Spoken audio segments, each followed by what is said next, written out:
Good morning, Alabama football fans. What's going on? It's Kyle Henderson of Bama Football on YouTube. Good morning to you. I appreciate you guys being here. Today is game day. You have Alabama taking on South Carolina. Can I get a roll tide inside the comment box? I hope you've had your coffee. Clearly I have. I hope you guys are off to a great start. We got T up in the house producing. T, what's up? What's up? Yo, I'm feeling good. You know what? When I look to these type of games, I see things optimistic in the morning time, okay? I'm a very optimistic person in the night. I have a lot of energy that I bring, and I'm feeling good about today. I have to say, you know, when I look to this game and I look to all of the things that have happened since whatever, I don't know. I still believe in this team. I still think that they have enough talent. I think the coaches will settle in, and I think that, you know, this team will respond. I think that's one of the things that I'm watching for today. And that's kind of the words that we'll talk about is respond, right? How do you respond? And this will be a great opportunity for this team to see how they respond coming into this game. And let me tell you something. If you think that out there that the fans gave up on this team or that they were reading into the rat poison or they're not believing in this team, that is not the case at all. This is just an hour ago at the Walk of Champions. I'm going to tell you this.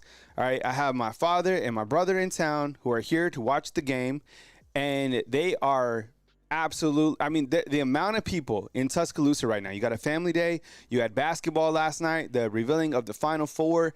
Like, look, nobody has given up on this team. Like, there might be that small few that are, you know, continue to talk or, you know, go for the ratings or whatever. I'm serious. Like, people are so supportive of what Coach Kalen DeBoer has behind him, and that's the Alabama football team. As you see, Ryan Williams in the drip with the looks like the yellow, the pink suit, T, with the bow tie. I love the bow tie. The bow tie, right? Yeah. And then you have Jalen Milroe over here to the right, on the far right. And it looks like that might be Malachi Moore right here. So, you know, how crazy would it have been if Coach Kalen DeBoer rolled up to this in a T-shirt? Like, or how about a tuxedo? What if he was like, I'm wearing a tuxedo? a T-shirt tuxedo. You want to get serious? I'm wearing a tux. Or the T-shirts that have the tux printed on them. What if he would have wore like that Smitty velvet crimson suit? Yeah. He had missed so many opportunities here. Nah, but I think, look, I mean, he does look, that is a really nice tie. Let's zoom into this for a second, okay? This tie was professionally, is this a clip-on? Because it is, honestly, this is amazing. Whoever tied that tie. Yeah, I think Coach Kalen DeBoer means business if he tied that tie. Okay, so you guys, Walk of Champions. Look at the C. This is courtesy of the University of Alabama on their social media channel. I'm sure you follow them. I think they have like 1 million followers. Look at this. The guys look dialed. Do I see one smile? No. I don't see any smiles on here. I see a couple sunglasses. I see a lot of Beats. So the Beats is that's given out by Jalen Milroe. So every single year, Beats by Dre contacts really the leader of this team, and they connect with like Beats by Dre.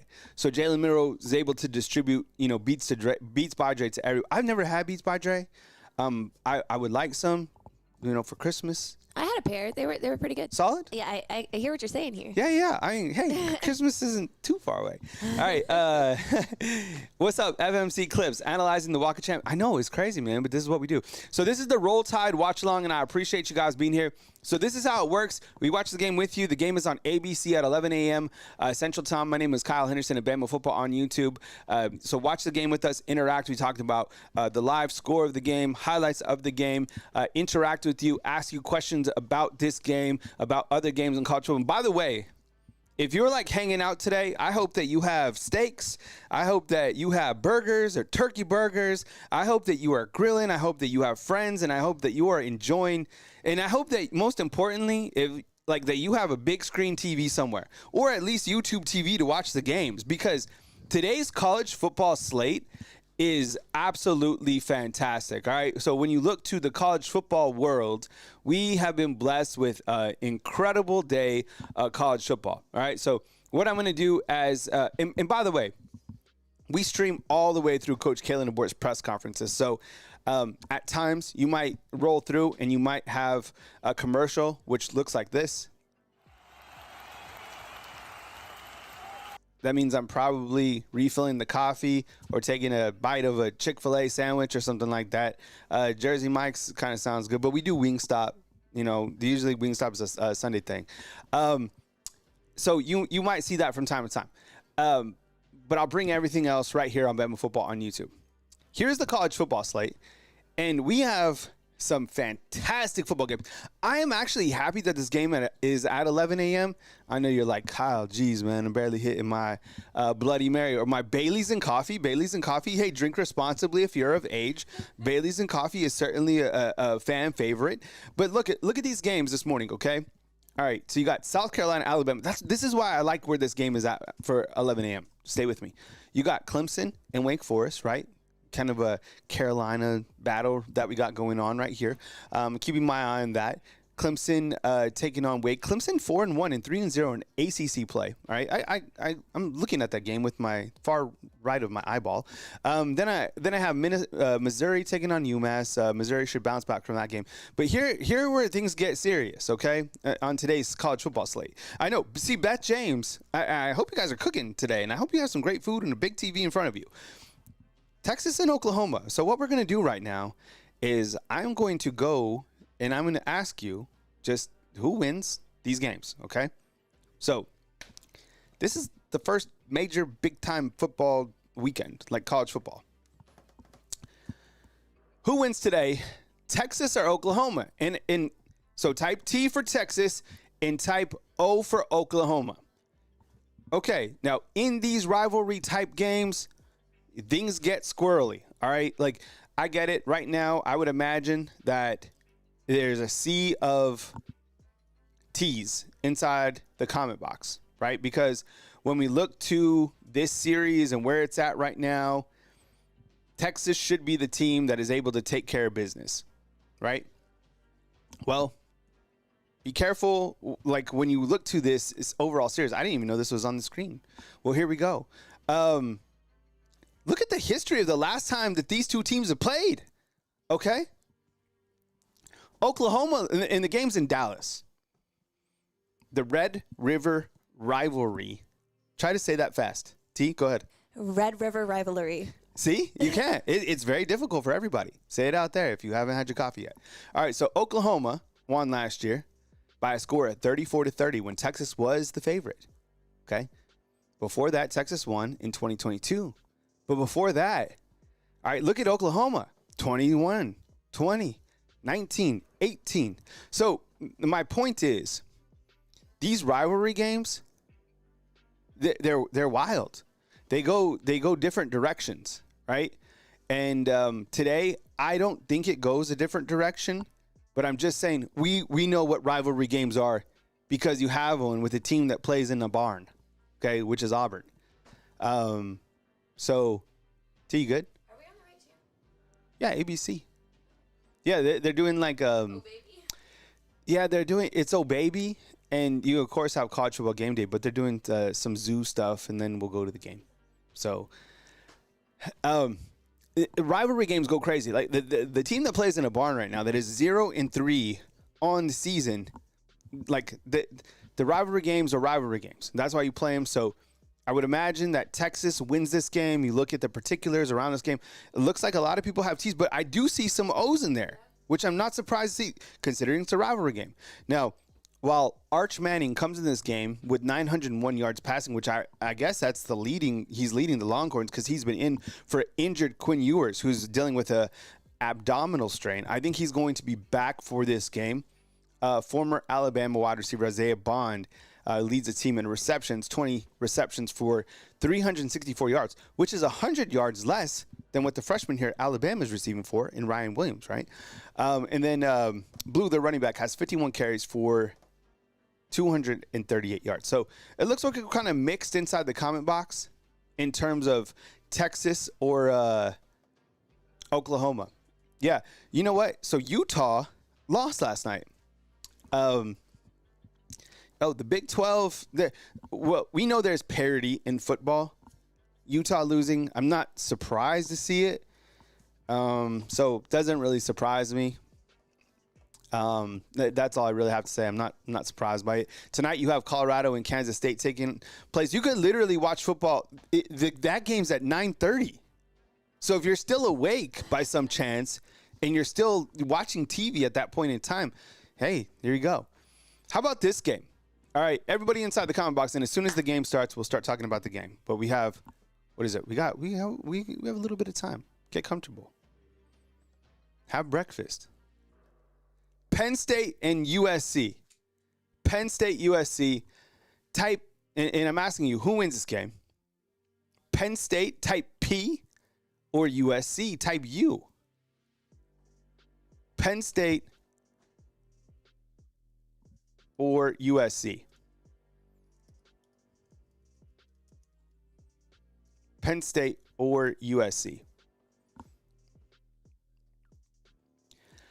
You know, I've said that I don't believe in Penn State many different times, and I was buying the USC team and I was drinking the USC Kool-Aid. I just, they haven't played as well after that LSU game.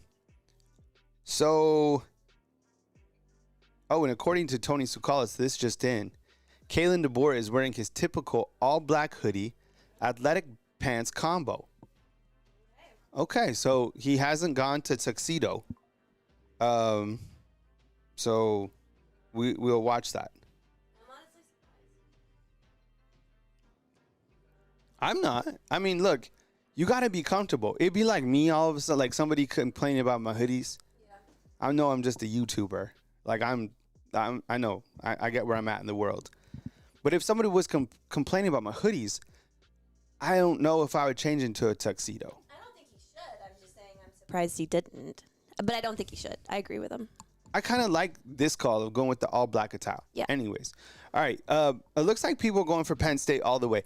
I guess I'll go with the Penn State. With Penn State too. I kind of feel weird picking them. I'll drink a little bit more Kool-Aid. I'll take USC. That'll be my last time taking USC. I think they'll beat Penn State today. I don't know. I'm not really buying the Penn State stuff. I don't know. Maybe I'm wrong. Okay, here's this other team that's coming up in the rankings. I told you. I've been saying this for weeks. Here comes Notre Dame. They're at 11. Alabama's at 7. I don't know a lot of things in the world, but I know that Alabama would beat the brakes off Notre Dame. That's just how I feel. I've seen it happen a few times. Is there anyone that feels that Stanford beats Notre Dame today? It's a rivalry game. All these games against Notre Dame are rivalry games. Because they don't have a conference, so they're rivalries with different people, right? Palo Alto, people from South Bend, Indiana, they don't like each other. I'm just kidding. I don't know if that's true. yeah, Palo Alto, I don't know. I mean, by the way, I've never been to South Bend, but I have been to Palo Alto, and it's beautiful. It's really nice. All right. Anyone thinking that Stanford pulls the upset? No chance. Okay. Willow has put it for us. Okay, Cal Pittsburgh. You know what's interesting about this Pittsburgh team? Guess who's leading the team with 1,500 yards passing is Eli Holsting, the 5th string quarterback over here at Alabama.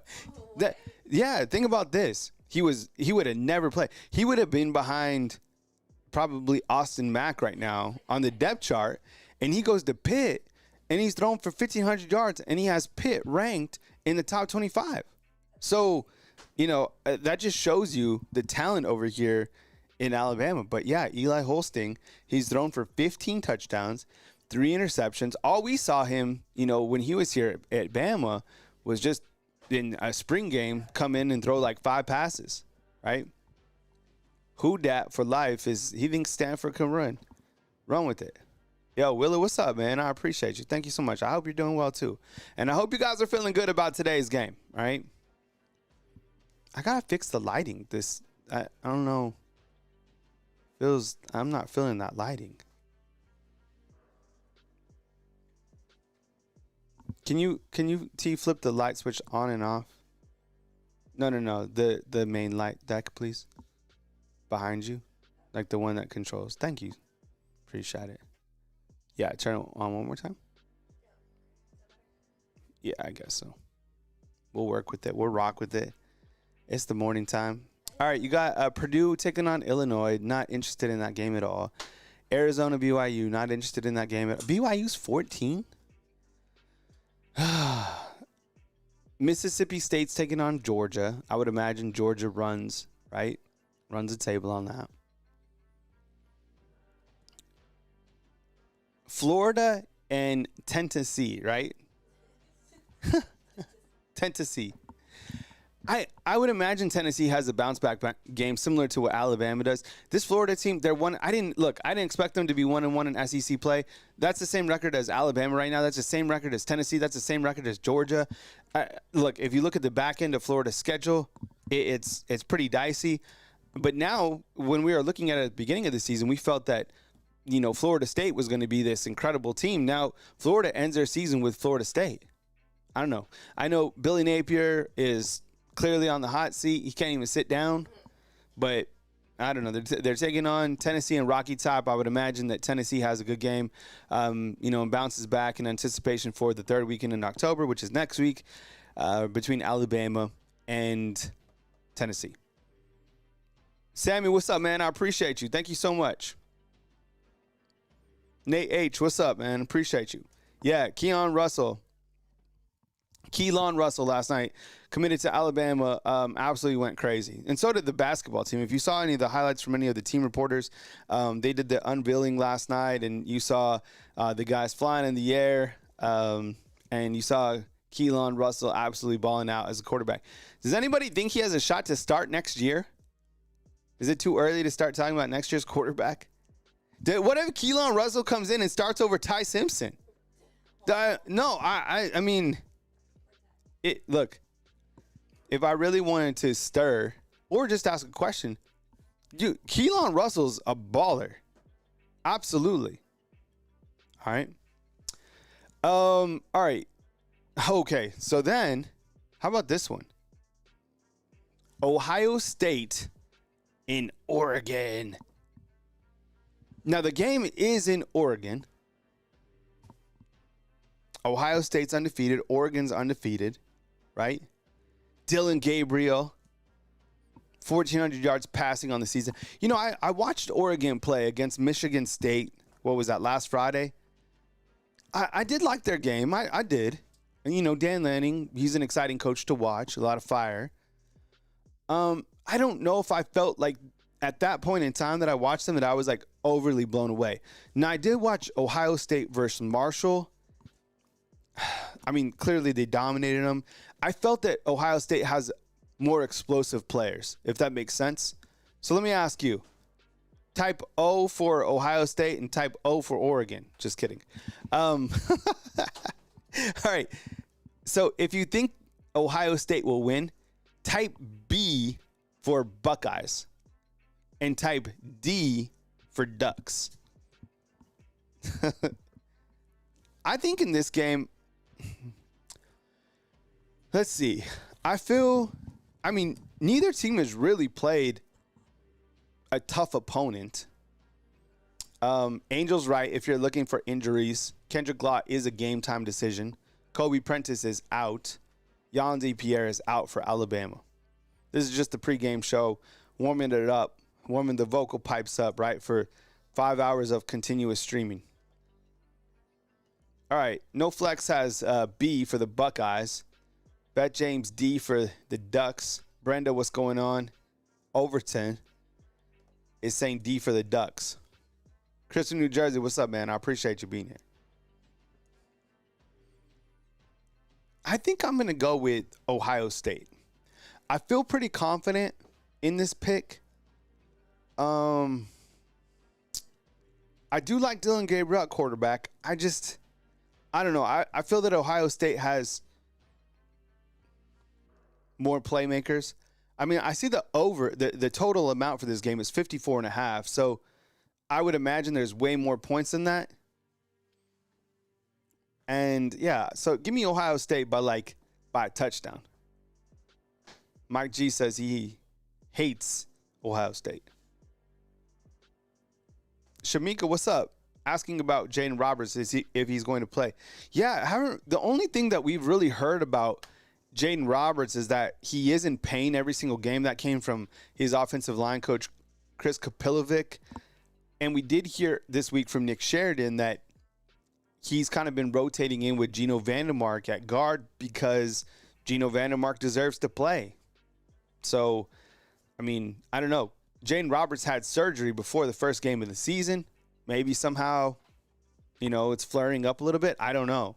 I was curious to see Geno Vandermark and Jaden Roberts split time last week against Vandy. How about this one? This is a game I haven't really talked about all week. But you got Lane Kiffin and his Rebels traveling to Baton Rouge to take on Brian Kelly and the Tigers. Ole Miss 5-1. LSU 4-1. LSU lost to USC.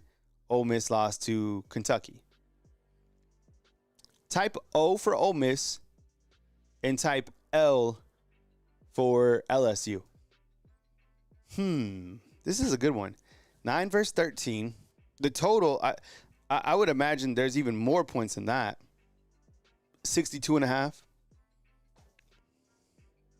Mr. Jerry Henderson, what's up? What's up, cuz?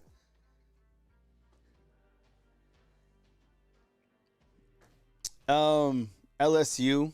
Myron has Ole Miss winning on the road. So does FMC Clips.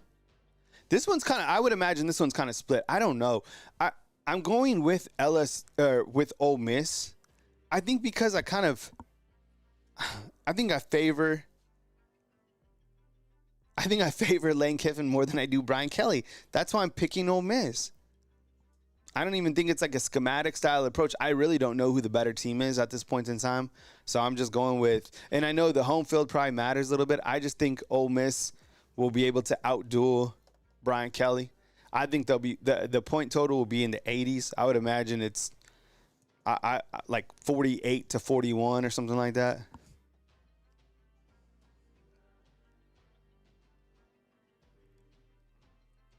Man, that coffee's hot. And as we continue, we have about, 15, 20 minutes towards the game. You'll see me every once in a while take a commercial. And my commercials don't last long, like a minute, two. But I also wanted to extend my thoughts and prayers out to anybody that was impacted by the hurricane in Florida or the previous hurricane, because I know there's a lot of people that are probably displaced, a lot of people without power. We have a large following from the state of Florida. I love that particular area of Florida. So thoughts and prayers to everybody that has certainly been impacted by these recent storms. Did anyone see the Northern Lights while we're on weather? T, did you see these Northern Lights? I didn't see them, no. You could see the Northern Lights from a bunch of different places in the country, like even in New Mexico and I think even here in Alabama. Yeah, I think in some places you could. Somebody went, I think it was just if you were had the motivation to go outside and look up, you could see the Northern Lights. Did anyone see the Northern Lights? Okay, so we got Iowa, West Virginia. Iowa State, I guess we're watching that game just because they're undefeated, but I'm not, not too interested in that game myself.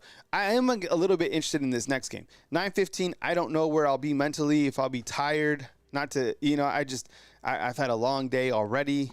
Kansas State versus Colorado. In Boulder, Kansas State favored by 4, let's call it. Type K for Kansas State. Type C for Colorado.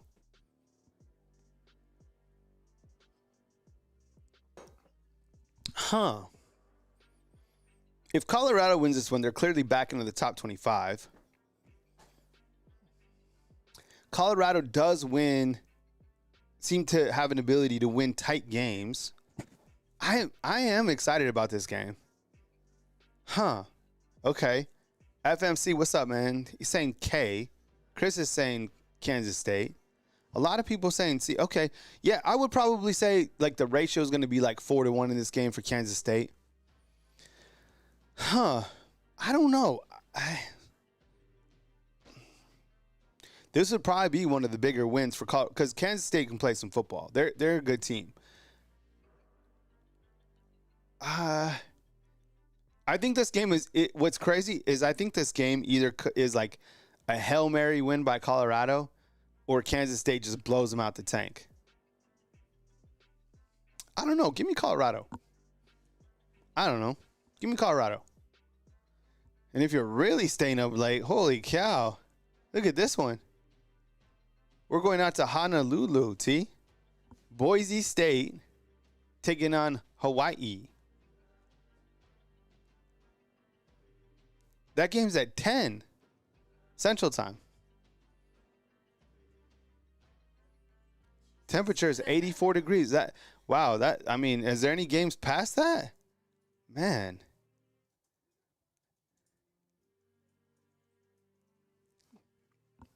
Then last night in Friday Night Football, Arizona State defeated Utah 27-19.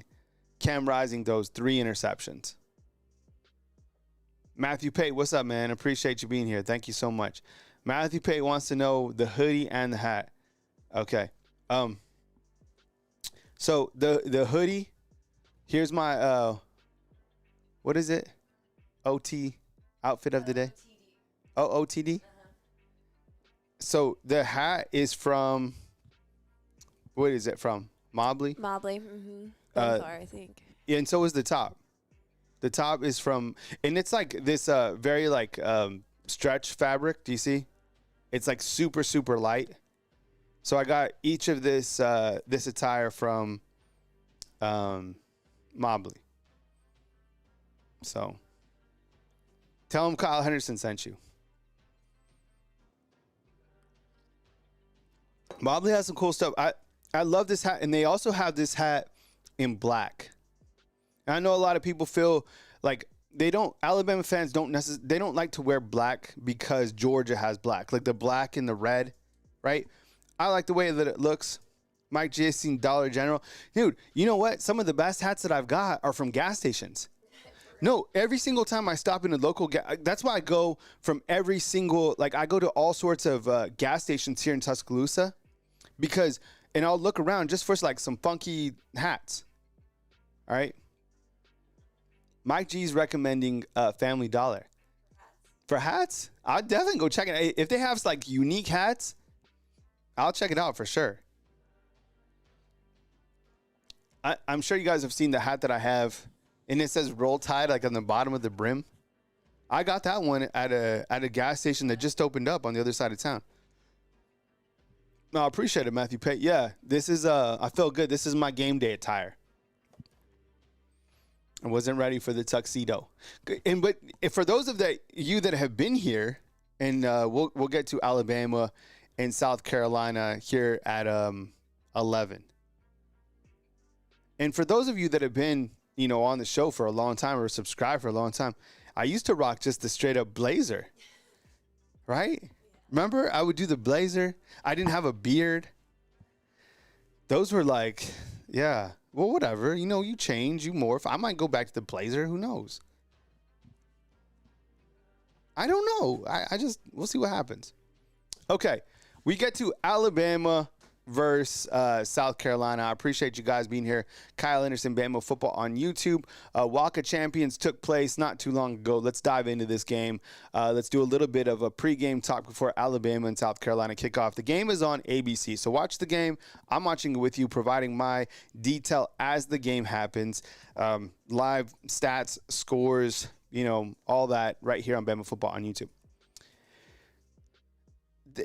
Look, I can't even imagine game planning for somebody like Jalen Milroe.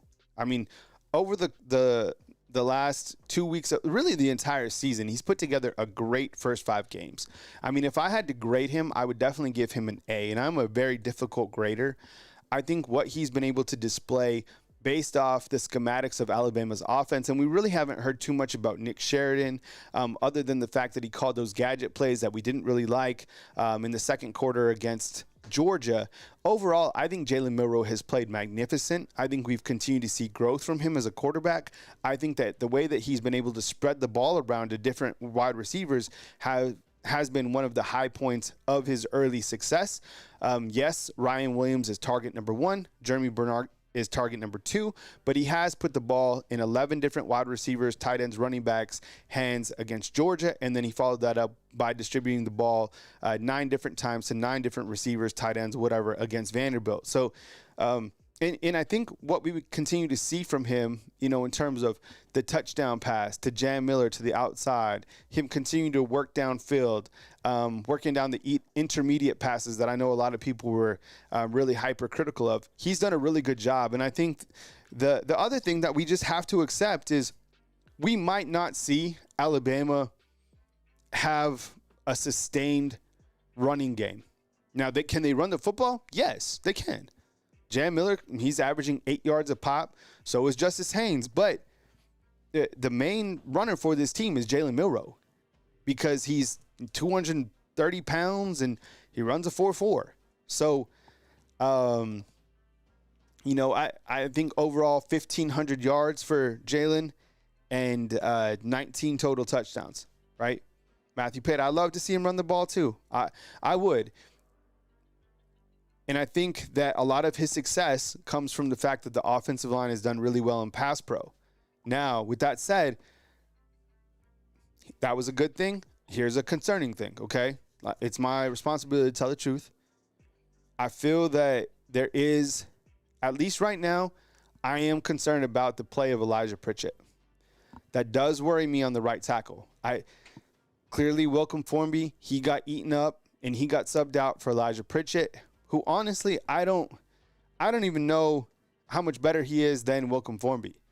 I think each of those guys are relatively new to the game, and we'll continue to see if that is an issue for Alabama. I think it certainly was an issue against Vanderbilt with the blown assignment that led to Milroe getting hit.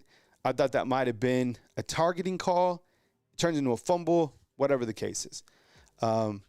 So I'm watching the right tackle position. Other than that, Jaden Roberts has played great. Parker Brailsford. Parker Brailsford has been really good at center. Tyler Booker, of course, he's been doing great. And then Caden Proctor has the highest pass blocking grade right now in Pro Football Focus. Okay. Let me ask you this. This is Ryan Williams. Dialed in. He's got the pink suit on today. Do you think that Ryan Williams catches a touchdown pass today? Type Y. Do you think he stays hot? I mean, he just got added to the Biletnikoff Award watch list, which goes to the top wide receiver in college football. Yes or no? Does Ryan Williams catch a touchdown pass today? T, what do you think? Yes. You're going to say yes. And you know what? Every single week, we are, kind of the number set for Ryan Williams is 72 yards today by DraftKings. Yeah, it was 72. Everybody's saying yes. I think he stays hot. I mean, when you look to the detail of Alabama's offense, their big playability is something that is that's just part of the game. Man, it's scary to think, like, what if he was still in high school right now? A, what would he be doing to poor high school teams? And B, what would Alabama's offense look like without him? I would imagine that Jeremy Bernard has more receptions and maybe we saw more Kobe Prentice, but I don't know. This he's different. So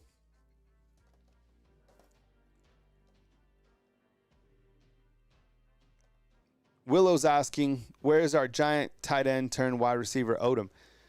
Odom has 5 receptions this year for 45 yards. We saw him catch a couple passes against Wisconsin and earlier in the year. He is being rotated in. So we'll just have to continue to watch his progress. But he is playing. Caleb Odom is playing. And it's scary to think about the future of the Alabama wide receiver room, because I think everybody in the wide receiver room can come back next year. Think about that. That's wild. All right, so everybody thinks that Ryan Williams catches for a touchdown. And we'll keep you posted, of course, if he does. Kyle Henderson, Bama Football on YouTube. I appreciate you guys being here. This is the Roll Tide Watch Along. We watch the game with you. We react to live stats, live scores. As there's news that happens, we got you covered right here on Bama Football on YouTube. And I've been asking fans all this week, do you think that Alabama's defense, again, all the questions that I pretty much ask because they're easy to answer inside the comment box are yes and no type questions, okay? Look, we have every right to be upset with Alabama's defense. They didn't perform well. That's not the standard we're accustomed to. You have a right to be pissed off, mad, whatever. Let me ask you this, and type it in the comment box while I take my first break. We have about 5-6 minutes before kickoff. They usually kick off like a few minutes after the kickoff time, which is 11 a.m. While I'm on a quick commercial break, here's my yes or no question. Do you think that South Carolina will score more than 20 points? Yes or no? Do you think that South Carolina will score more than 20 points? Answer as fast as you can and as many times as you can. I'll be right back here on Bama Football on YouTube.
We are back here on Bama Football on YouTube.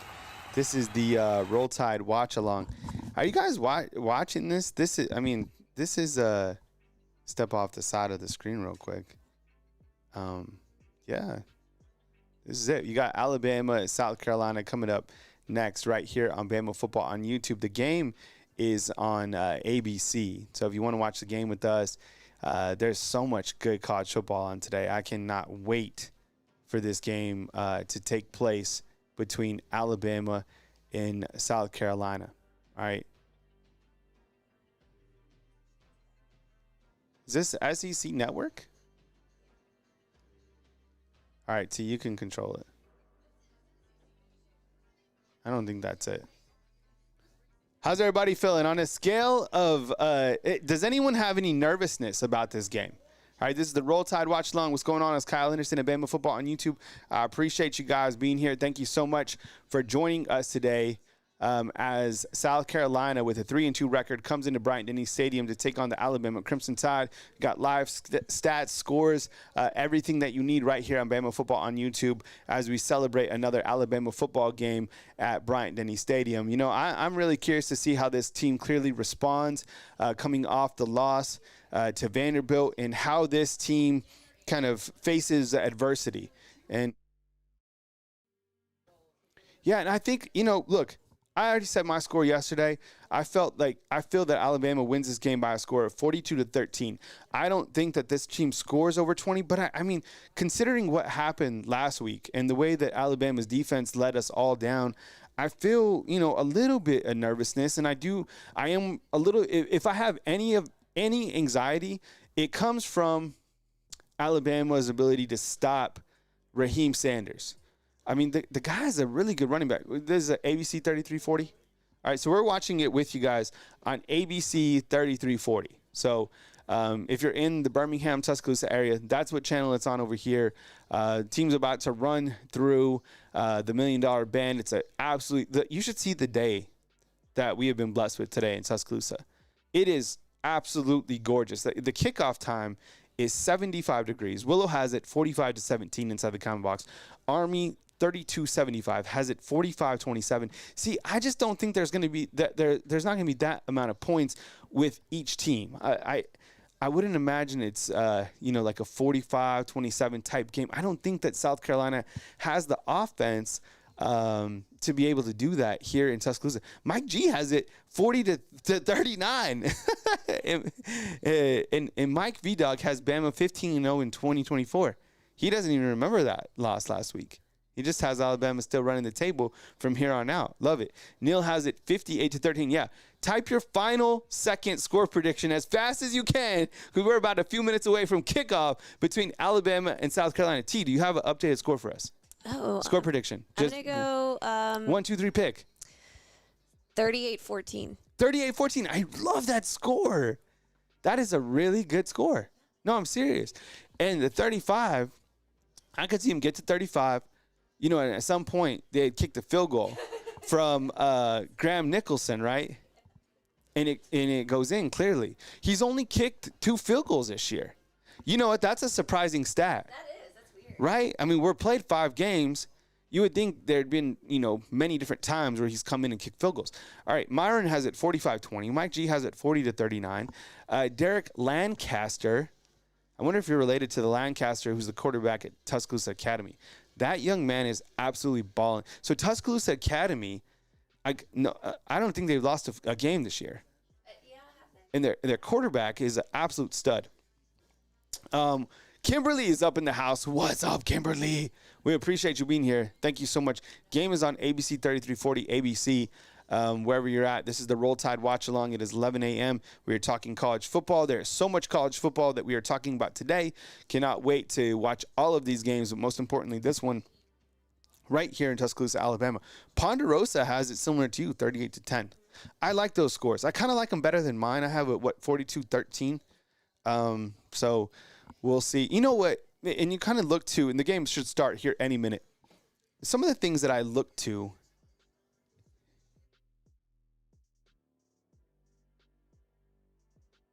One of the things that I think will really get momentum for Alabama is to if South Carolina gets the football, I don't know who's, if they've had the coin toss yet, but if South Carolina gets the football and Alabama just forces them into an immediate 3 and out, I think the fan stands up. Like that will make them happy. In fact, Alabama is still ranked in top 10 in the country in third down percentage on defense. It was just last game where they had a letdown. The problem is they are ranked 102nd on fourth down conversions. And the last two teams have gone a combined 6 of 6 on fourth downs against Alabama. So those are some things that we're watching. I mean, I think here are a couple things that we're watching in this game. Okay. Number one, the continued play of Jalen Milroe and Ryan Williams. That's easy. Number two, defensive adjustments. And how does the defense get off the field on third down? The third thing I would say is quarterback pressure. How much pressure is Alabama sending? And is that going to be a part of their game? I saw a stat where Alabama is ranked last, like in terms of like the 122 teams or whatever. They're at the bottom in terms of sending pressure, which I thought was interesting. Do they send pressure? Number 4, I guess, would be if there's any type of fourth down conversions. Can Alabama get off the field, right? The defense. And then 5, probably the most, I think this might be the most important thing to me following the defense. And South Carolina wins the toss and has elected to defer, and Alabama will start first on offense. So here we go. Alabama will get the football.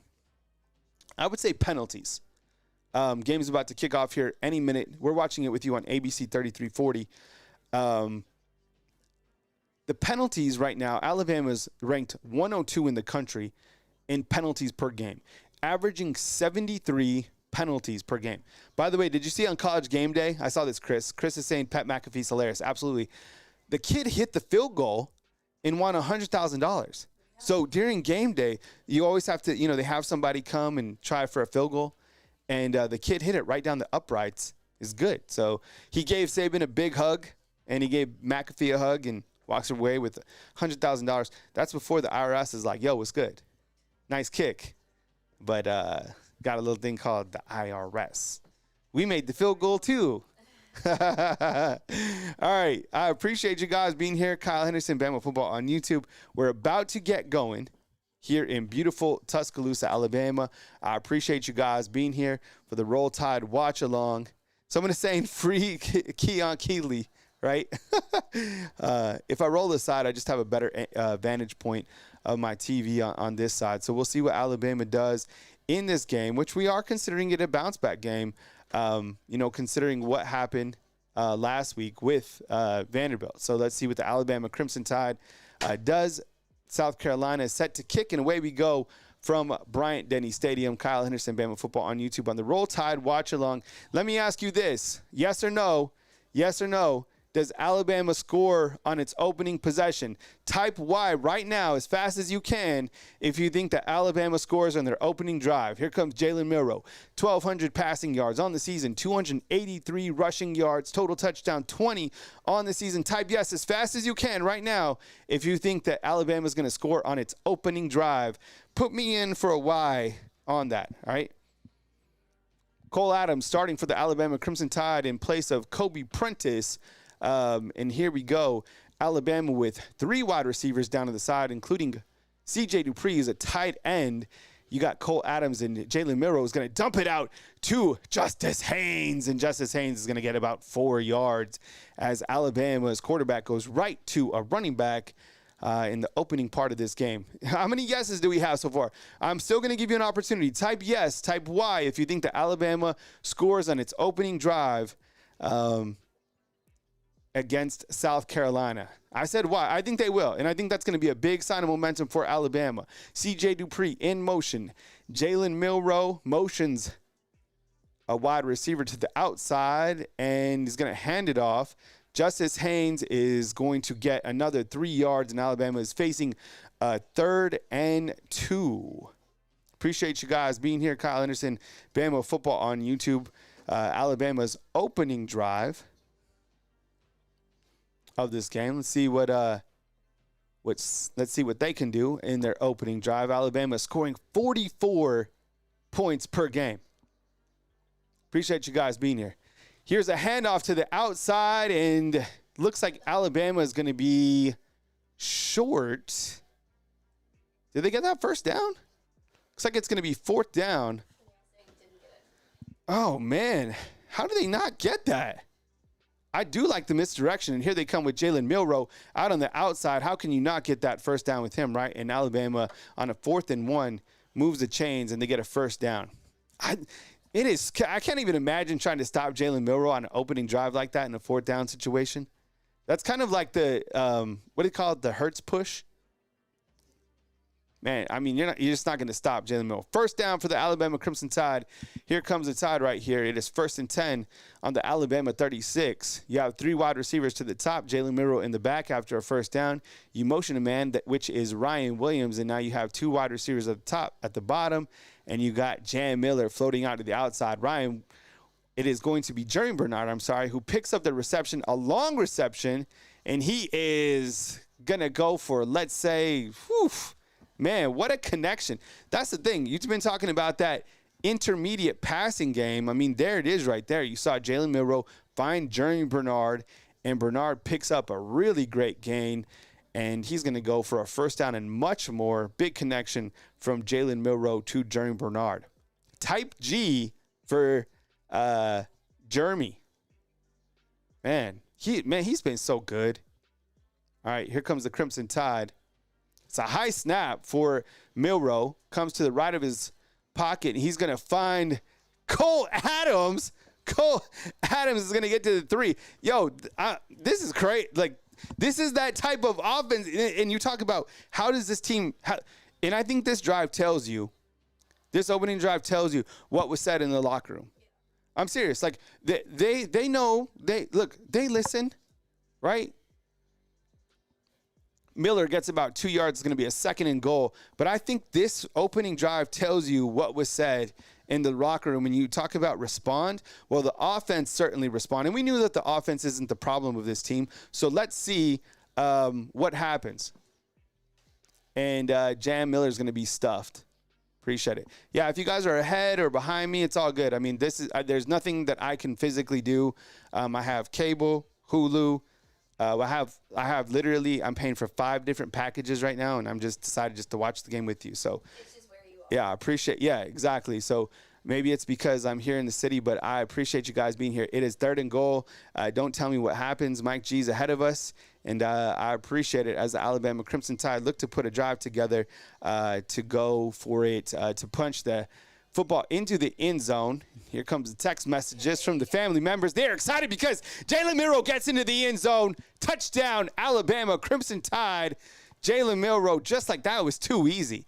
Alabama's going to score 200 points in this game. So 1-yard rushing touchdown from Jalen Milroe when it goes right into the end zone. Yo, that was too easy. They could do this every single drive. Like, that's the thing about Alabama is I mean, they are such a buzzsaw. That's why I think, like, and it's unbelievable how, like, think about how well constructed that drive was, right? It was a 9-play drive, 75 yards, okay? So Jalen Milroe, he's 3 of 3, 63 yards, connects with Jeremy Bernard for a 30-yard connection, connects with Cole Adams for a 30-yard connection, and Justice Haynes for a 3-yard connection, and then he runs it into the end zone. Alabama was 1 for 1 on 4th down conversions, 1 of 2 on 3rd downs, but it goes back to Jalen Milroe, right? The way that he's playing behind this offensive line, I mean, and you look to those intermediate passes. Well, if you missed it, that wasn't a deep ball to Jeremy Bernard. It was an intermediate pass where Jeremy Bernard found him in the zone. Milroe connects to him, and he's able to make a run down the field. 7-0. Yo, let me ask you this. In terms of execution, on a scale of 1 to 10, with 10 being the highest, how would you rate that opening drive? I'm saying 10. T, can you put me down for 10 out of 10 for execution on the opening drive? And guess what? That's what was said in the locker room. South Carolina, they had an opportunity. If I was South Carolina, I would have taken the football. I would have elected to receive the football, because now what you did, Alabama has the entire. There was no way that Alabama's offense wasn't going to score from the jump. 10 out of 10, yeah.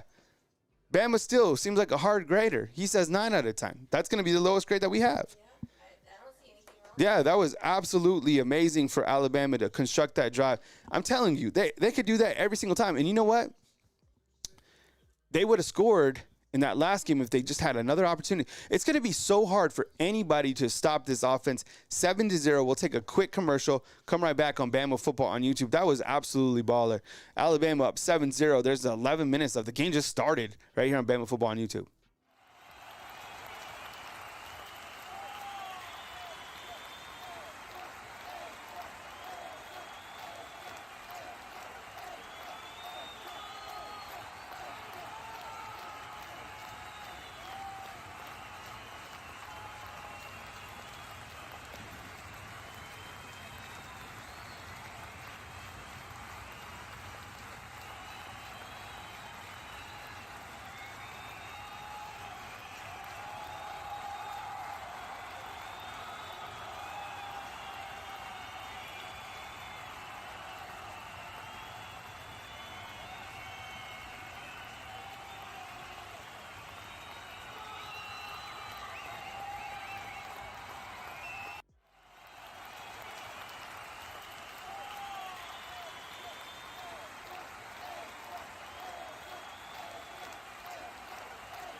All right, fam. What's good? Yo, that was absolutely stellar for the Alabama Crimson Tide. Right from the jump, 9 plays. Honestly, that offense right there, that looked like the offense against Georgia. And really, the offense didn't slow down even last game. I mean, it's just that much of a buzzsaw. Jalen Milroe, I mean, they asked DraftKings, who puts out kind of like prop bets, would he throw for over 240? Duh. Like, this guy could throw for whatever he wanted to. He's playing at the highest level.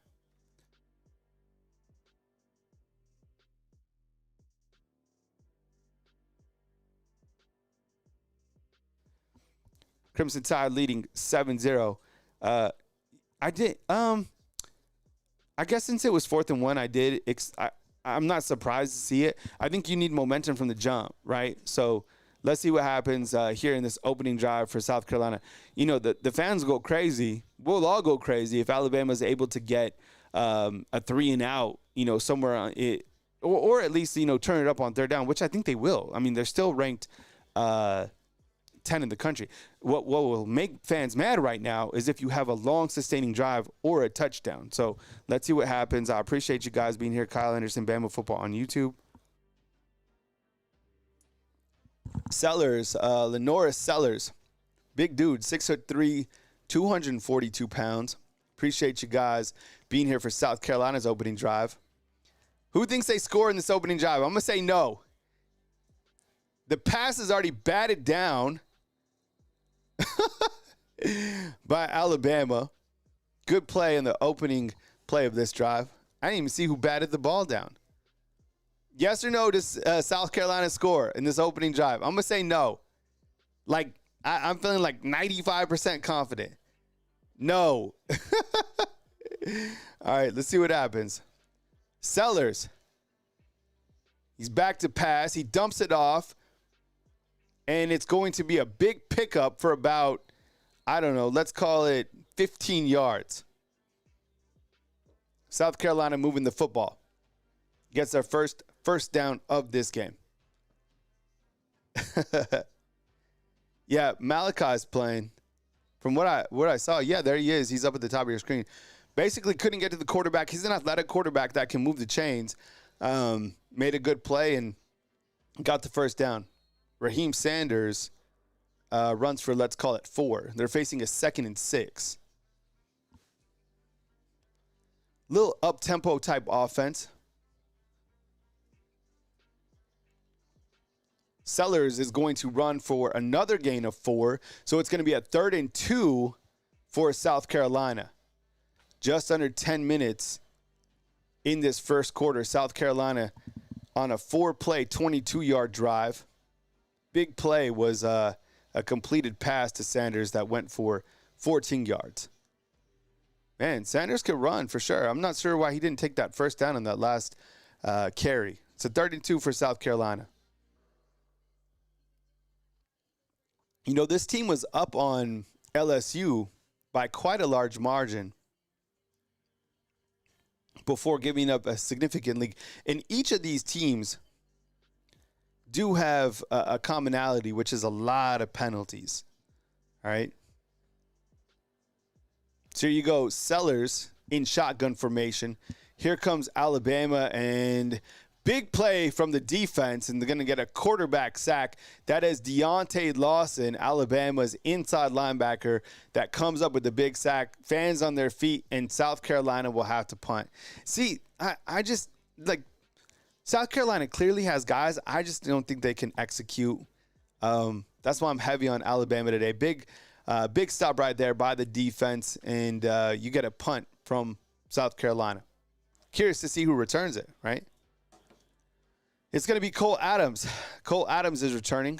It's going to be a 1-yard return, and Alabama will take over on its second possession.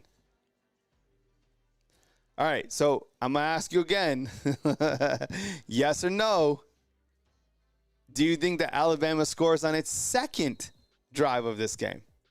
Yes or no, will Alabama score a touchdown on its second drive? Type Y for yes and for no.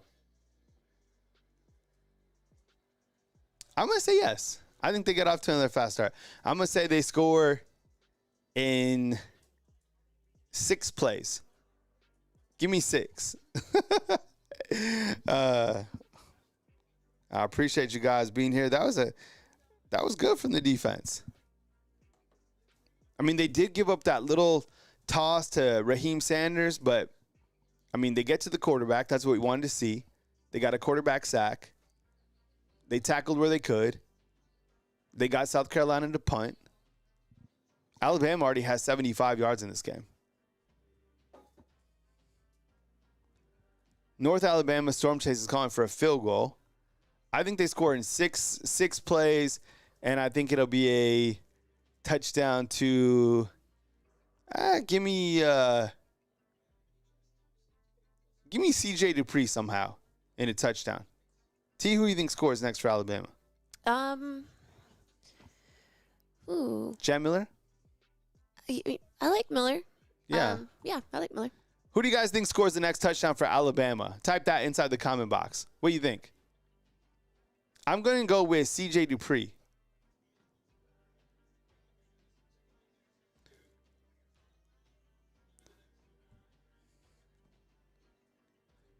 So I know, you know what's been interesting about doing this, to find out the amount of people, because we have so many people watching from different parts of the country, and some people are way ahead, some people are way behind. So one thing that I found, I did a test. I got Comcast cable, I got Hulu, and I got YouTube TV. Comcast cable was way behind YouTube TV, and then there's some people who are way ahead, and they have Hulu. So then I got Hulu, and Hulu was behind YouTube TV. So I don't know. Like, it just kind of depends on, I don't know where you're getting the feed from regionally. I have no idea. One time I was ahead. Like, the first game of the season, I was ahead of it was weird. So I just comment on the game with you, and I thought it was all the same. Robbie Oots, YouTube TV watching, and ABC in California. But over here in Tuscaloosa, I have it on ABC 3340.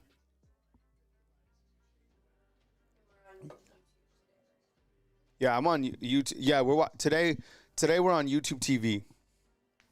But see, as you see, here's this Comcast remote. Anybody remember these? I got Comcast. That's crazy.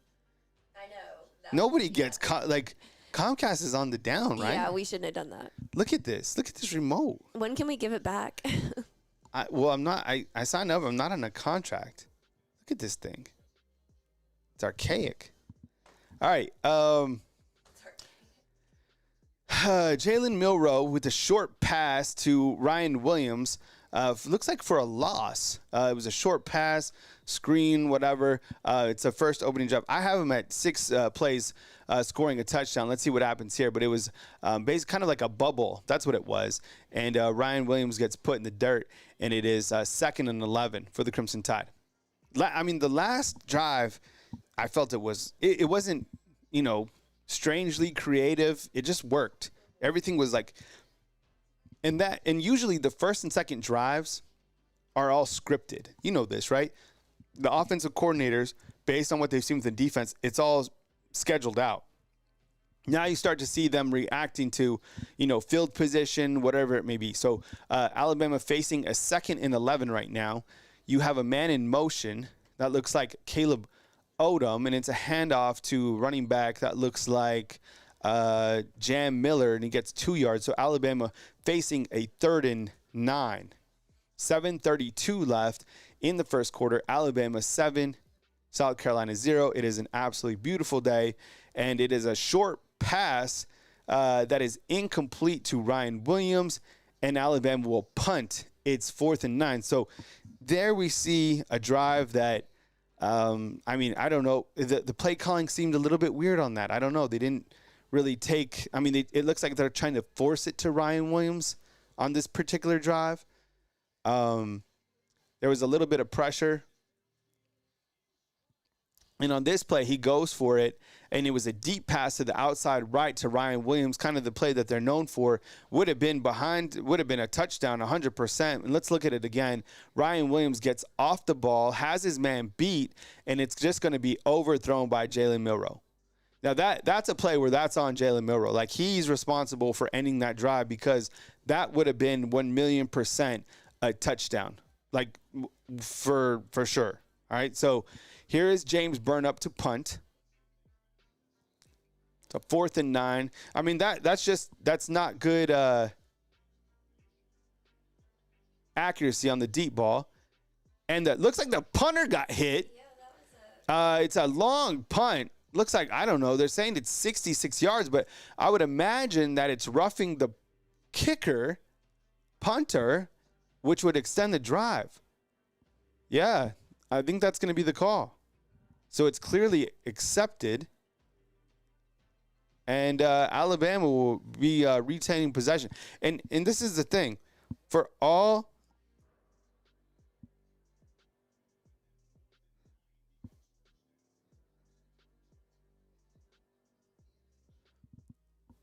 Yeah.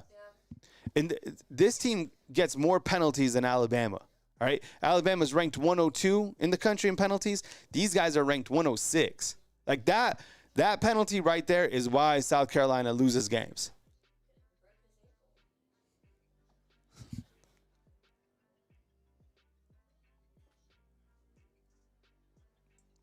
So here comes Alabama on its, I guess this is, do we call this its second drive? Yeah. Or is it its third? They scored on their first. That was because they punted. They're going back to the second. I don't know. Let's call this the third drive.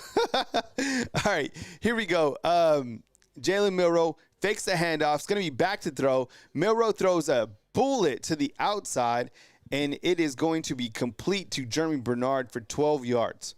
So Jeremy Bernard has 2 receptions in this game for already 42 yards. Cole Adams has 30 yards. Justice Haynes has 3. Milroe is 5 of 6 for 74 yards. You got 2 tight ends on the field. You got Jalen Milroe. He's got some really good pass protection. Steps up and finds C.J. Dupree. And Dupree is going to get 19 yards. Man. He loves that. He loves Dupree. You know what? Dupree's been a good tight end. Type CJ if you're feeling CJ Dupree. He's been good. And again, you start to see Alabama utilize those tight ends. Now, the play, there's a flag on the play, and it's, what was that? Penalty. Illegal formation? It looks like they're pointing to Jeremy Bernard. Huh. Okay, so Alabama now with a 1st and 15. It's a handoff. You have a man in motion. It's going to be a handoff from Milroe to Justice Haynes. It goes for 1 yard, so it's a 2nd and 14. Huh. Yeah, those penalties, man. It's a common thing that these two teams share. Robbie Oots is saying Haynes is in it. There's certainly a different style between Justice Haynes and Jam Miller. 2nd and 14 for the Alabama Crimson Tide. What's going on? I appreciate you guys being here. The penalties are just ridiculous. South Carolina, too. I mean, they got the roughing the kicker. Alabama with that illegal formation. Jalen Milroe back to pass. Has good protection.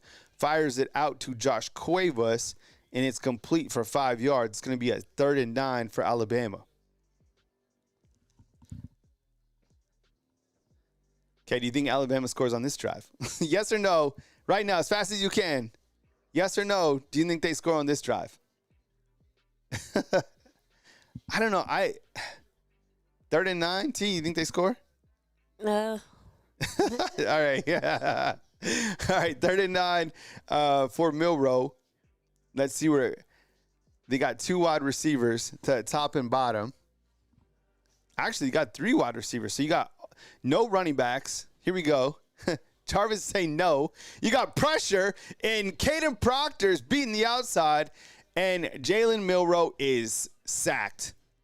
Not good. Caden Proctor beat. Coach Kalen DeBoer said in this game, going into this game on the Hey Coach show, that South Carolina has really good edges. And you see Caden Proctor right here, who, by the way, had the highest grade in Pro Football Focus in pass block. Actually, that was interesting because he went for the inside rusher, and the edge rusher gets to him. Anyways, it's a quarterback sack, and Alabama's going to have to punt, and that is James Burnup with a big punt. It goes, I think they're going to call it, 59 yards? Is that right? Wow, man. James Burnham can absolute boot. So South Carolina is going to start in their own, basically, end zone. We'll see what happens. We'll be right back here on Bama Football on YouTube. It is 7-0. Come back in just 2 seconds.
All right, so far for the Alabama Crimson Tide, Jalen Milroe is 6 of 7, 79 yards. Now, the only, I guess, criticism that we have on Jalen Milroe is that he missed a wide open Ryan Williams, right? That would have been a touchdown for sure. That would have been an 80-yard touchdown. So far, Justice Haynes has 3 carries. I just feel like this Alabama running game, as much as I'd like to see them have a good running game, either the defense that they're playing have just done a really good stopping the run, or Alabama just doesn't run the football that well. I don't know.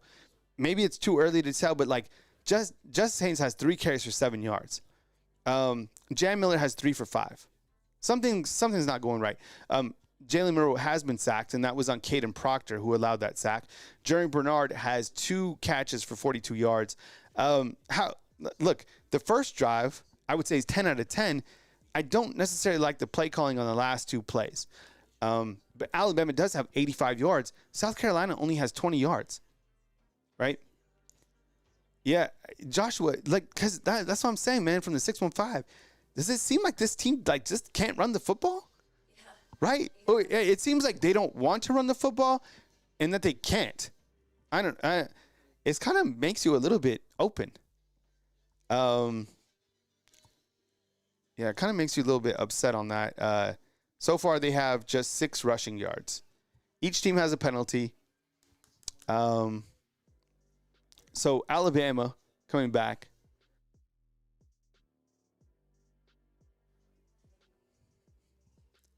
So Sellers completes a pass. It's for 11 yards, and it's a first down for South Carolina.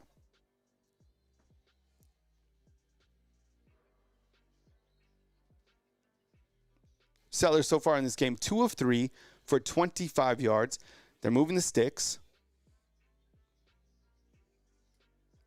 Sellers has completed another pass for 2 yards. It'll be a 2nd and 8. Sellers now up to 3 of 4.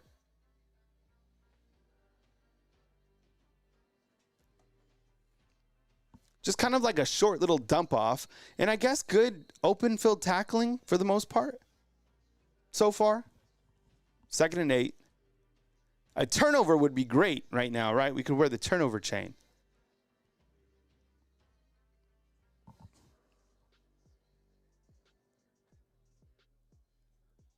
There's that vest again.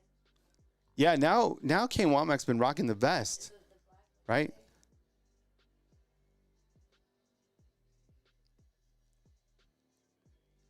Here comes some option from South Carolina. Yeah, Alabama, you know what? Alabama can't stop the option. That's another thing. And someone got absolutely tagged from Alabama. That was a 10-yard gain, and they get another first down. There was a no huddle. That was an option. And, man, Alabama has had a really difficult time. That's the thing. They struggle with the option against Vandy. And right here, you see an option play. It's the first one we've seen, and it goes for chunk yards, which is 10. You got a 2-yard gain, and now it's 2nd and 8 for South Carolina. It's a little 2-yard gain. I feel that clearly this team watched the Vandy game. They want to play some time of possession ball. This is a 4-play drive for 25 seconds so far. There is a 1:40 before the first quarter. Is this game a little bit frustrating so far? It kind of has a weird feel to it. Yeah. Does it? Doesn't it? I don't know. It does to me. I kind of feel I'm like mad, kind of like a little frustrated with the offensive calls so far. And the defense, look, teams can move the football against Alabama. Right here, another 15-yard completion. Sellers across the middle. Justin Jefferson is beat, and it's another 15-yard completion. Yo, this team does not send pass rush. They don't. And it's a completion, and it moves the chains. Just a little floating pass across the middle, and Sellers is going to connect, and they move across or close to the midway point. 1st and 10. Man, don't tell me what happens next. Sellers back to pass. It's going to be wrapped up in the backfield by Justin Jefferson. Called that a quarterback sack. That's a 4-yard loss, and they're going to be facing a 2nd and 14. Tony Sukal is saying that Jordan Renard in the game. It's a 4-yard. That was a big wrap-up in the backfield by Justin Jefferson. Justin Jefferson now pulled out of the game. It is 2nd and 14. You have 14 seconds. I think we might get to halftime or to the second quarter before they call this play. I have a couple questions for you before we go to a commercial. All right, we're going to the second quarter. All right, let me bring up the stats on the screen. I have a couple questions for you. Okay, when we look to this game so far, all right, let's start out on the offensive side. Okay, it is 7-0 at the end of the first quarter. Jalen Milroe 6 of 7 The only negative that we've seen from him is missing on a wide open touchdown to Ryan Williams. Am I wrong? Look, let me ask you, Undefeated. Would that have been a touchdown, yes or no, to Ryan Williams? Did you see that? Yeah, it would have been a touchdown, right? Yeah. All right, that would have been a touchdown. Okay, this running game, look at this. 3 of 7, 3 for 5. These guys, need – I don't know what's going on. Is it them? Man, oof.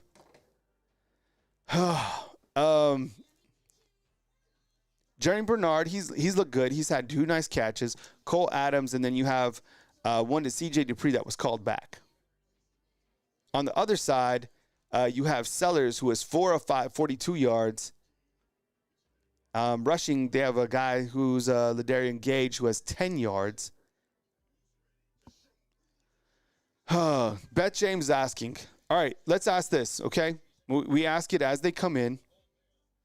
South Carolina has 55 yards of offense. How would you grade, on a scale of 1 to 10, how would you grade Alabama's defense so far? Scale of 1 to 10, it's a small sample size. It's 1 quarter. We've seen them play. Scale of 1 to 10. 10 being elite. What do you think? Scale of 1 to 10. I'd probably say a 6? Right? 6? Jarvis saying 7. Eric saying 4. Joshua's saying just a straight up D. Nate's saying 4. Yeah, right. I mean, shoot, they didn't score. Moving the ball a little bit. Sellers is 4 of 5. They do have a quarterback sack. I don't know. It seems like people are a little bit more, they feel a little bit better about the defense right now. Now they're currently riding a 6-play drive for 36 yards. Let me ask you this. How do you feel about the offensive play calling on a scale of 1 to 10? The first drive was 10 out of 10.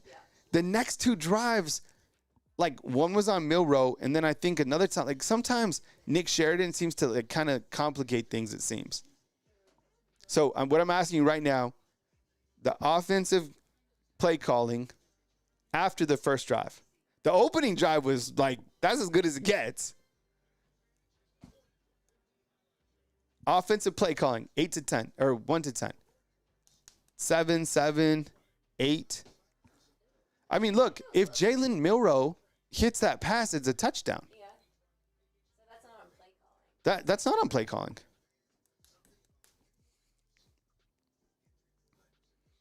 KTK, what's up? I see you inside the comment box. Appreciate you. Bama Still, what's up? Jarvis is saying 1. All right. So the second quarter has started, and you get a sack opening from big Q-Rob and Jordan Renard for a loss of 7 yards, and that's to start the second quarter. Q-Rob now has 4 sacks on the season, and you just have a really good play and a really good hit by Jordan Renard, who just came in. And just this week, you have a player from the defensive line that hit the transfer portal. Hey, Zach, Kalen DeBoer addressed everybody and said, kind of explained why Malachi Moore didn't get suspended. So there's videos on that.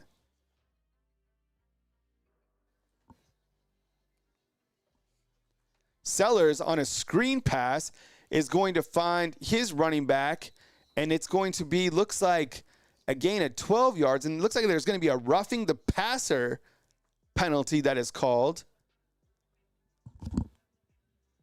That's going to be on number 11, Jahad Campbell. And that's going to be a first down. And see, this is the thing that continued drives for Vanderbilt last weekend, was these plays that, like a roughing the passer. Man, that hands to the face right there. Man. They're going to call that, though. Whether you liked it or not, they're going to call anything on the quarterback. So this, again, continues to extend this drive. Now 9 plays, 59 plays, almost 5 minutes. All right. You got to stop him here. Almost inside the red zone. It's 2nd and 7. Sellers has a man in motion, running back and a tight end. He's going to hand it off. He's going to get about 3 yards, and South Carolina is going to face a 2nd and 7.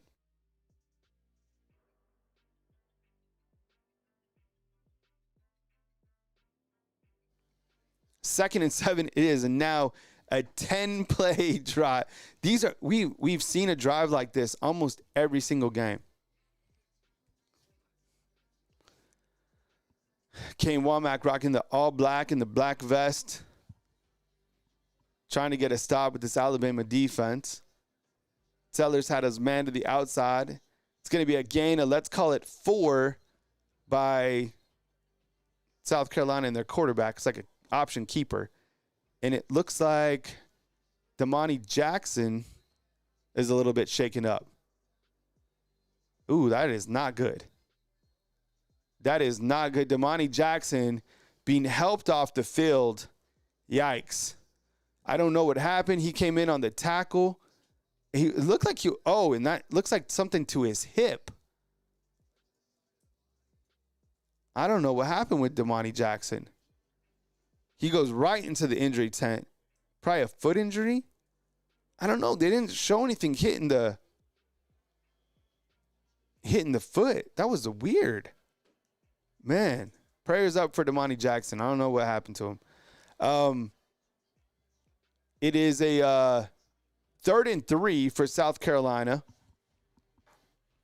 You're going to get a lot of pressure, and it's a quarterback sack by Tim Smith. Tim Smith comes in with another big sack. I would say that's a coverage sack too. North Alabama Storm Chase, and Tim Smith coming with it. Really good pressure. They're going to highlight it here. So you got Tim Smith. He's going to work on a double team almost. Fights off the tackle, gets up to the quarterback, and then gets up and just lets out a roar. Tim Smith. Yo, he had a really good interview. Look, South Carolina going for it on 4th and 11. Or it looks like they're going to. They got 3 receivers to the top. They're going to go for it. They got some blockers to the outside, and it's going to be Malachi Moore who comes up with the tackle and the stop, and it's going to be a turnover on downs. They went for it, and they were stopped. Good play by the Alabama defense. And you know what? That's a good point out, Jarvis, on the emotion. You did see a lot of emotion from this defense. So, look, they came up big on 4th down when they were tested, and they come up big on defense. So, big stop right there by Alabama. And that was a long drive. That drive went for this, and this is what we want to see. If you do allow a sustaining drive, don't allow it to have any points. So that play went 12 plays, 63 yards, and no points. And Alabama still leads 7-0. We'll be right back here on Bama Football on YouTube.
Fam, what's up? I appreciate you.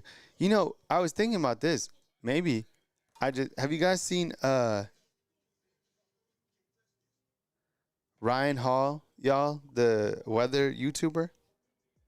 I mean, he's bigger than anybody out there on YouTube in terms of like covering weather. But he don't talk like during his YouTube. He just, there is a tornado now that has entered Sarasota. It is 200 miles an hour. Jalen Milroe has completed it to Ryan Williams for 12 yards. That is another Alabama first down. Will be an Alabama 1st and 10. Jalen Milroe is 7 of 8 for 87 yards. It's a handoff by Justice Haynes. And that is going to be 7 yards. Man, Damani Jackson is being carted off the field.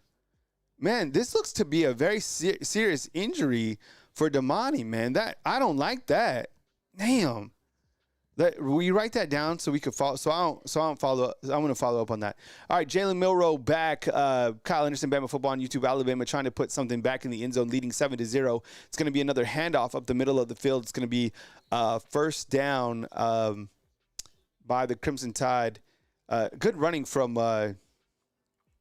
Justice Haynes to the right.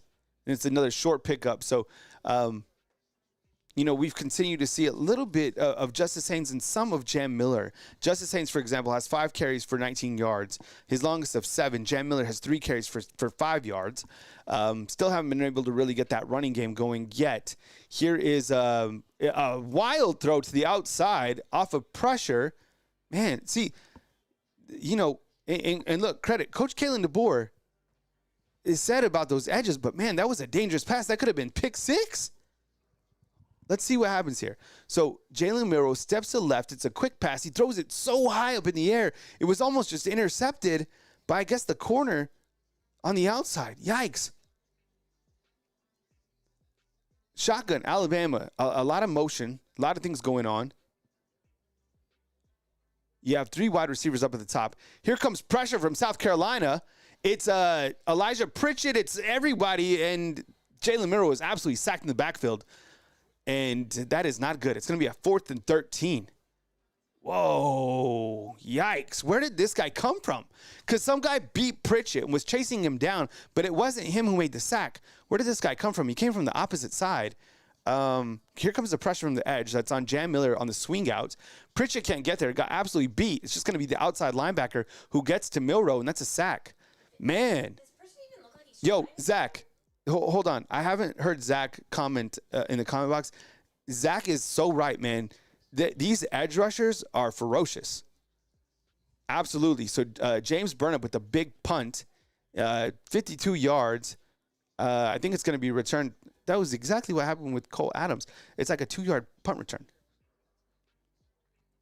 Man. Yikes. Yeah, and you kind of wonder too, Drew, why didn't he throw it away? And Clint, damn, you guys are making some really good points. Clint is saying Burnap is MVP. Dude, hell yeah, he is. Imagine not having James Burnap this year. Man, that guy has over 25 punts. Let me ask you, from a frustration level right now, where are you sitting? It's kind of getting a little bit frustrating. Man, if it wasn't, and this becomes right now kind of been field position, right? I mean, South Carolina now pinned way back. They got a long way to work.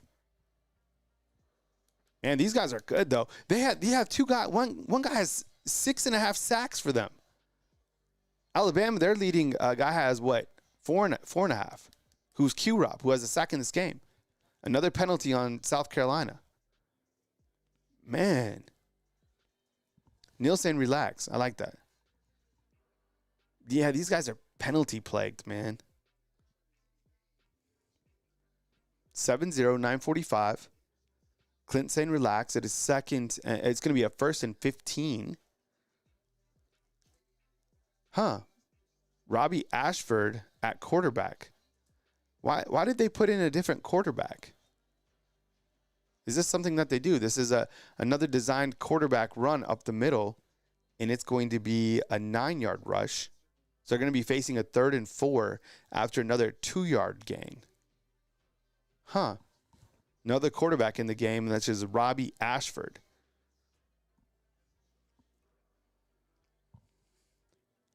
That's the other thing. Another penalty called on South Carolina. These guys get so many penalties. Pretty good play by the defense, but it's going to be a flag. So it was a 3rd and 4. And it's going to be a holding, which will make it a 3rd and 13 for South Carolina. I missed it. I don't know why South Carolina has a different quarterback in. Oh, yeah. So coming into this game, if you watch any of my shows during the week, I put the over-under for penalties in this game at 15. I mean, each of these teams is ranked way low in terms of penalties. Right now we have, 3? We have 5 penalties already.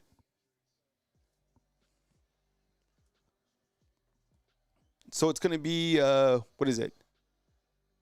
Ashford back to pass. It's just a screen. I don't know where that goes.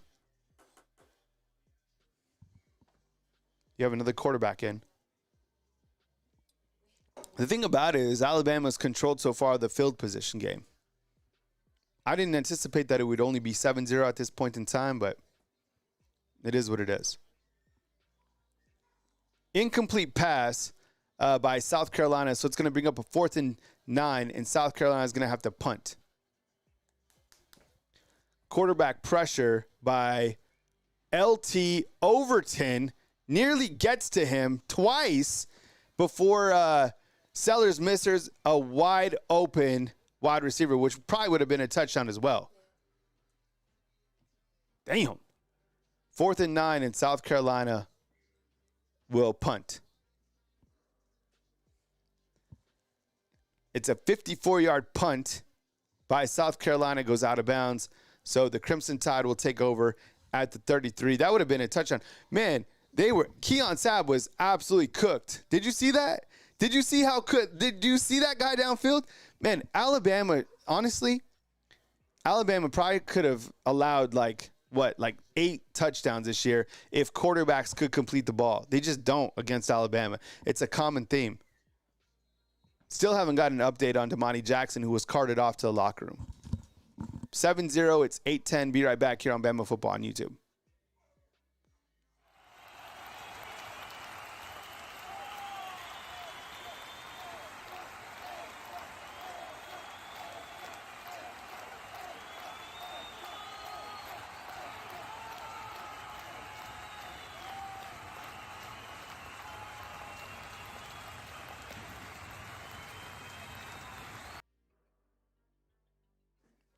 All right, back here on Bama Football on YouTube.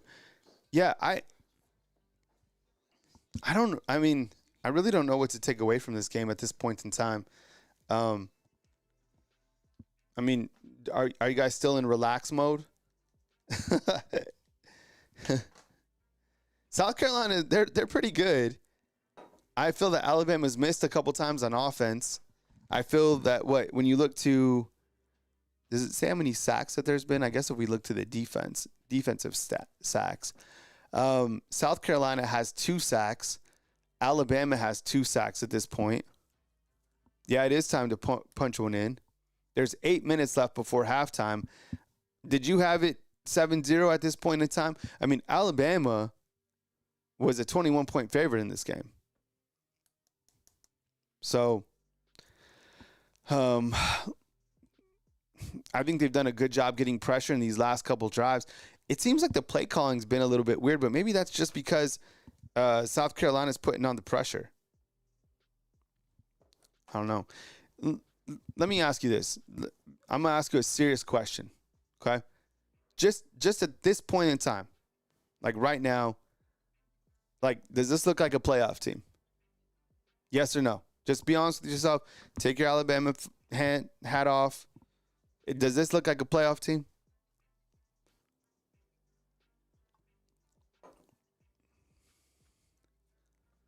I'm going to have to say no at this point in time. Just right now, things change. I mean, it doesn't take but a big play, and we're back to, on top of the world.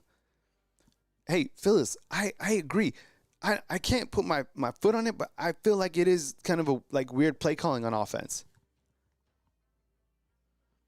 No Flex is saying no. Drew saying yes. Big 12 playoff team. Hell no. Jarvis is saying no. But things change, maybe a big play right now. I mean, Alabama is just one play away from jumping up 14-0, and then kind of the mood changes because of momentum. But it seems like this game has been – I don't know what to make of this game. This is – you know what? This is a game where you have to do a rewatch to figure out, what's going on. I know, the pressure has stopped a couple drives, but I don't know. This is a weird game. I don't like it so far. And if you guys missed it, Damani Jackson was carted off with an injury. We don't know what the injury is. We'll keep you posted if we hear anything from the team reporters. Alabama has 86 yards of offense. South Carolina has 66. I don't know. Let's see what happens. All right, so here comes Alabama. They're in shotgun. It's a dump-off pass, very quick to Jam Miller, and it picks up 13 yards for a first down. Man, that wheel route. I like it too. They've connected on that for touchdowns, right? Several times. Maybe this is the drive where we see Jam Miller, right? Alabama with the 1st and 10. Let's see what they can do. They got Jam Miller in the backfield. Really good run blocking scheme and a really good power runner. Gets 8 yards. Man, okay, so you got Jam Miller with the 13-yard catch, an 8-yard gain. Feed him, right? That was one of kind of the themes that we wanted, right? Going into this game is how was Alabama going to utilize its running backs in this game? And another carry for Jam Miller gets man, he can. Yo, this guy is ready for the NFL. Man, he is such a tough running back. He runs with power. He's got speed, and he's got 5 carries for 19 yards. But so does Justice Haynes. The exact same amount, actually. So it's a 1st and 10. We've seen we've seen 3 straight, the football go to Jam Miller 3 straight times, and you have Jalen Milroe now in shotgun. Oh, my goodness. Jam Miller gets absolutely tagged. And here comes Jalen Milroe to the outside. It's going to be a gain of 27 yards. Milroe on the option keeper gets to the outside and gets a lot of chunk yards. But the running back, who was that? Jam Miller on the option keeper got out. Do you see this? Oh, my goodness. Yo, Jam Miller got absolutely tagged. And that was another. Did you notice that snap was high? That was another high snap. I've seen 2 high snaps in this game. It is it's a 1st and 10. Jalen Milroe motioning out Justice Haynes way outside. I would imagine it's another option run. Yep, here it is for Jalen Milroe. And he gets to the outside, and he gets 6 yards. Man, Milroe's such a tank, too. Man, God. Jam Miller got absolutely sat down. That was crazy. Alabama inside the red zone. 2nd and 4. Let's get a touchdown right here. Just Milroe. That's all you got to do. Give it to the best player in college football. No running backs. No running backs in the backfield. Just Jalen Milroe. Team's leading rusher. Gets a 1st down. Milroe so far has 7 carries for 24 yards. And then they feed it to Justice Haynes for a 2-yard touchdown run. It was a 7-play, 67-yard drive. 3 minutes and 32 seconds. Alabama on top, 14-0. touchdown by the Alabama Crimson Tide. 7 plays, 67 yards, capped off by a touchdown run by Justice Haynes. I think this might be, it's his first touchdown in a few games. Alabama up now 14-0. That was a pretty good drive. When you recap how that drive went down, you look at how Alabama constructed it. And they started to go heavy with Jam Miller, right? He got a couple runs. He got a wheel route. Then Jalen Milroe used his legs to get a 27-yard carry. They didn't necessarily go to the air. In fact, Ryan Williams has 2 receptions for just 7 yards right now. Jeremy Bernard has 2 receptions for 42 yards. And Cole Adams has 1 for 30. Rushing-wise, when you look at the rushing statistics for this team, I can zoom in. Jalen Milroe putting together a nice game. 8 of 10, 100 yards. 7 rushes for 24 yards. Justice Haynes, 6 for 21. And Jam Miller, 5 of 19. Roll Tide, 778. In with the super chat. I appreciate you. Thank you so much for supporting the show right here on Bama Football on YouTube. Alabama up now 14-0. How you guys feel about that drive? I thought that was, I think, and it's interesting, like, when Alabama wants to dominate a drive, or when they want to dominate, period, they absolutely can do that. Like, that was dominating. I liked what I saw right there. I mean, that was strong football. Jam Miller, Jam Miller's the guy. He looks like an NFL back, in my opinion. Really good constructed drive. Sometimes, like, these drives, they don't make sense, but that one, like, that wasn't complicated. Feed Jam. Be right back in 2 seconds. Alabama up 14-0.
All right, Alabama set to kick to South Carolina. Still haven't got an update on Damani Jackson, who was literally carted off. It looked, they had to help him off the field. Like, 2 people come up underneath and, like, take him off. And it looked like he was limping. But from the replay, to me, the hit from what I saw, it looked like something to his hip. I didn't see anything to his foot. I have no idea. Hopefully he's okay. I would imagine, and we'll see what happens here. See if you can spot it with me. If they have put Jalen Mbakwe, another true freshman, on the opposite side at corner. I don't know. We'll see it right now. Because that would mean you have 2 corners out there. I can't see it on the TV broadcast yet. Here comes Sellers to the outside, and it is completed for like a gain of 6. I don't know. Right, Bama Bell? Didn't it look like a hip too? It looked like a hip to me. Because the foot didn't seem like it was impacted by that hit. I don't know. Maybe I was wrong. All right, on my TV, it's a 2nd and 4. It's a run up the middle by Sanders, who's able to bully his way past the Malachi for a first down. So 4 minutes before halftime, it is 14-0, Alabama leading. This game does have kind of a strange feel to it, but Alabama's starting to get control after a really good drive. That was a really good scoring drive. It'd be a lot if the defense can come up with something right here. But again, I mean, 14-0. The only concerning thing right now is kind of the health status of Damani Jackson. Sellers outside, dumps it off. Sanders catches it and falls down on the ground. South Carolina has now 105 yards of offense. Current drive is 4 plays, 23 yards. 2nd and 7 for South Carolina. Sellers with a connection across the middle on a slant. I mean, it'd be amazing if you go into halftime 14-0. No, there's 2:58 before halftime, and you get the 2-minute warning as well. So you have multiple opportunities for this clock to stop. Another run up the middle for 6 yards by South Carolina. South Carolina's not a bad team. They've missed on a couple things. I mean, I'm not blown away by them by any means. Their defense is, I don't know, above average. Offense is kind of the same. I don't know. Maybe it's the time of this game. These are always weird. All right, another keeper by Seller. Was that Robbie Ashford? No, that was Sellers that time, who picked up a gain of 9. Ran out of bounds by Jameer and Lathan. It's going to be another 1st and 10 for South Carolina. And it looks like we're going to hit the 2-minute warning.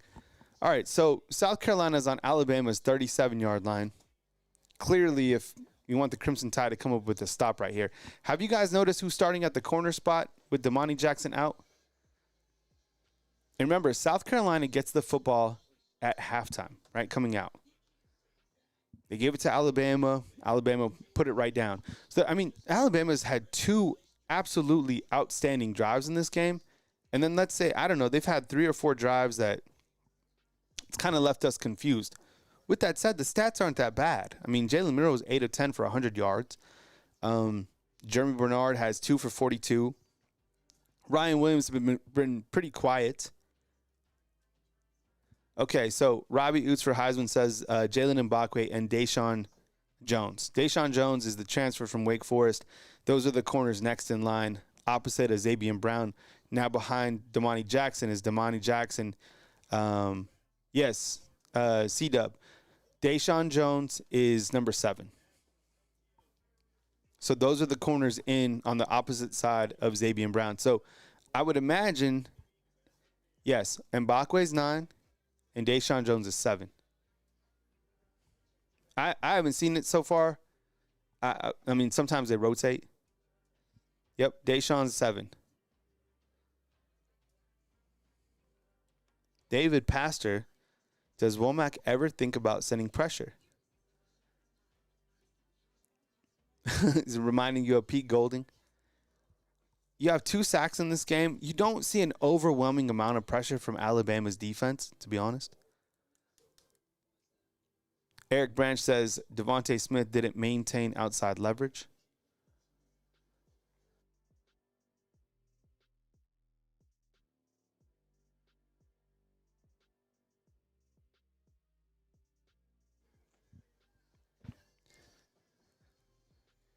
The champ's calling a pick six. I would love to see that. Even if you allow a field goal right here on this drive, I think that's great because I think you go in and your defense is played, I don't know. I don't think they've played great. I think South Carolina's, executed as best as this offense has, could. The quarterback's 9 of 11 for 80 yards, right? Raheem Sanders, you've limited him to just 17 yards off 4 carries.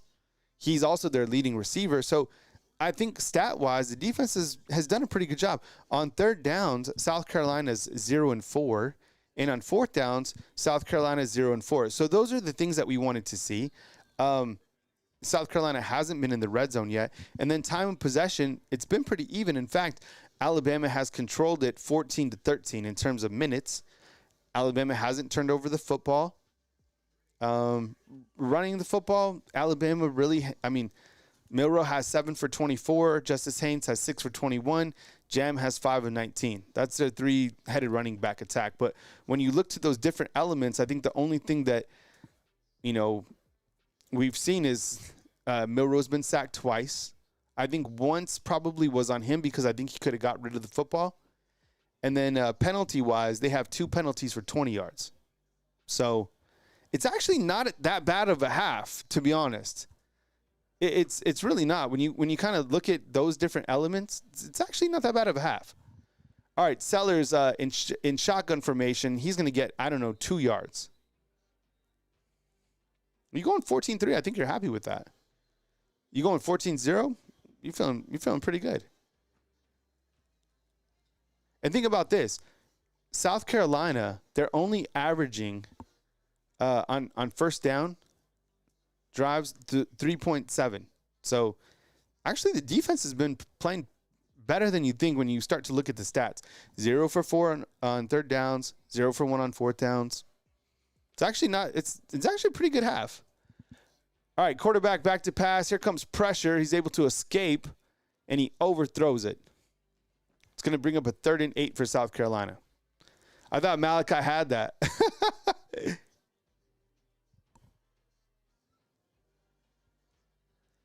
David, I as much as I want to be doom and gloom, you are up 14-0. I think, in the SEC gauntlet, you got to take it. But see, that also tells us where our standards. I don't think it's been a perfect half by any means, but it hasn't been terrible. It really has. It's been weird, and it feels kind of frustrating. It really does, and I kind of want my mood to sour, but they're not. It's not terrible. Like that. Look at that.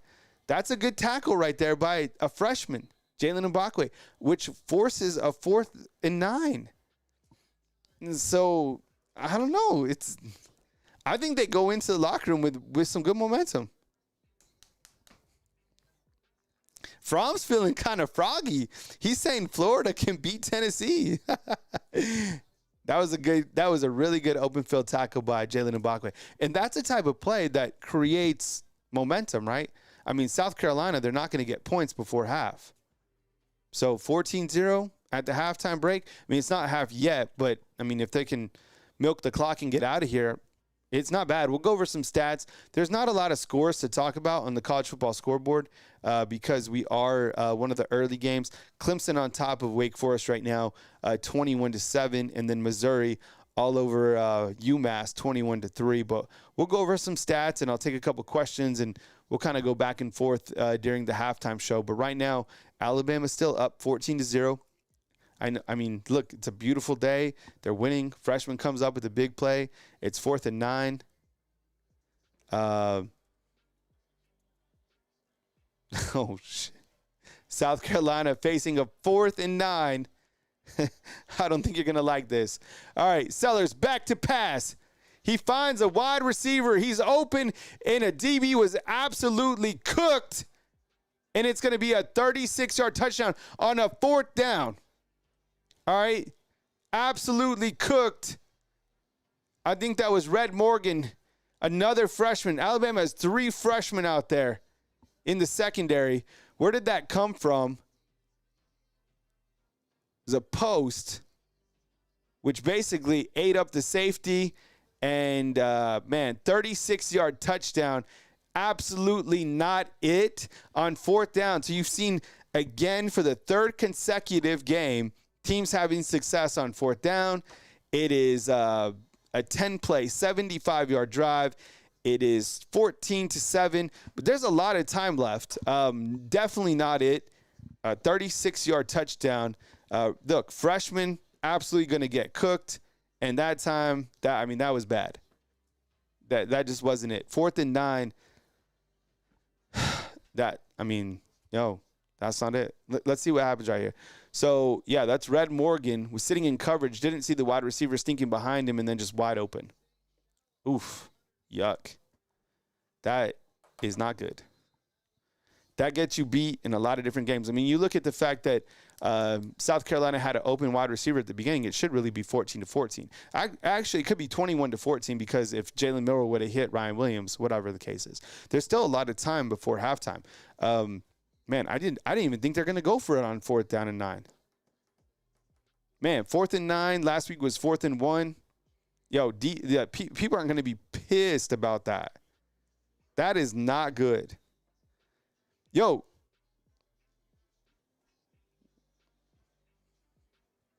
That is crazy. Yeah, man. That is not good. Yo, that was Zay Mincy, right? 12? I think that was Zay Mincy who got cooked. Ugh. And that's another freshman. 12 is Zay Mincy. So you got Zay Mincy out there. You got Jalen Mbakwe. You got Xavier Brown. Man, that's crazy. Yikes. Alabama gets a personal foul coming out. I didn't even see what the personal foul was. That was on Caleb Odom, another freshman. Man. Maybe Roll Tide Willie will talk to them at halftime. Right?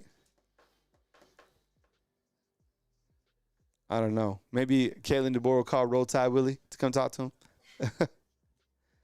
Someone could fire these guys up. Personal foul. I didn't see the personal foul. I guess it was off camera. But that was on Caleb Odom. Yikes. Now you have 3 penalties for 32 yards. And South Carolina has 3 for 29. Woof. Yikes. Not good. 14-7. Yeah, you can't turn the ball over here. I think you just get to halftime, right? Or do you put some points on the board? I don't know. We've seen DeBoer be aggressive in these situations. Incomplete pass by Jalen Milroe. So that stops the clock. So that tells us he's playing aggressive, right? He wants to put more points on the board. Remember, South Carolina gets the ball, and it was nearly sacked. And that's going to be intentional grounding. Oh, my goodness. Is that a safety? Is that going to be a safety? Wow. Is that going to be a safety? Oh, my goodness. Unbelievable. Yo, what is going on? Shane is pissed on the sideline. Think he's calling for a safety. Yep, and it's going to be a safety. Wow, Jalen Milroe. Yo, the train is falling out. Man, this team. Oh, my goodness. Kalen DeBoer, let's see if he gets upset. I doubt it. Right? 14-9. Oh, my goodness. The ice cream trucks. The Roll Tide Willies. Right? Is all that stuff seeping in? 14-9, or is it too early? Elijah Pritchett, man, they have a huge issue at right tackle. They have a huge issue at right tackle.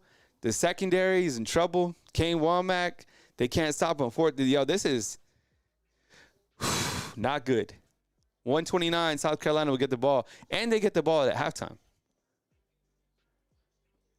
Yikes. Yikes. Man, oh man. What is going to happen next? 14-9. There's the punt, or whatever you want to call it. Nearly recovered by Alabama. That would have been interesting. Wow. So an intentional grounding by Jalen Milroe leads to a safety, and it is 14-9.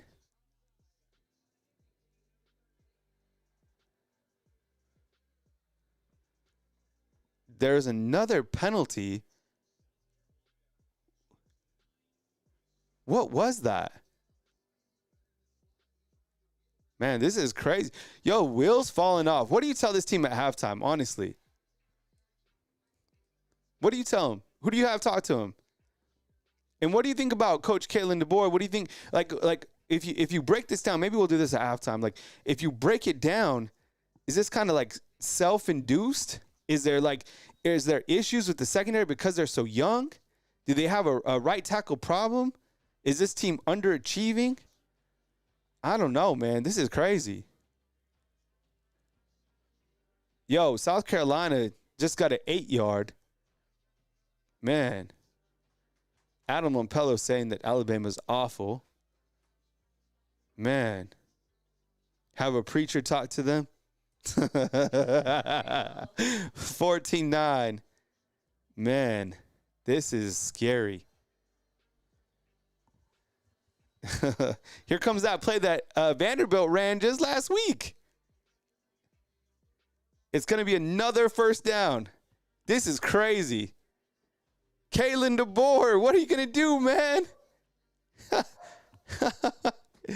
Oh, my goodness. A minute before halftime. They've crossed the midway point. It's going to be an offsides on Malachi Moore. Man, this is crazy to see.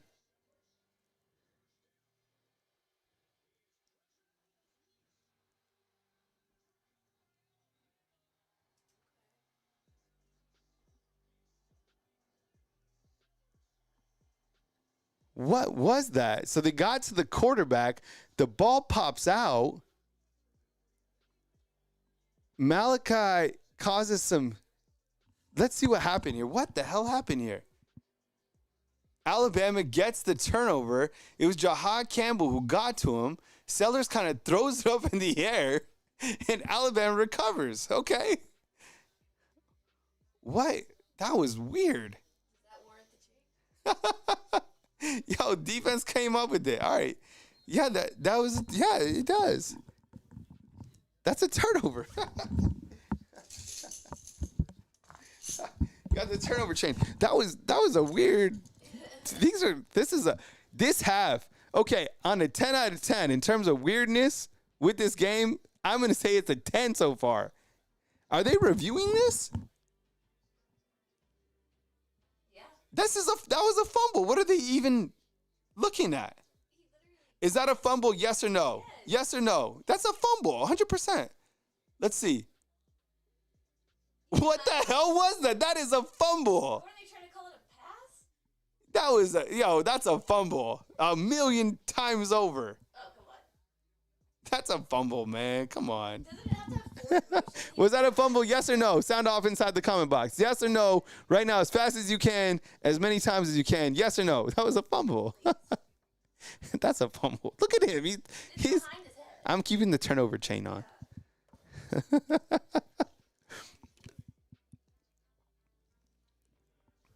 Weird. What are they going to call it? That's a fumble 100 times. What are they looking?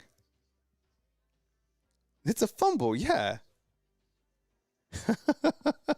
They just need to get to halftime. What a weird first half of football. You know what it is? I know that they're practicing earlier. It's just these morning games, they suck. It's not it. These guys will come back. There's been glimpses. There's been glimpses of really good things, but then I got kind of scared a couple times. Yeah. It'll stand. What do you guys say? How is that not a fumble? Out of all plays that we've seen, some plays are like up in the air. That was a fumble. Yeah. Man, it'd be great. I think Coach Kalen DeBoer goes right to I think he goes right to Ryan Williams for a touchdown. Yeah. I would. I think because you need a lot more momentum coming off a turnover than to a touchdown. Give it to Ryan. Oh, man, Jarvis, that might be it too. Look at that. Yeah. Look, no, but see, the thing about it too is he grabs on the ball again. See, Neil, I'm with Neil. It's a fumble. Okay. Thank you. Why did we even have to review that? Out of all plays that we've seen, that was a fumble. All right, we keep the turnover. Like, put it in the end zone. Put it in the end zone. Let's go. Like, they're explaining it to him. See, that's exactly what I said. Did you see how he was, like, clamping his hands? It's because he went to clamp back onto it to, like, try to get possession of it. All right, here we go. Put the ball in the end zone. Jalen Milroe in shotgun. Let's see what happens. You got some momentum right now. There's 48 seconds before halftime. Do you think Alabama scores? Yes or no before halftime? No running backs. 5 wide. You got a tight end in there. And Jalen Milroe is sacked. All right. Take him to the locker room. Take him to the dude. And I think you got to stop going empty too because you have a problem at the right tackle position. Go to halftime. They call it timeout. Oof. All right. Where did the pressure come from? Look, this time it's coming from the edge rusher around. Man, these guys. What if they sacked Alabama? Let's go to the defensive chart. They have 3 sacks on Alabama so far. Georgia had none. What was he sacked one time against Vandy? Whew, man. And you know what? This is a game where all eyes are watching Alabama too because of the time slot, right? Because they're watching all day of football and they're watching this game now because they see it where it's at. Let's see what happens. Jalen Milroe now has a running back. They have 2 wide receivers to the outside. There is 44 seconds. They've just called a timeout. They're coming out of a timeout. It is a 2nd and 13 on the outside. And Jalen Milroe is going to be sacked again. Wow. 4 sacks by South Carolina. Woo. Oh, my goodness. Take them into halftime. Get out of here. Go to halftime. Man, Jaden Roberts got beat that time. Yo, this team does not. But what happened? You know what's sad is you get glimpses because that first drive dominating. They had another dominating drive. They get off the field and then. It seems like South Carolina has all the momentum. Here's Coach Kalen DeBoer, who's 2-2 after losses, right? I pointed that out. Yeah. Man, can you imagine? He's going to get so much flack either way for a lot of different things. I don't know. You know what? This just isn't the standard. This isn't.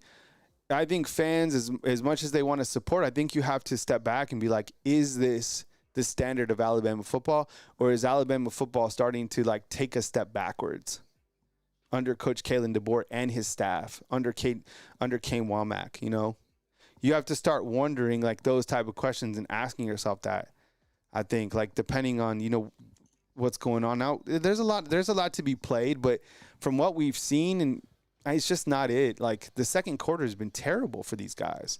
South Carolina's outscored them again. Here goes Jalen Milroe. He's going to pass it. It's going to be intercepted by South Carolina, and they get out of bounds at the 1-yard line.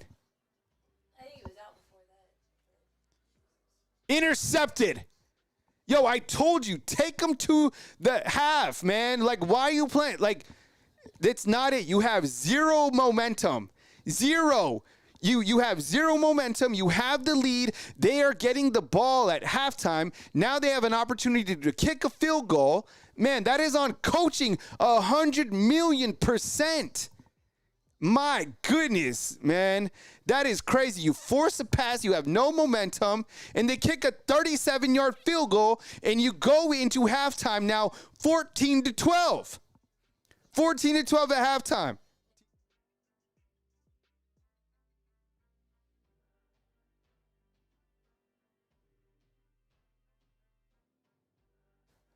14-12 at halftime. Yo, that is not it. All right, that was terrible. That's on the coaches for not having that. That was bad coaching. Bad coaching. That's bad coaching. Take them into the halftime break. You have no momentum. You have a 14-9 lead, right? Grade the coaching in the second half on a scale of 1 to 10. Grade Kalen DeBoer.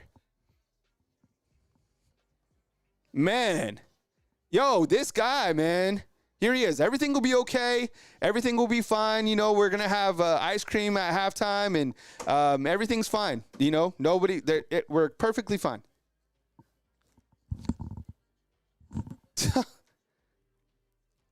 Now, I think they win this game. Look at the players. Look at the players, man.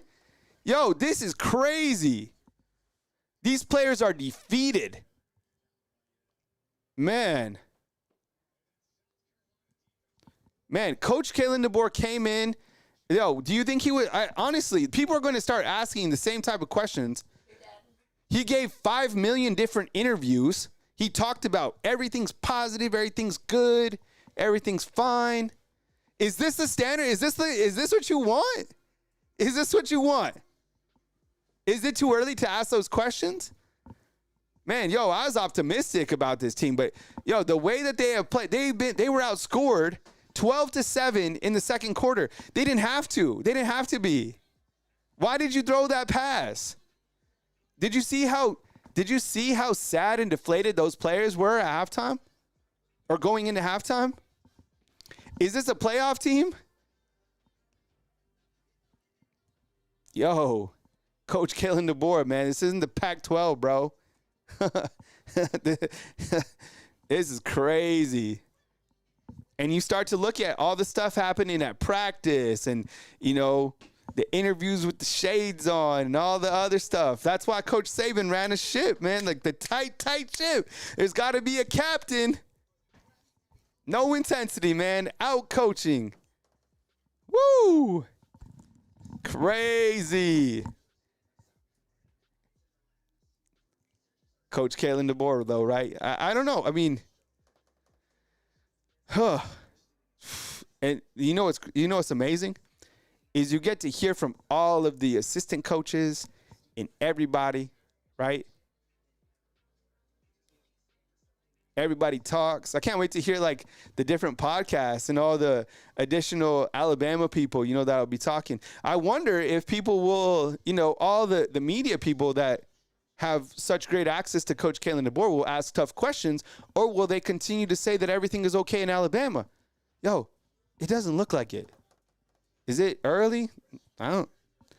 Is this the standard that you want of Alabama football? Let me ask you this. I'm going to leave you with this just for 1 second. Is this the type of Alabama football you want? Yes or no? And you know what's scary is when does it start to impact recruiting? That's when you know shit's getting real. It's like when, you know, it starts to get into the mind of other people. I don't know. Maybe this is too early.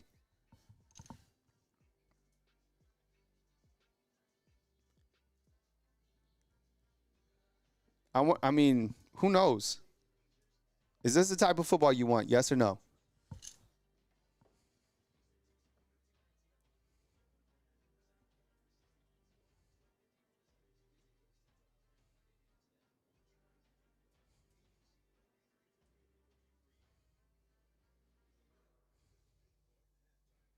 Wild.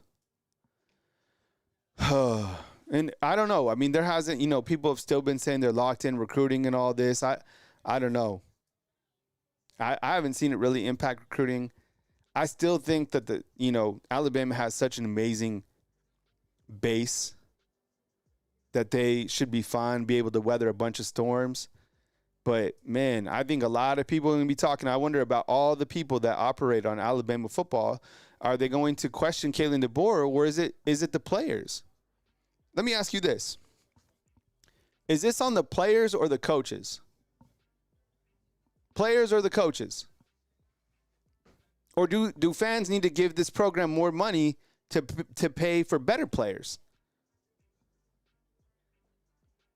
All right, let's start right here. Do you feel that this is on the players or on the coaches? Seriously. And look, the players there was a while ago where you could be like, well, the players, they're just kids. You know, they're just like, no, they're getting paid. Like, I promise you, like Jalen Milroe, Malachi Moore, those guys make way more money than you. Way more. All the players make more money than you do, probably. So I'm asking you, like, they're pros, okay? Is it on players or the coaches?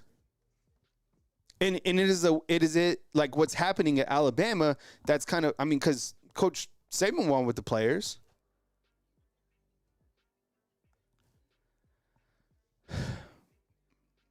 It's on the coaches. Oh, yeah, they're employees, man. These guys make so much money.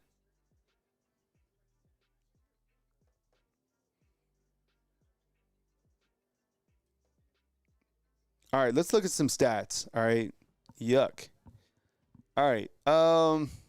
Let's start with the scoring drive.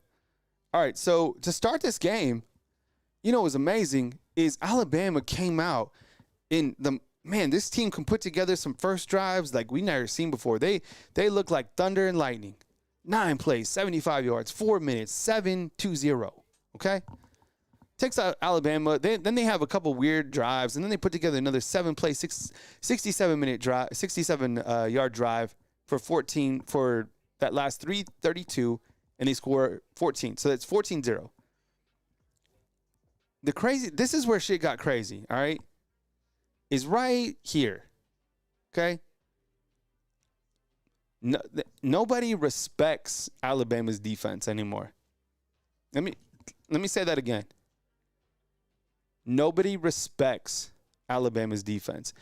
And look, now you have Damani Jackson, who did go out with an injury. So now you put Zay Mincy out there. You put Jalen Mbakwe, who, by the way, made a good open field tackle, but you have 3 freshmen in the secondary. Well, it's 4th and 9. 4th and 9. And South Carolina, this dude hasn't thrown, like 2 touchdowns all year. Throws a 36-yard touchdown pass. Okay? And it's 14-7. And guess what? They get all the momentum. Okay? So what do? You come out and you get a safety. That was on Jalen Milroe. Okay? And the offensive line. So now it's 14-9. Alabama gets the football back, and instead of sitting on it and going into halftime 14-9, they have no momentum, okay? They have no momentum.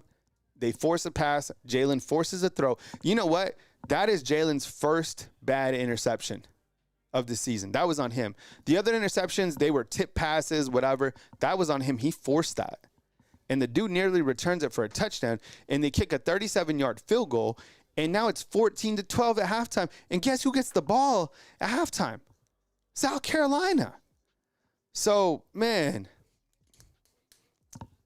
and I ask you, like, is it on the players? Is it on the coaches? Is it on both? Probably both. Here's Jalen Milroe. Nothing that, the intentional grounding and the interception, man, that sucks. Those were on him. He's 8 of 11 for 100 yards. The running back game, it's so weird because it's like these guys are underutilized, but it's like they don't even fit the system. 6 carries for 21 yards, 5 for 19. Jalen Milroe now has 10 for 2 because he's been sacked so many times, right? And then Brian Williams has been pretty quiet, 2 of 7. Jalen Milroe, so Jalen Milroe's had 3 things that have gone wrong this half. He missed Ryan Williams on a touchdown, the intentional grounding, and the interception. 3 things. But the offensive line, there's problems because South Carolina has sacked Jalen Milroe 4 times in 2 quarters. 4 times. It's going to be 8 sacks. For South Carolina, the quarterback, how come every single quarterback plays their best game of their life against Alabama? Diego Pavia balled out. This guy, look at this. Look at this stat right here. You know what is scary? Last week, Diego Pavia was 80% against Alabama. Lenoris Sellers, ladies and gentlemen, is 81%. That's better than Diego Pavia. Okay? Look, even Robbie Ashford came in and threw a pass. He was 1 for 1. They're not even going to Raheem Sanders. So, man, let's look at the team stats real quick. Sorry, I do all this on the fly. Total stats. South Carolina has, oh my goodness, this is sad. South Carolina has more offensive yards than Bama at halftime. 167 to 142. They have more passing yards than Alabama. Alabama is winning in penalties too. Yo,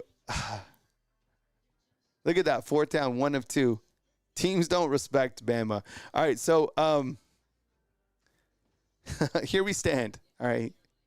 Here we are leading South Carolina 14-2 after a loss to Vanderbilt. Is this what it's like? Because you got Tennessee next week, okay? You got Missouri. You got LSU. You got Auburn. You got Oklahoma. I mean, I don't know. I mean, from what I saw, the team going into the locker room, just from the TV broadcast, everybody's head was like this. They're deflated. They're upset. And when you're upset, it's hard for you to have pride in performance. Alabama football has never been, I haven't seen them in this type of a situation in 6 quarters ever with covering Alabama football. I mean, I've been covering the team for 8 years, 8 seasons, not a lot. During that course of time, I caught the end of Coach Saban's run. I covered 4 national titles, some incredible teams. I've never seen this team like this. I've never seen this team with their heads down. I've never seen them. Yeah. Damn. It's crazy, man. I mean, and when things, I wonder what you say to the team at halftime, and I'm curious about the leadership of the team. You know, I mean, I still think that they win this game. I do. It might be down to the wire.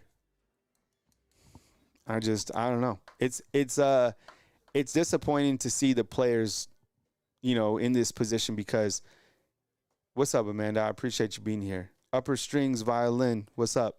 Cool username. Upper Strings Violin, that's what's up. What type of adjustments do you make? And how can you respond in the third quarter? All right. I don't know. And how are other people viewing Alabama? And I ask this continually because 12 teams now make the playoffs. Can you imagine how crazy it would be to think that you're not even one of the best 12 teams in college football to not make the playoffs? Let me ask you this. Yes or no? I'm going to take a quick break.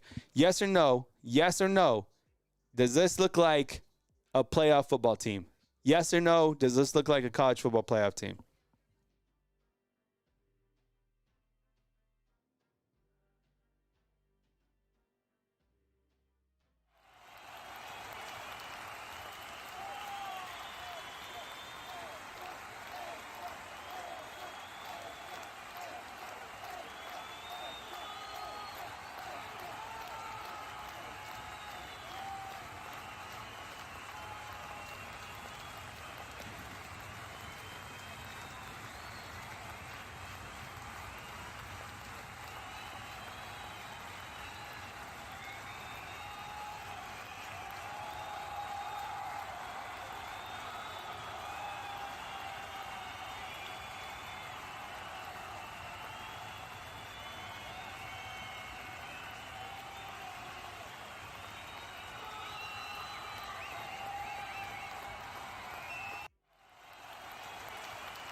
All right, fam. Almost went on a permanent commercial break.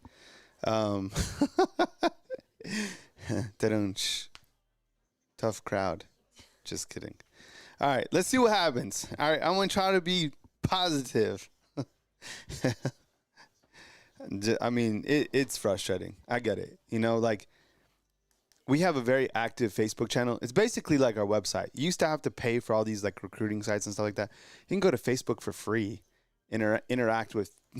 I always think it's funny. It's like these recruiting sites and stuff. They're like, we have 5,000 paid members. Like, we have 30,000 free followers on Facebook. You know, it's a way larger reach for free. So, you know, you can go to our Facebook page and just sound off Alabama Crimson Tide on YouTube. All right. Be curious to see if Billy's in a panic. Yo, I mean, all of the major sites, like all of them, Rivals, 24/7, On3, all of them are Alabama heavy. So everybody's, but they also do get, you know, you will get a little bit of wave if things start to really go south. Who knows? It's still early. There's still a whole half of football. Start off with a 3-yard gain, and here comes South Carolina. This is their opening drive. Man, it's wild to even go in for it. That was such a frustrating half of football. There's 2nd and 9 on my TV. Little handoff up the middle. It's going to be 3rd and 6. And you start, like, that's what I think. Like, now when you start to see things happening, like this standard, are all the things that Coach Kalen DeBoer is allowing, is that affecting the play? Or are they just simply, I mean, are the players just not that good, or the coach is just not that good? Or is it because you're doing different things that the players aren't used to? I don't know. You start to kind of go all the way around. All right, it is going to be a 3rd and 6, and Sellers is going to hand off. Actually, he's going to run. He's going to use his legs. He's going to get, 9-10 yards. He gets a first down. Yikes. Now it's a 6-yard gain. It's a 2nd and 4 for South Carolina. But, you know, I always kind of wondered, like, you look at the first person that Coach Kalen DeBoer had at his program, and, you know, just interesting things that were happening, you know, from the jump. And now you start to see if that's leaking into the actual season of play. I don't know if he didn't think it was that serious. I don't know. Who knows? 6-yard carry.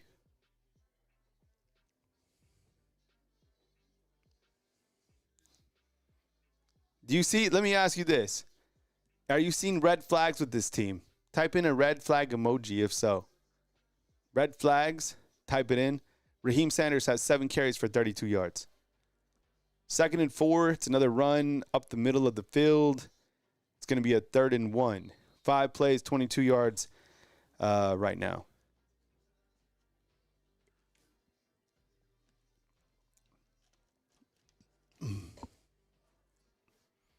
It's another first down for South Carolina. They pick it up on the 3rd and 1.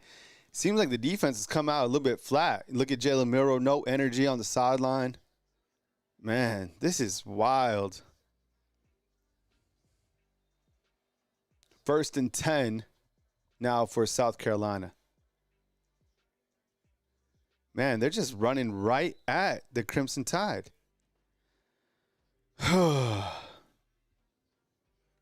What's up? Dax is up here. Dax has literally like a red card.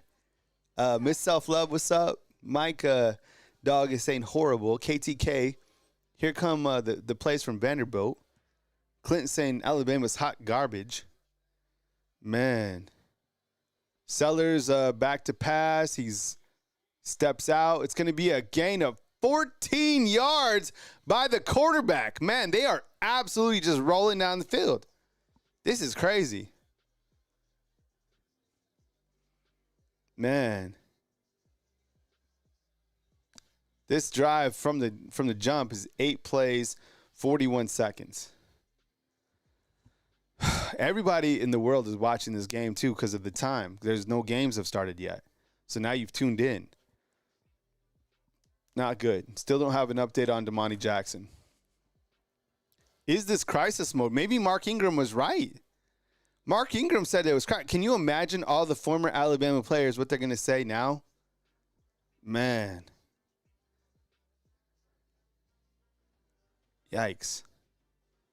And there's a lot of things now that you're going to point to, right? People are going to be like, you can't discipline this team. You can't control this team. You can't make defensive adjustments. I mean, there's different things that you can go to. Big sack in the backfield, and that is Jamarian Latham. There you go. Get a little bit of energy. Man, that was good. That came at a really good time. It's a 3rd and 15 now. Oh, man.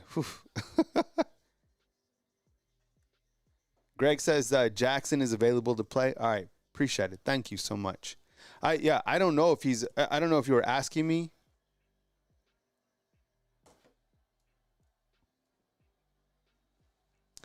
Here is 3rd and 15. Sellers back to pass, wide open down the middle of the field. Yo, this isn't it. Complete pass for 22 yards. South Carolina moves the sticks. Wow. Not good. What do you say? Like, I mean, LT Overton was picked up. Ugh, man. Jalen Milroe under the tent looks. Can you take a picture? Jalen Milroe doesn't look out. Yo, this is crazy.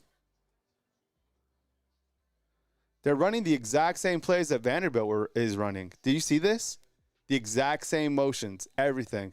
They know that.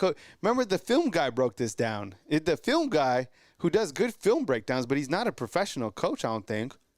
He literally broke down. There's this guy on YouTube, T. He has a really good. He's up and coming. He's called the film guy. He broke down Kane Womack's defense like a YouTube guy. He's good. He's really talented, but I don't think he's making $1.5 million. Maybe he should. Shoot. If a YouTube guy could break it down, look at Kane Womack. Maybe they'll get a turnover. Who knows? Nobody fears Alabama anymore, though. That's. I think we know that. Oh my goodness. 3rd and 2. Let's see if they can get off the field. Man. Kalen too soft. You think him allowing everybody to the practice and stuff is catching up with them? Oh my goodness, they're running the exact same plays Vanderbilt ran. The shovel pass up the middle. Yo, this is the exact same thing. Kane Womack, he can't. Oh my God, this is crazy. This is the Vandy shovel. Beamer hit up Diego Pavia and was like, yo, what was that play? He's like, oh, it's just a shovel pass to the middle. They can't stop it. It goes for 17 yards every single time. Man, crazy. The Vandy shovel. Wow. What's your worry level about this team on a scale of 1 to 10? Seriously, like your overall worry level right now. Is it 10? Are you worried about this team, or is it too early? Yeah, I'm a little worried. Like on a scale of 1 to 10? 6. How about a scale of 1 to 1 billion? 6 billion. On a scale of 1 to 10, what's your worry? 10 being the highest? Man, 11s, shit. Yo, and the fans never go over 10s.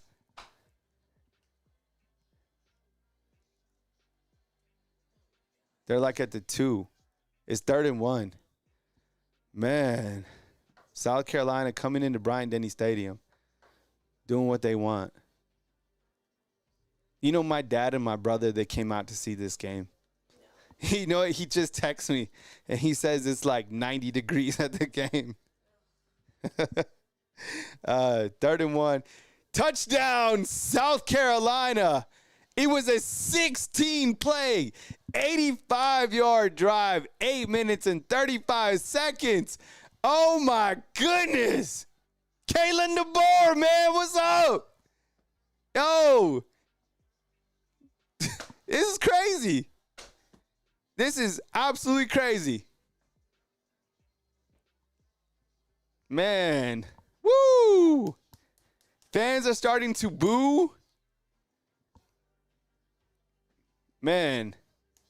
This is why I've never seen this before. Never. I've never, you know what? Come to think about it, T, you know what? I mean, there's still a lot of time left, and I would imagine Alabama comes back. I mean, how could they not with the offense like they have? In the brilliant mind of Coach Kalen DeBoer, right? Isn't he the best mind in college football, like offensive-wise? I would imagine they put together a drive. Look at that. Look at these stats. Yo, check this out, right? Oh, can you imagine what the recruits are thinking right now? You think recruits after this game would be like, everything's okay. Coach Kalen DeBoer is fine. Yo, Coach doesn't have control of the program, right?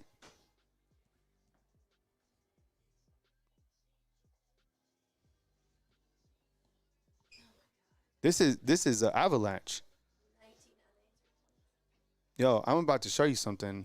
I don't want to scare you guys. Look at the total yards. 257 to 142.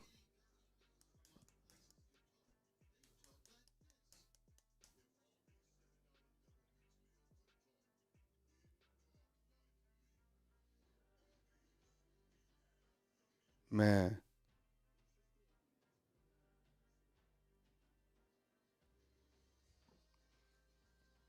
Let me ask you something. Do you think that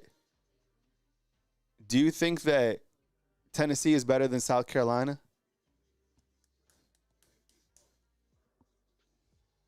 That was crazy. That was a long drive.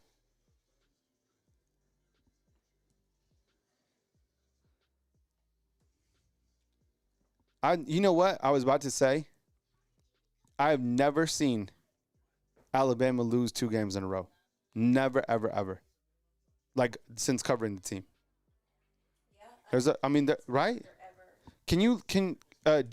Jarvis, are you here? Jarvis, when is the last time that Alabama lost 2 games in a row? Not saying they're going to lose. There's plenty of time left. I would imagine they score right now. When's the last time they lost 2 in a row? Who is this on? Is this on the defense? Is this on Coach Kalen DeBoer? Is it like in the locker room type problem? Is it on the players? Is it something else? Is South Carolina just a better team? Like, what are some things? Or is it just how it goes? Man. Woo. Oh, and then against unranked opponents. That's the other thing, too. 2013, they lost 2 games. Who was it? Auburn, and then we lost to Auburn, and then Oklahoma. So the Oklahoma game was the Sugar Bowl, and the lost Auburn was like the final got you. game of the Okay, season. cool. Yeah, that was before me. 2013. I was covering, high school football. I went from high school football straight to YouTube. I'm just a YouTuber. YouTuber. That's why they said, yeah. All right, crazy. All right. Kimberly, that's a really great point. You know what she said? It's an everything problem. You know what? I think there are if we were to draw a whiteboard, right? And we were to point towards the different things. You know what I wish I had right here, T? Is there any way that I could get a whiteboard here? Matt B. Great has a whiteboard. No, he does. How many whiteboards are in his house? There's 10 whiteboards. Look, but if I had a whiteboard right here, then I could write down the problems. Okay, can you type them out on Canva? Yeah. All right. And then so I want problems on the title, and then I'm gonna tell you. Okay. But can you do it like in whiteboard writing? Just kidding. All right. All right. Here's the kick in Alabama is coming back. What's up? It's the Roll Tide scare along, and Emmanuel Henderson. Oh my God! Did they get the ball back? Oh my God! They got absolutely tagged, and it was a fumble. They fumble all the time on kickoff returns. Man, that was crazy. So that was Emmanuel Henderson. He gets absolutely lit. The ball comes out. They're able to recover.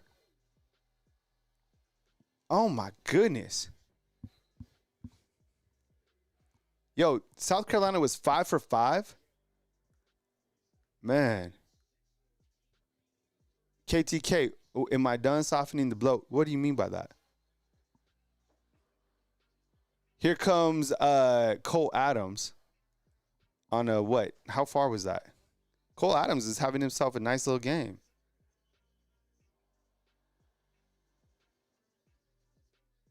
"27 yards by Cole Adams, and then a 4-yard gain by Jam Miller.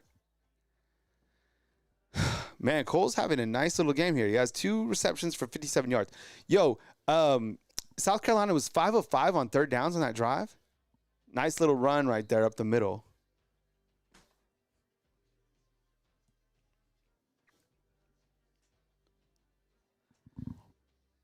First team to 40 wins. Is that it? Oh, man.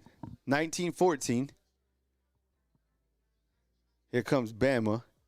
Give a 1-yard run to little run up the middle. Jam Miller. All right, see, can I get like a board of like things that are bothering me? Yep. All right. Okay, now we're asking like, what's the problem, right? What's going on?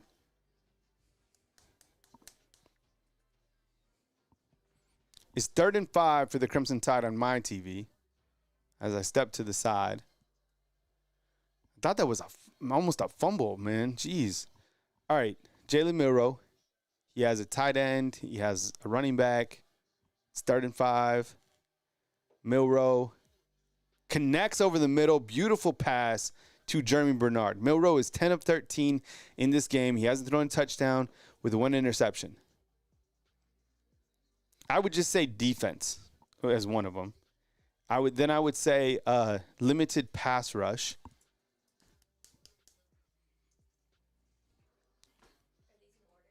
Yeah, we're going to put them in order.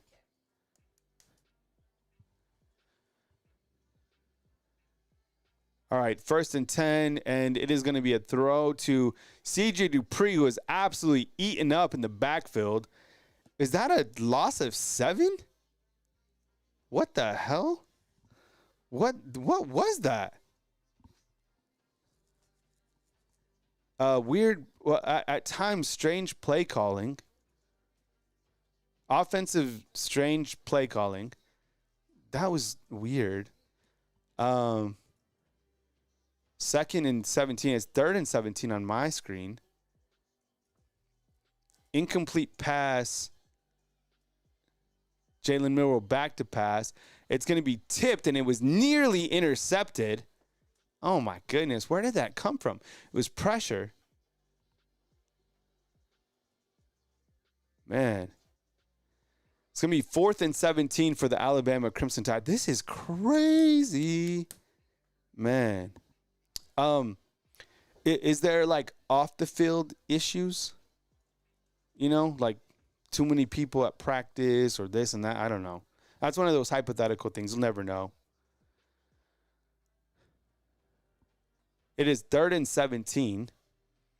Milroe back to pass. Good pass protection. Milroe throws a pass, and it's going to be out of bounds, and it's going to be a 4th and 17. Yikes. 4th and 17. What is Coach Kalen DeBoer going to do? What are fans booing at the game or anything? Like what? Maybe text Caden. Be like, have fans booed?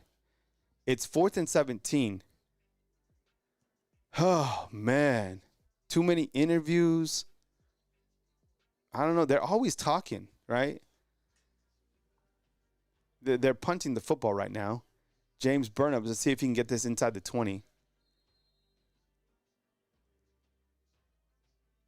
He's going to. All right, so, T, do we have that board? It's at the 10, so another punt inside the 20.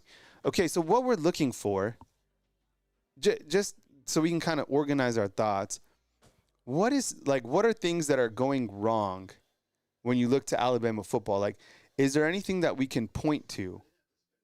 Problems. I just listed it problems, okay? Help me out. So can you guys please add some more to the board? All right, so I've just put the defense. I know that's pretty vague. A limited pass rush, strange play calling on offense, off the field issues. How about average running game, or something like that. Like they don't use the running backs. I don't know how you want to say that. If we could have like 2 columns of this, because I think there's going to be a lot, and then we'll kind of coaching. Okay, just overall coaching. Discipline, perfect. Okay. Whoa, I like that. Let's see, new team. How about fresh? Too many young secondary. Poor play calling. Let's see, no run game. Team is all talk, no bite. I thought Coach Kalen DeBoer buckled down. Coaching, discipline, no creative passing, tackling, can't score. Bam might lose back-to-back games. What does FFS mean? Oh crap, that's a double bad word, right? Can we say that on air? Okay. That's such a good one though. FFS. It feels good to say that one. Soft. Oh yeah, soft. Put soft in. And oh, you know what? I have another one. Culture issue. Yeah, culture issue. Put culture. That's a strong word. You know what? Let me ask you this. Yes or no? Real quick. Yes or no? Do people fear Alabama? Seriously, yes or no? Do they fear Alabama anymore? Lack of respect. Lack of respect. I'm talking about like around like the team, like the leaders, the coaches. Is it the fact that they're just like salary? Like they're just paid? They're just paid. Think about it, because look, I think there's a difference when you're salary, when you're already paid, and when you're working for everything. Nobody fears Alabama, right? This isn't what's crazy. You know what? Tennessee probably can't wait to get their hands on Alabama.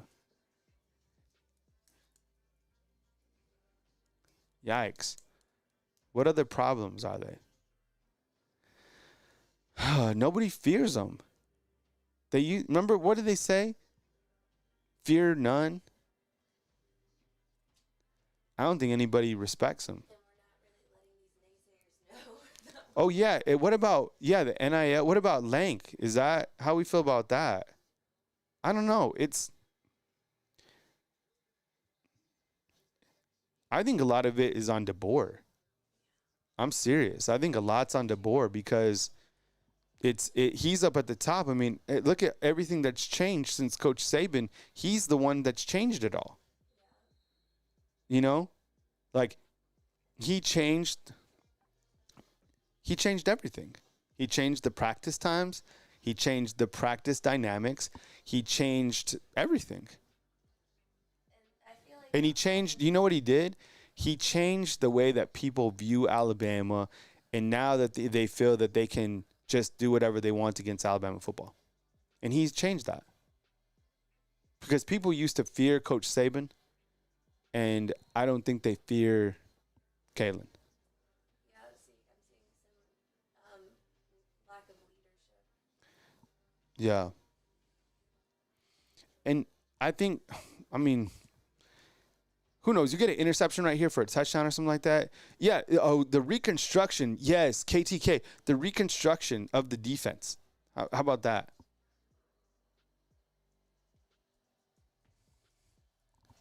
All right, let's hope for like a turnover right here.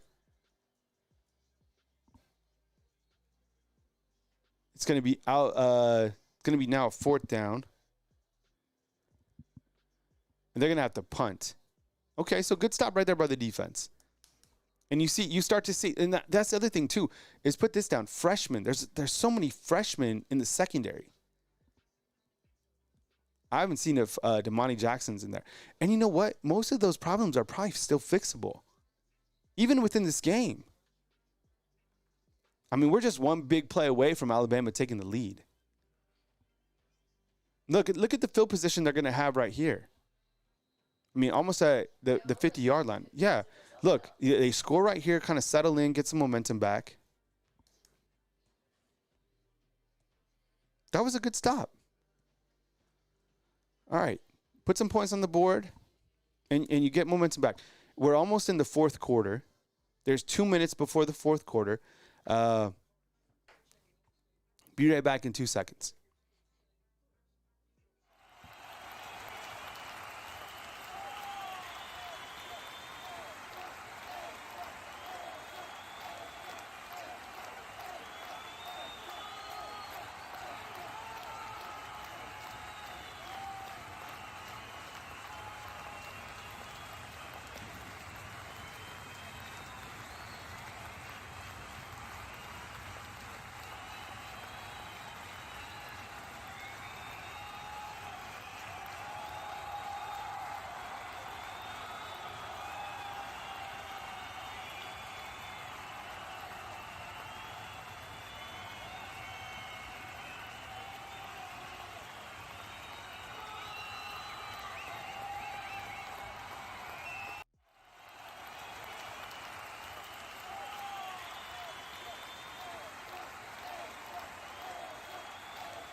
All right, here we go.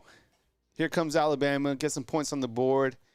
Get some of that momentum back. They don't really have much momentum. I think even a big play could kind of be the catalyst to some positivity here. Let's kind of manifest some stuff right here so we can get something good going. Damn, I didn't see the Sellers was 17 to 20 passing. 85%. That's crazy. That's better than Diego Pavia, which is crazy. All right. I have 2nd and 8 on my TV. If you're ahead of me, don't tell me what happens. It's Jalen Milroe. He's around. He kind of fakes the option. He finds Justice Haynes. Justice Haynes has a lot of room to run. Hey, there you go. You move the chain. It's a 13-yard completion to Justice Haynes. Good. All right. Moving the chains, moving the sticks. That kind of worked out. That was like playmakers making plays. A lot going on in the backfield, though, right? I think almost to the fourth quarter, 19-14. Oof. Running back in the backfield with Jalen Milroe.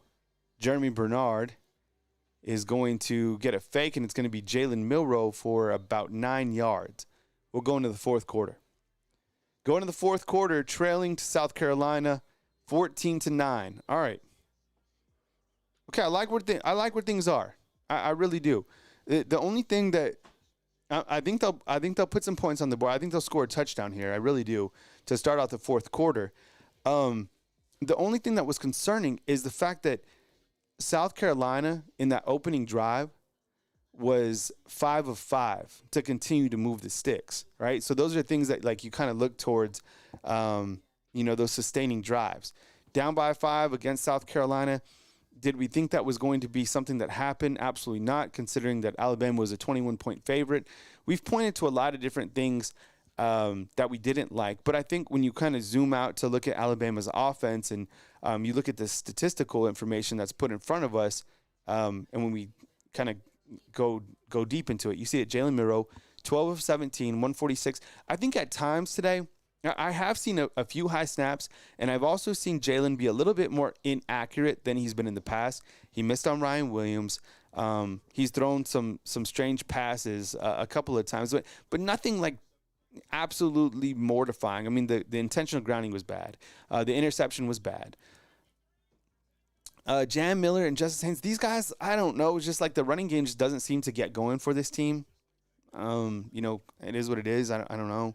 It's disappointing because every game I think these guys are going to run for like 100 yards, and time again they run for like under 50 yards. Jeremy Bernard has 3 for 55, but it's been Cole Adams who's had kind of the hot hand and leads the team in receiving right now with 57 yards, averaging 28 per pop.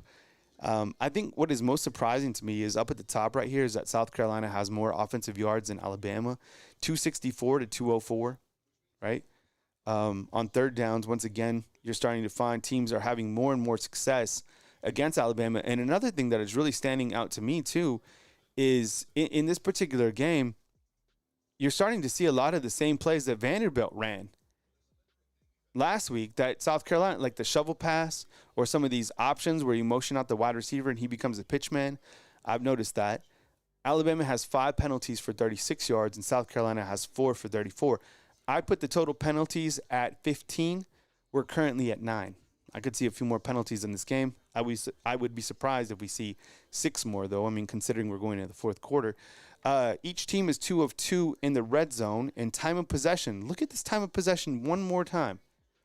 I mean, is this going to be like a keep the time, time of possession, 25 to 19? Just a couple things to look at. Alabama clearly needs to put some points on the board in a good spot to start out the fourth quarter with some points. So we'll see what happens, and we'll keep you posted right here at Bama Football on YouTube. Be back in 1 second.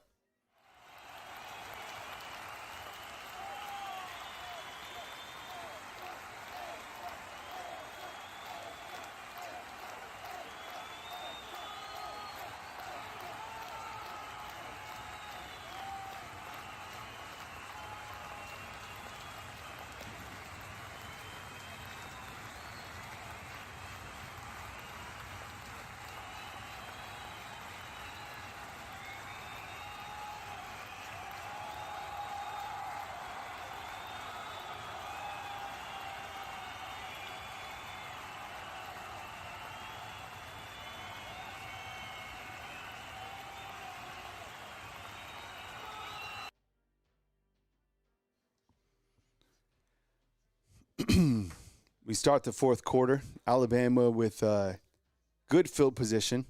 It's a 1-yard gain for Milroe. It's going to be a first down for the Crimson Tide. It's going to be a 9-yard carry for Jalen. Milroe has 13 carries in this game for 21 yards. Remember, he's been sacked 14 times. It's now a first and 10 for the Crimson Tide. Mid in motion. It's 2 tight ends, and it's going to be a Jalen Milroe keeper again to the outside. 9-yard gain. It's going to be a 3rd and 1 for the Crimson Tide. Man, this guy gets so many carries. Absolute tank. He's QB1 and running back 1. All in the same. All right? 3rd-and-1 for the Crimson Tide. Here's Jalen Milroe, the best player in college football. Let's see what he could do, right? I mean, Kalen DeBoer has all the weapons. Here's what he's going to do. It's going to be a passing play. Jalen is going to throw it incomplete. I guess is intended for Caleb Odom, and it's going to be a 3rd-and-1.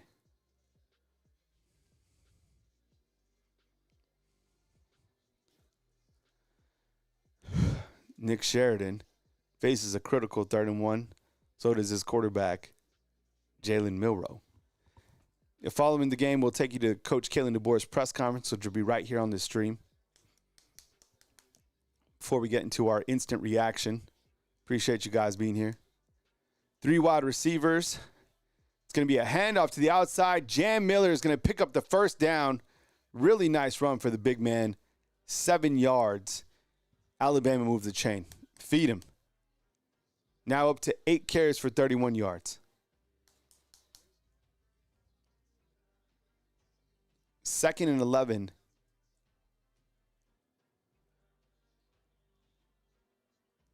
For Alabama after a 1-yard loss by Jalen Milroe on a run.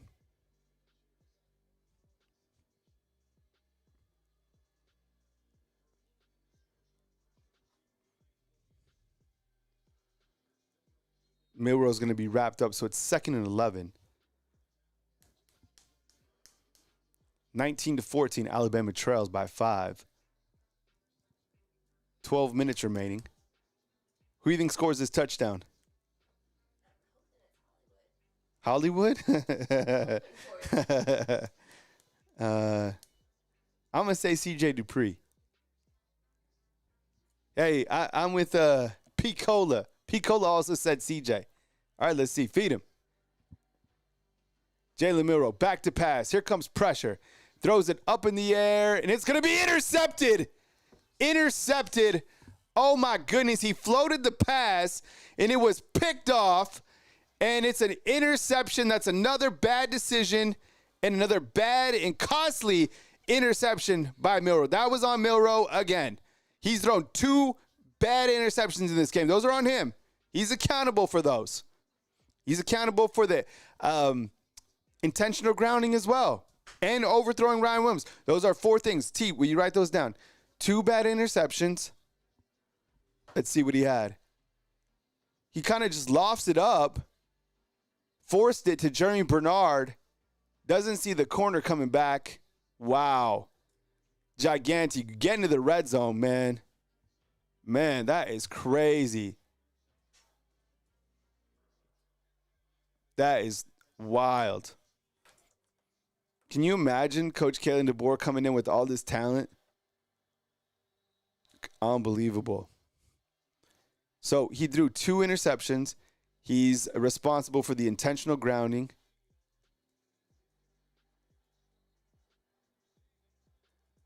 Whoa.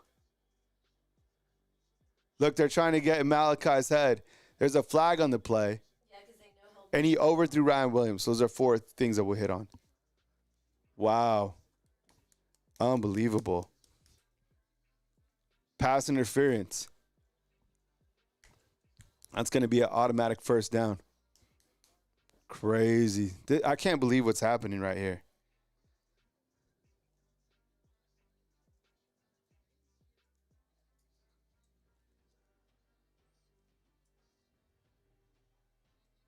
Yikes. So Alabama right now has how many penalties? It's going to be a fumble.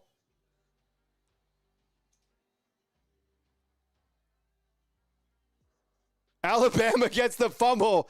Oh, my goodness. LT Overton with the scoop and score. Oh, not the scoop and score, just the fumble recovery is 19-14. LT Overton with he was like grumbling, stumbling. How did he get this? Quarterback just drops the ball, kind of bounces around. Oh, my goodness, man. South Carolina just fumbled it and gives this offense new life. Oh, man, crazy. Wild. You had some momentum. See, that's where this is like the typical South Carolina team that we see, right? All right. So South Carolina has 3 turnovers in this game. There's going to be a flag on the play. What is this? Man, just when you thought. Got to score, though, right?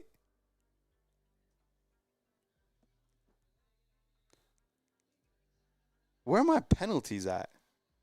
I don't see the penalties on the screen. Oh, penalties. Alabama has 6 for 51, and South Carolina has 5 for 39. So now up to 11. I said it'd be 15. Man, great time for a turnover. LT Overton with the fumble recovery, in case you can't watch it or you missed it. All right, Jalen Milroe, shotgun formation. He's going to hand it. I would just feed up jam right here. 3-yard gain. So it's going to be a 2nd and 2.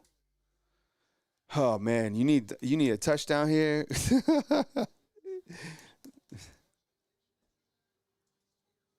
How about some Ryan Williams?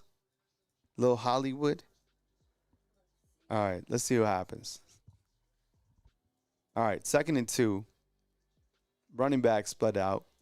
Here comes Jalen Milroe. He's looking. He finds Hollywood. Hollywood, nice catch across the middle. Freshman doing his thing. That is his 3rd catch today for 23. Been a little bit quiet today. Game's not over. I mean, this dude, he come and catch a touchdown with like 2 minutes remaining in this game for a touchdown.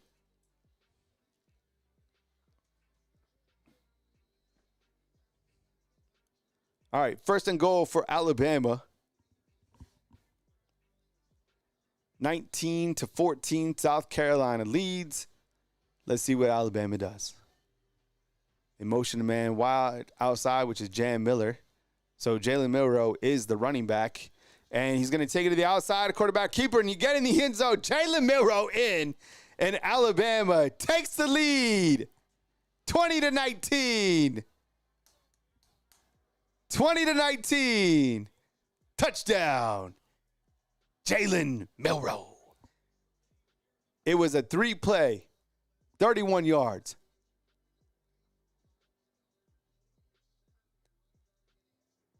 The quarterback keeper.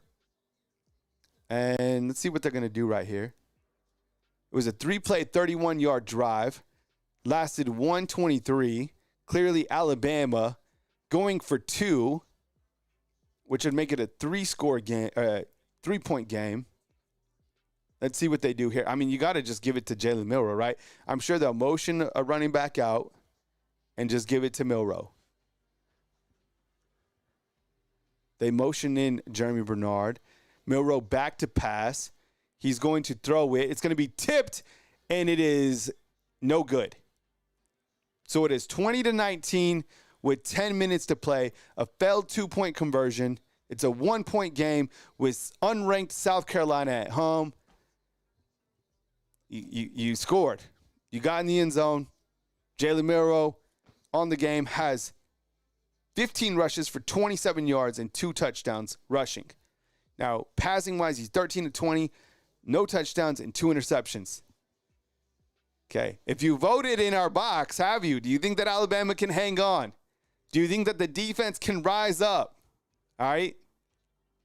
1% say no. It's tight. I mean, shoot, it's a 1-point game. They're favored to win this game by 21 points. I know. Right? All right, be right back. Struggle bus team. All right, be back in 2 seconds.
All right.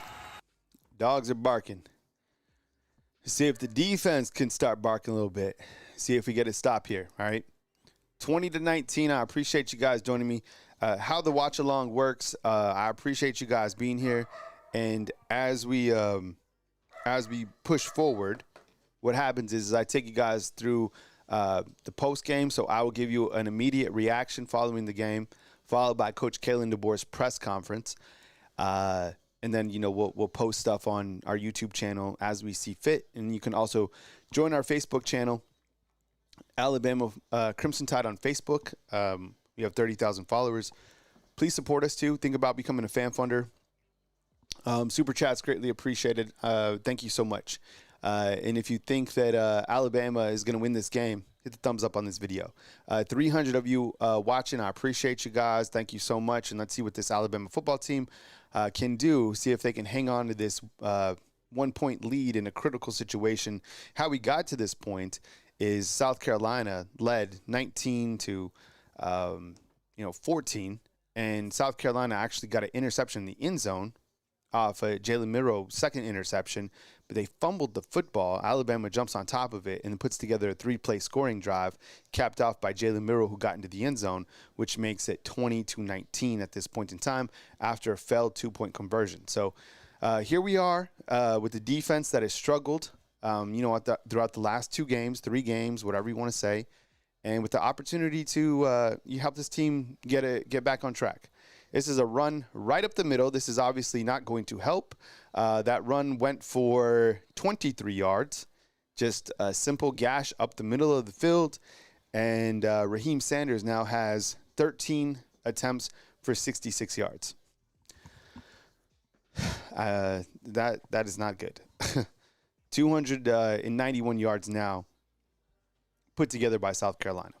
Run right up the middle. It was a tackle by Deshaun Jones, who's playing in for an injured Damani Jackson. It's another, run up the side to the middle. People get thrown down to the ground, and it's a 8-yard carry. Tackled by L.T. Overton. Yikes. It's going to be a 2nd and 2 yards for the Gamecocks. 9 minutes and 45 seconds until the completion of this game. Oh, this is tough. 2nd and 2 on my TV. It's going to be, looks like a gain of 1, so it'll be a 3rd and 1.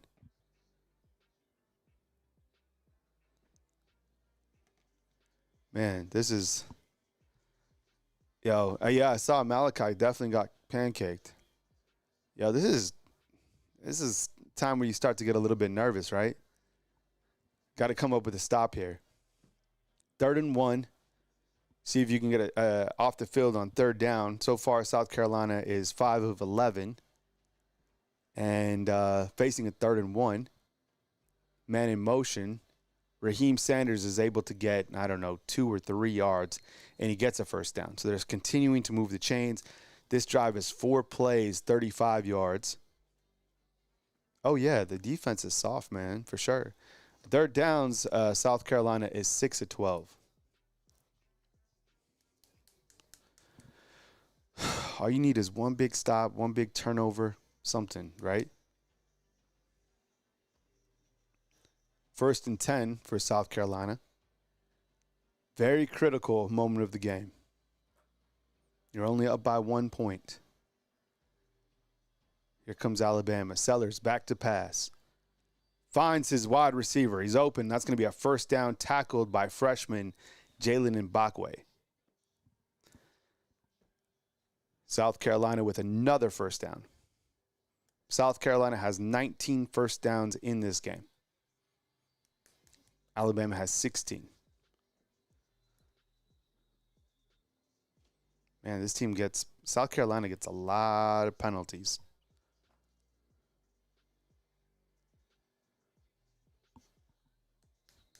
It's going to be a holding call, and it is going to be now 1st and 20 for South Carolina. South Carolina has been penalized 6 times for 49 yards. Alabama 6 times for 51. We are up to 12 penalties in this game. T, do you think there'll be 3 more penalties? Yeah? Yeah, unfortunately. Did we ever get a Red Bull? No. We never got a Red Bull. Huh. That's unfortunate. Fourth quarter calls for Red Bull. South Carolina, remember, all they have to do, too, is just get in field goal range, which they're not quite in at this point in time.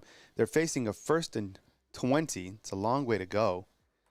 Sellers back to pass. He dumps it out to his running back, and he's going to be wrapped up and taken to the outside by Quay Russo. So now it's going to be 2nd and 18. Whew, man.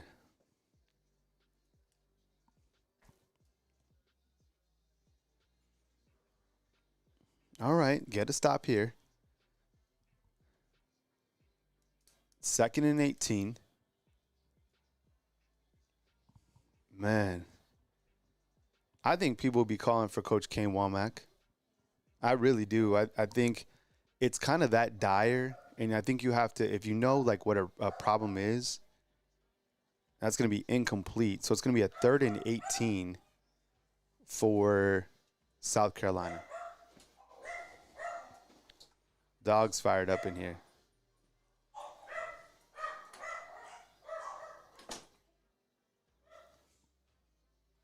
Third and 18. Time for Alabama's defense to really rise up. Let's see what happens here. Huge critical moment. And, you know, the defense has faced moments like this. And as of late, they really haven't come through. So this is an opportunity to make a play, make something happen. I mean, shoot, it's 3rd and 18, right? Fans are coming with it. You're going to take a timeout. 3rd and 18. Whew. I mean, shoot, it's 18 yards. But you got to think that they have 2 downs to play with here, right?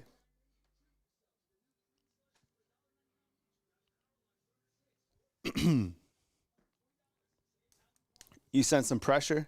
That's kind of the thing is like we don't see a lot of pressure like specifically on this 3rd and 18. Like I'm curious if Alabama comes after him. But then again, I mean, you're young. You know, you're going to have 3 freshmen probably in the secondary. Zabian, Jalen, and that time we saw Zay Mincy out there, and he got cooked. I don't know. I'm here with you, fam. Well, let's just see what happens. I mean, they're up 20-19. You get a stop here. I mean, what? South Carolina just used a timeout. You still have the 2-minute warning. Alabama has all of its timeouts. Oof. Not good. Tough game. The games are starting to get like super emotionally exhausting, right? I still got to grill some steaks for these college games at the back end. I do need some coffee too. I just want to be able to, you know, kind of before I get like too high or too low, like figure out because one big play changes everything.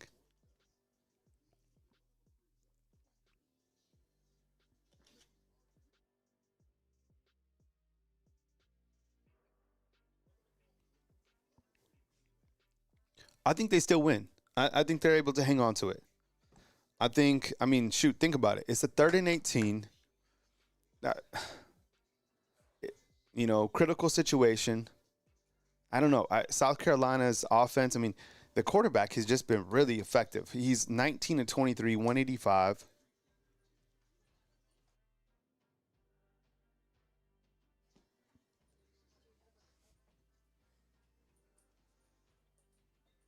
Can't even cook during game days. I know. You can't. Yeah, you can't chill. Imagine trying to work the grill. You know what I'm saying? What if you were like hosting and you're grilling? You can't. Right? It's too tense. These games are like, and then you get too mad. Oh, all right. Let's see what happens. That was a long time out. That was like a three-minute timeout. All right, let's see. This is stressful. I don't even want to tell you, like, next week's Tennessee. All right, let's see what happens. All right, 3rd and 18. Had a timeout to think about it on each side of the ball. Here comes South Carolina. Sellers today is 19 of 23. On 3rd down, 6 of 12 for South Carolina. That's 50% clearly. 3rd and 18. Let's see what happens. Here comes the pressure. It's picked up somewhat, and you're going to get maybe a gain of 3 or 4. It's a good play right there by the Alabama. That was Jalen Mbakwe out there.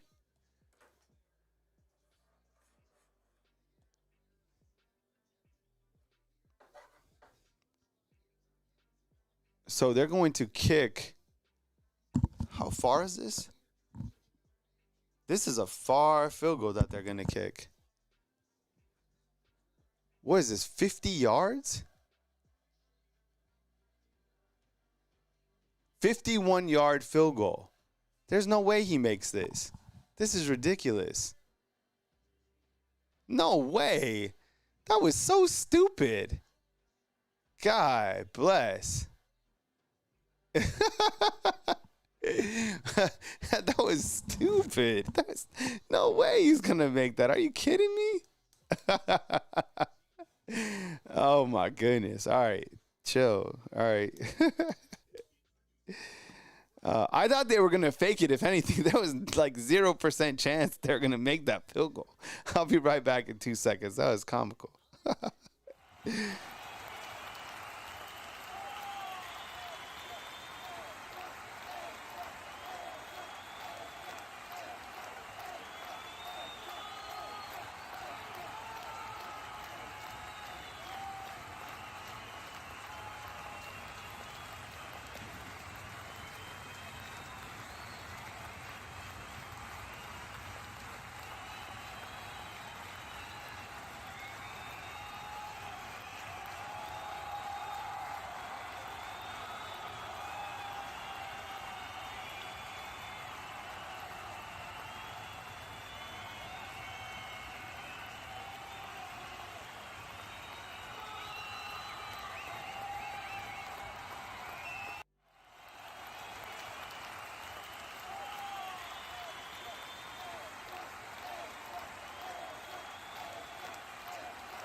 All right, fam. Hang in there. I'm going to take you home.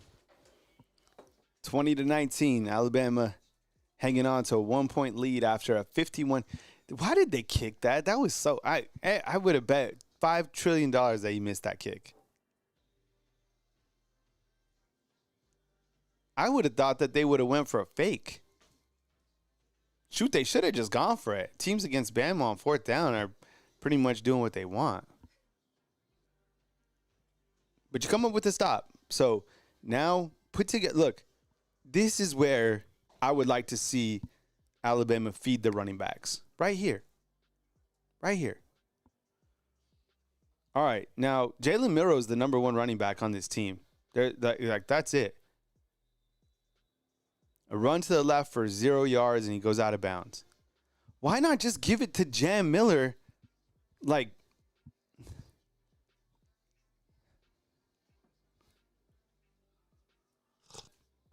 why? What a play!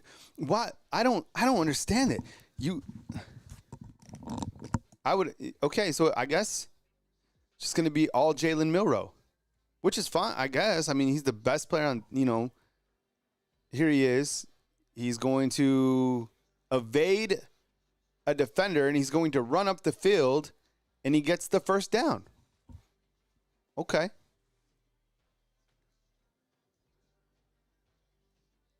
That was a first down. Where did that pressure come from? It's Pritchett again, right? You can't. I mean, well, number one, that edge rusher is very talented. Man, Milroe has 17 carries in this game, 37 yards. Now is where you play, time of possession football yourself. Jam Miller with a nice run to the outside. Looks like he was knocked out of bounds. It's a gain of, 4 yards. So it's going to be like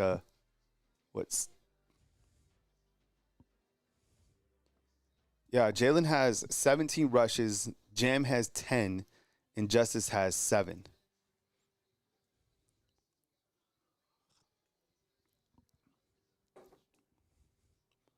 All right, 2nd and 6 on my TV. Could use a nice touchdown here. It's a nice completion to the freshman Ryan Williams. First down, nice pass. You get a first down, you keep the clock moving. Okay. Milroe is now 14 to 21. Williams now has 4 receptions for 32 yards. 4 minutes. Gotta just hang on to it for 4 minutes.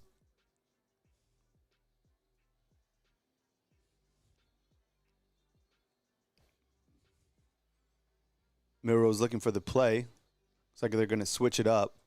It's got a tight end, C.J. Dupree, at the bottom of your TV screen. It's a quick pass to C.J. Dupree, who gets 4 yards. Okay.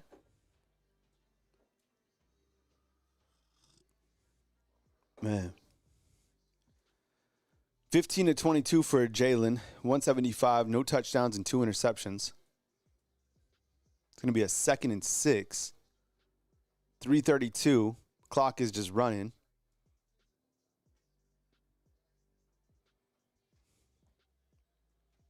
Second and 6. Alabama milking the clock.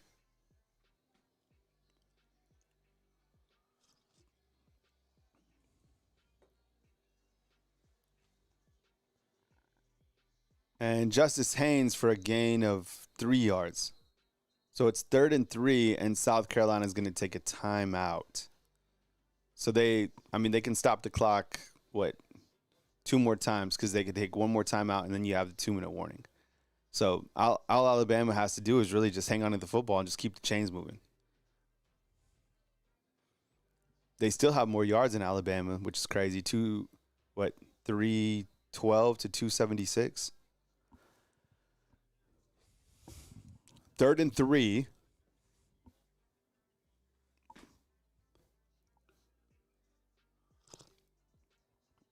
Army about to be 6-0 on the season after beating UAB. I would imagine Trent Dilfer is on the hot seat too.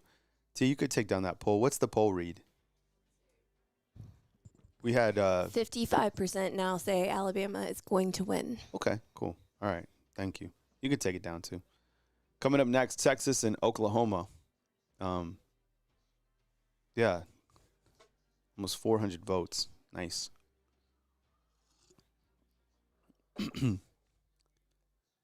Another little handoff to just Jam Miller. Gets the first down. Nice. Move the chains. 1st and 10. All right, just continue to run. Wow, they had Ryan Williams in the backfield. That was an interesting play. Never seen that before. I like this drive. Yeah, this is a good calming drive. Just get the hell out of here.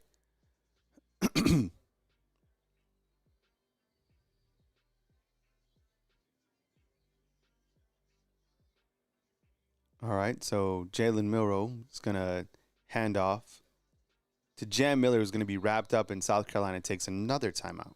Remember, you have the 2-minute warning as well. So that's what they're playing off of. So, you get another first down here. You're doing really well.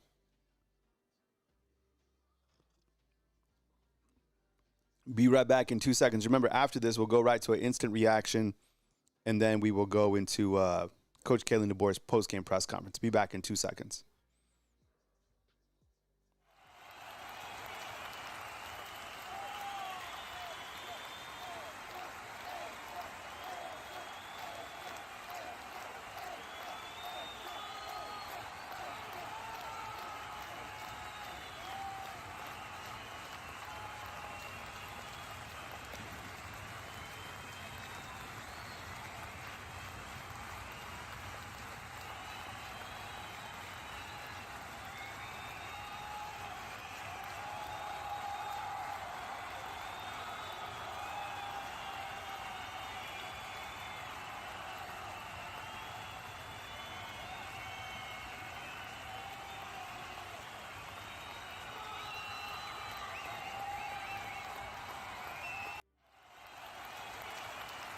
Jalen Milroe to the outside, takes a big hit.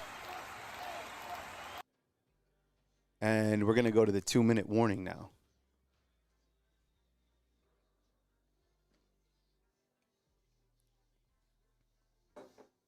So it's going to be a 3rd and 10 when we get back from the 2-minute warning. 3rd and 10 for Alabama.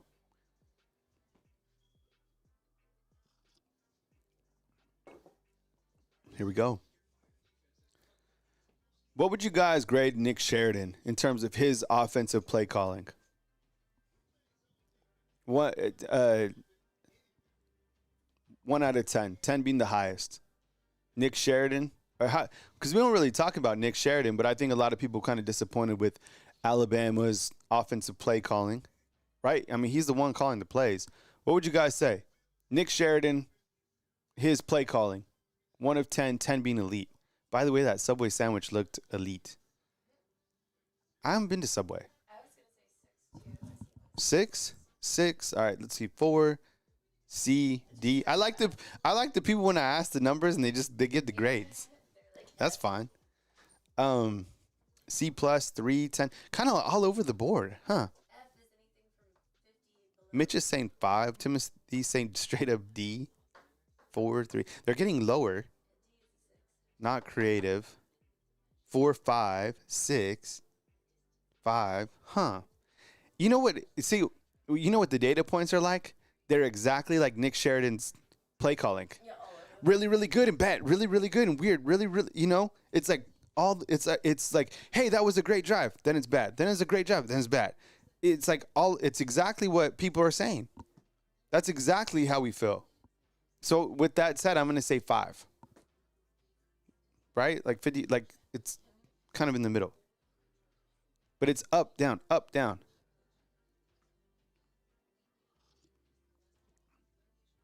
CM's like -10. 3rd and 10. What do you call here? What does Alabama call here? Does Alabama go to the air to Ryan Williams for a touchdown? Does Alabama run the ball with Jalen Milroe to the outside? Does Alabama feed Jam Miller? Does Alabama run a trick play? Does Alabama, right? Hey, C. Mitchell's like, how long is this subpar performance going to last? I don't know. I mean, this isn't it, clearly. You kept talking about that stat, how DeBoer has the 2 losses after. He's in the game since he started coaching at Fresno State, and then he was at Washington. After a loss, he's 2-2. And people were like, well, he won so many times. I know, but still, that's the truth. Um, it is interesting. It's like, how do you have your team? Now, with that said, in the following games that they did lose 2 games after that, they pretty much won the rest of their games. So, I mean, what do you think it's going to be? All right. I think you guys are going to like this. All right. So here comes Alabama facing a 3rd and 10. What do you think they do? Well, here they go. Motion. Jalen Miro gets the ball down the field. It's going to be a wide open Jeremy Bernard for a touchdown. Gives a dap to Slate Bolden. It looked like in the end zone. And they are dancing in the end zone. This team is back to dancing. Whoa, that was crazy. Where did Jeremy Bernard come from? That was crazy. Yo, that was good. I want to see where he came from and why was he so wide open? That was a 10-play, 67-yard drive. There you go. Like, you know, you had some time to think about it. And, man, that was nice. Shoot. That was it.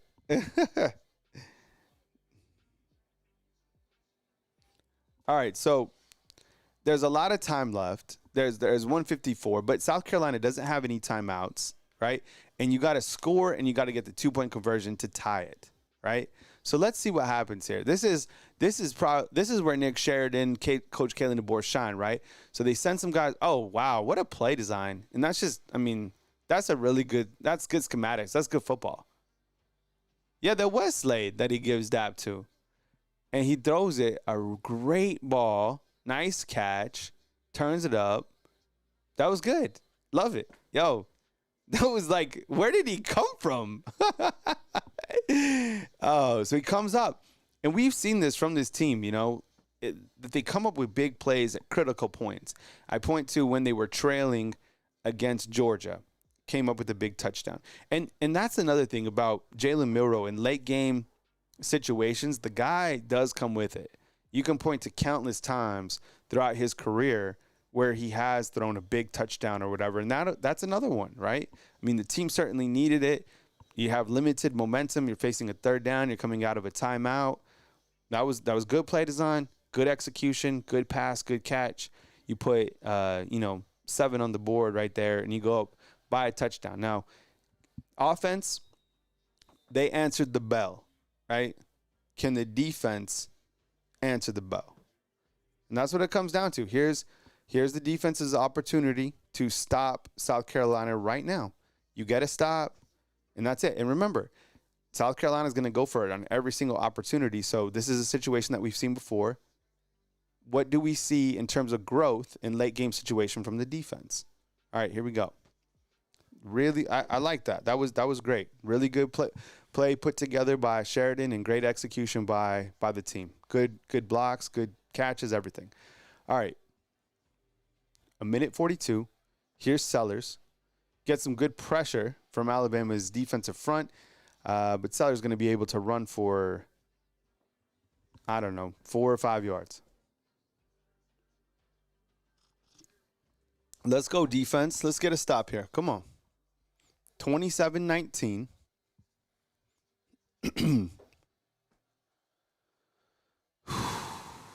Sellers back to pass. It's going to be, oh my goodness, it was nearly intercepted by the freshman Red Morgan, who would have been at the right place at the right time. It was a tipped pass just right there, man. All right, so it's a 3rd and 6. Man, he was right there. That would have been gigantic, especially for Red. Damn. All right. And Jalen was right there too, Jalen Mbakwe. All right, so 1:15. It's 3rd and 6. Got to get off the field, right? We've seen this before. Get off the field, guys. Looks like there's pressure from the outside. Sellers is going to extend the play. He's going to pick up the 1st down. There's a flag on the play. I think one of the players from Alabama got an early start. Offside, it's going to be declined. So the result, it's going to be 8 yards. Play's going to stand.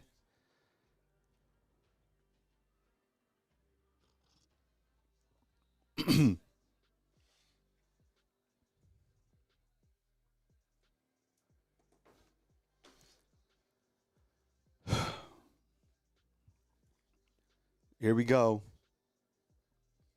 It is going to be a 1st and 10 for South Carolina.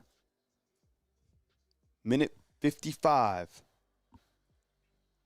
Here comes South Carolina. I'd imagine they get in their tempo offense now. The time is limited. Sellers back to pass. A wide open wide receiver, and they cross the midway point. It's the 50-yard mark, and they continue to move. They got to move. They have no timeouts. Time is trailing. There's 55 seconds. What is going to happen at the final moments of this game? I'll take you through our post-game show directly after. The pass is going to be, is it completed? It's going to be incomplete. It's going to bring up a 2nd and 10. Oof. Yikes. I thought that was almost intercepted. Hey, is that Damani Jackson's back? Good to see it. All right, he went out with the injury. Good to see him back. I don't know what it was. All right. All right, let's go defense. Come on now. 27-19. Here comes Alabama. And they're going to get to him. There's a flag on the play. I would imagine a hold. Right? Who's giving me a hold? What are they going to say?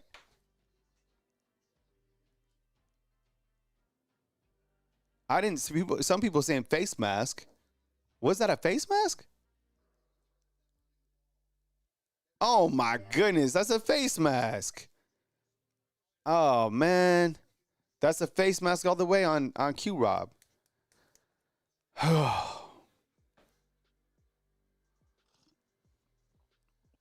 Wild. Absolutely wild. 27-19. You got 50 seconds left, and you extend a drive with a face mask penalty. Oh, man. You can't do that, man. You just. All right, so you're going to have a 1st and 10, right? Here comes Sellers. Back to pass. Goes deep. He has a man. It's going to be pushed out.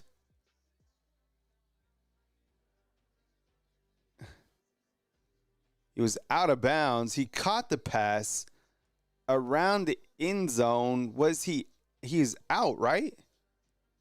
The previous play is under review. Looks like that foot is in. Yo, is that a catch? That's a touchdown. That's a touchdown. That's a touchdown. Is that a touchdown? Is that a touchdown? Oh my goodness. Yo, is that a touchdown? That looks like a touchdown to me.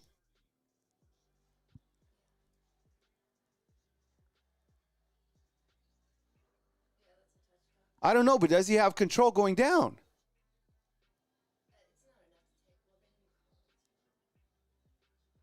Yo, what do you think? Yes or no? Is that a touchdown? Just answer me. Yes or no? Yes. Ball was on the ground.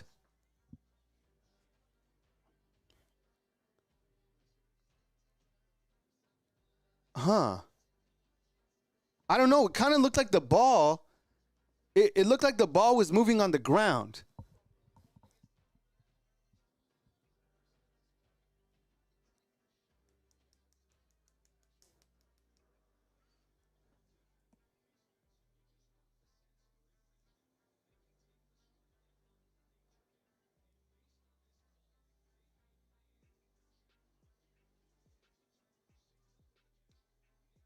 It's a touchdown. They're calling it a touchdown.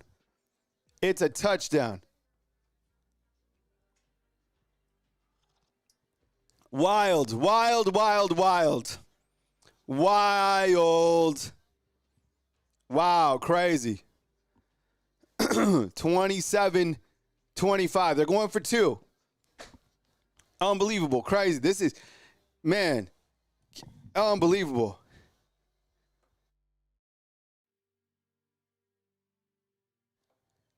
Here they go. Here we go.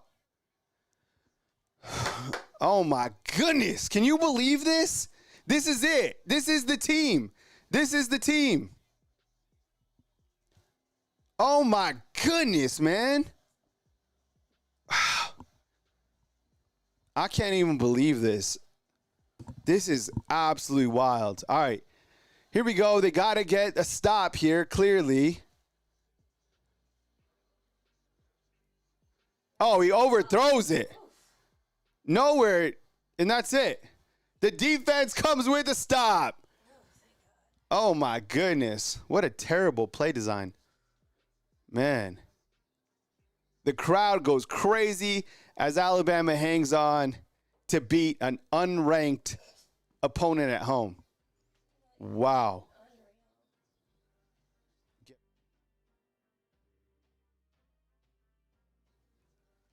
Wow.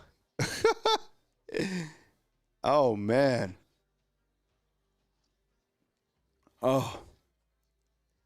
Okay, well. Hey, you got the dub. You got the dub. Oh, man. It's crazy. Well, this is what it is. This is what it is. And I would imagine, I don't know, you know, I guess this is what it's like for Alabama football now. I mean, they won. I'm sure. I don't know. What do you think Coach Kalen DeBoer says? I'm sure he won't be upset. I mean, they came up with a win. So it's a different style. I don't know. I don't even know what to say. Alabama just took a timeout.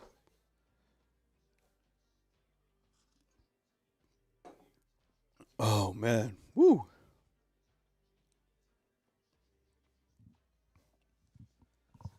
Oh, crazy. So what's happening right now, South Carolina is about to kick an onside. They were going to kick an onside, and then Alabama called a timeout. So that's where we stand. There's 43 seconds left. If Alabama recovers the onside, then the game is over. You know, South Carolina is probably kicking themselves for trying that 51-yard field goal because that would have been the game-winning field goal, the game-winning, you know, touchdown or whatever.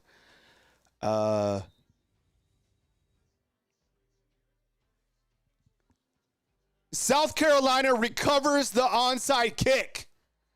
Yo, South Carolina just recovered the onside kick. Crazy. Crazy, crazy, crazy, man. Unbelievable. They called a timeout. They called a timeout. Yo, I ain't jinx you. I ain't play. This is Coach Kalen DeBoer's team. I have nothing to do with this team. So if you just joined us, South Carolina has just recovered the onside kick. Alabama is leading 27-25. This is the end game reaction that you're watching right here on Bama Football on YouTube. What do you think about this team? Give me a thought inside the comment box. Do you think they can win this game? From here, I'm just going to go into my post-game reaction. All right, there is 40 seconds left. They have no timeouts left. There is no excuse to lose this game. The pass is caught by an offensive lineman, and time is running down. There's 30 seconds left on the clock. Can Alabama survive this? There is now 10 seconds left. He's running around. There's pass. There's pressure, and it's incomplete. There's 13 seconds left, and it's 3rd and 8. Yo, this is like, what do you think of this team? And what are the problems with this team? Shoot, they might come out of here with a dub. I don't know. The game hasn't ended. You're watching this if on the rewatch.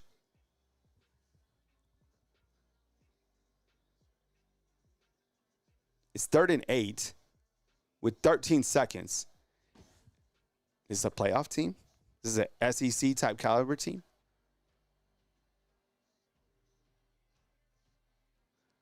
The pass is going to be intercepted, and the game is sealed.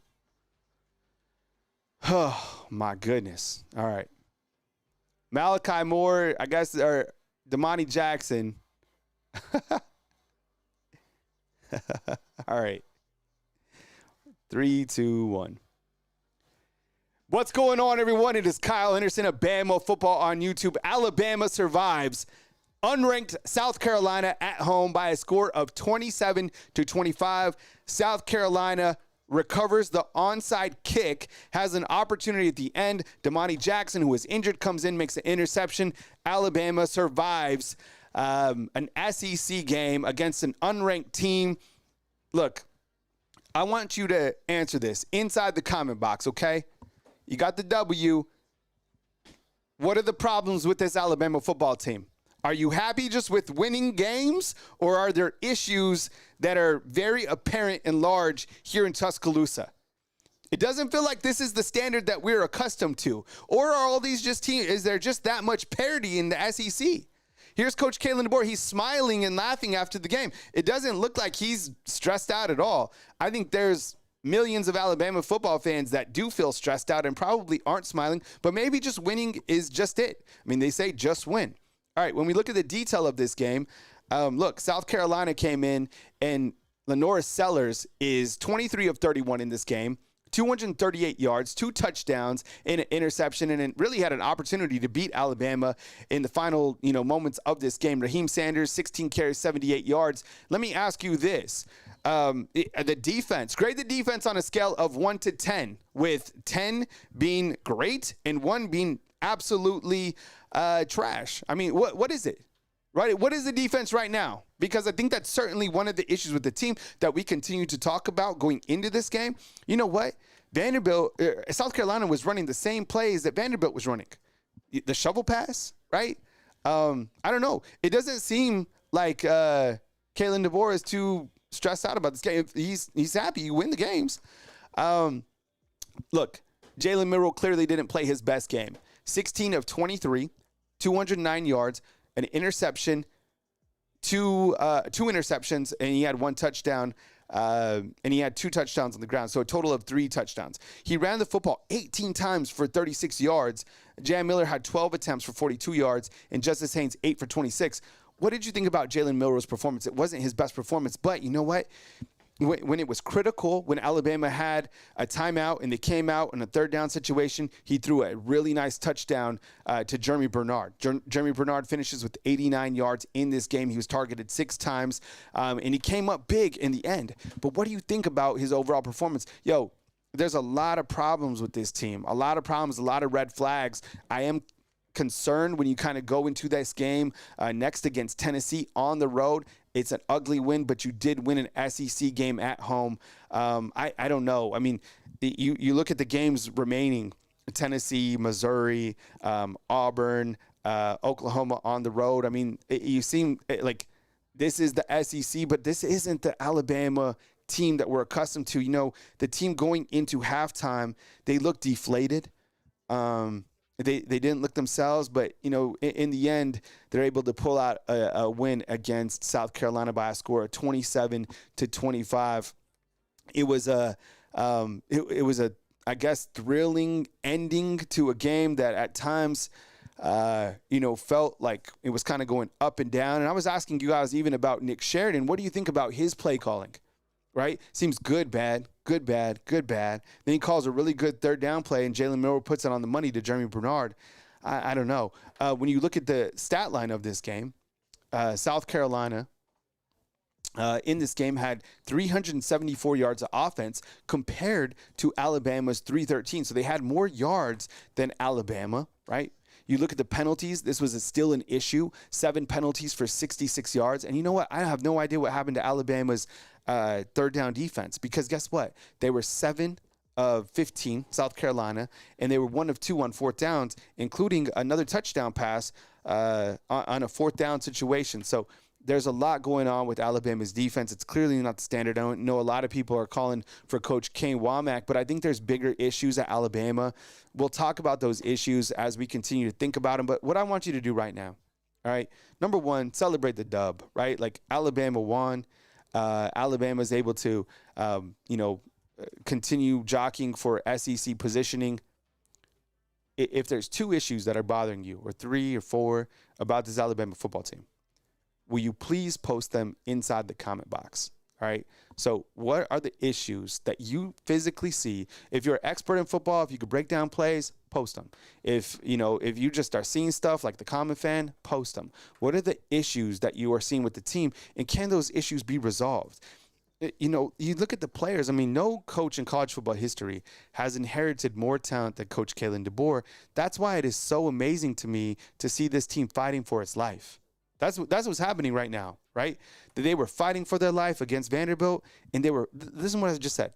They were fighting for their life against Vanderbilt, and they're fighting for their lives against South Carolina at home. You see what I'm saying? So, like, when you rewatch this, when you're checking it out, what are the issues with this Alabama football team, and can they be resolved? Because there's a lot of football left to be played for this team. And who knows? I mean, shoot, they continue to win. They say winning cures all. But when you're looking at this team as well, like, it seems like something like they just changed so drastically year over year. And I'm curious to see how recruits are viewing Alabama football under Coach Kalen DeBoer. Maybe it's not a big deal. I mean, I saw Coach Kalen DeBoer after the game. He's still smiling. It seems like, a win's a win, and he's just happy with the win. I don't know. Look, he's won a lot of games everywhere he's gone, and he's winning still. It's not what we're used to, but they are winning. Was Joel Klatt right? You just have this offense that can outshoot the other offense, and that's it. It feels like it is such a dramatic change. And it's going to take some time, I guess, to get used to. It just doesn't feel the same. So I don't know. So that's why I'm asking you, and I'm going to think about it too over the next 24 hours. Like, what are the major issues with this Alabama football team? And I see Jay inside the comment box talking about the running game. Yeah, it's interesting. I mean, it's just Jalen Milroe who's running the football, really. I mean, Jam Miller, and he does look good running the football. He had 12 attempts for 42 yards. Justice Haynes, man, it doesn't seem like he's really able to get going. Is this a run blocking deal? Is it on him? Is it, when they're running him? I love this point by Gelato talking about the DBs are young. There was a time where you had Zay Minty in, you had Jalen Mbakwe in, and you had Xavier Brown in. These guys are young, right? You think about all the transfers out. There's still a lot of football to be played. A win is a win. And you did win this game, and you turned the page, and you continue to get ready for a really good team on the road in Tennessee. But the most important thing is you came up with the W today, and, you continue to take steps forward. I don't think it was clearly their best performance, but they found a way to win, and that can also be a sign of a good team, right? Finding a way to win when you're not playing your best football. Let me know what you think. So, again, inside the comment box, I'm asking for what are the biggest issues with this team and any bright spots. Throw in something positive in there, too. Kyle Anderson, Bama Football on YouTube. I'm going to take a quick commercial, and when I come back, we got Coach Kalen DeBoer's press conference. Give me 2 seconds. I'll be right back here on Bama Football on YouTube.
Fam, what's going on? Kyle Henderson, Bama Football on YouTube.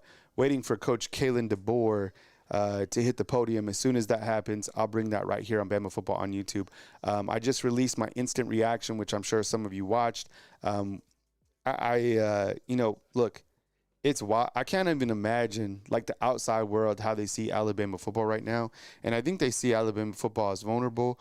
I would imagine that, I'm curious to see what Coach Kalen DeBoer is. What would you ask Coach Kalen DeBoer right now? If you had an opportunity to ask him a question, what would you ask him?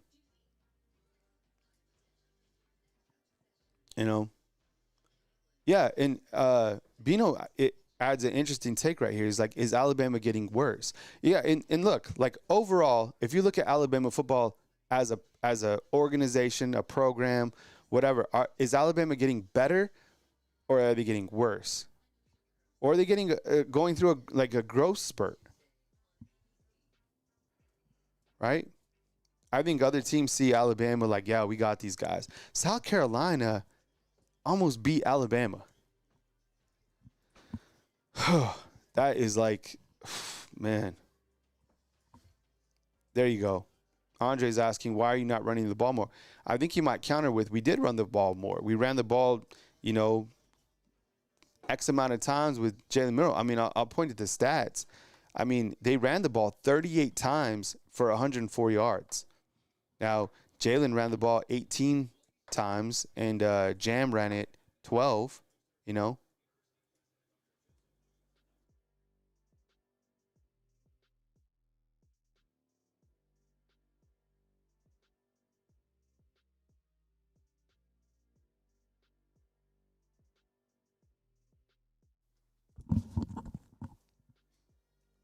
Why not put Ty Simpson in?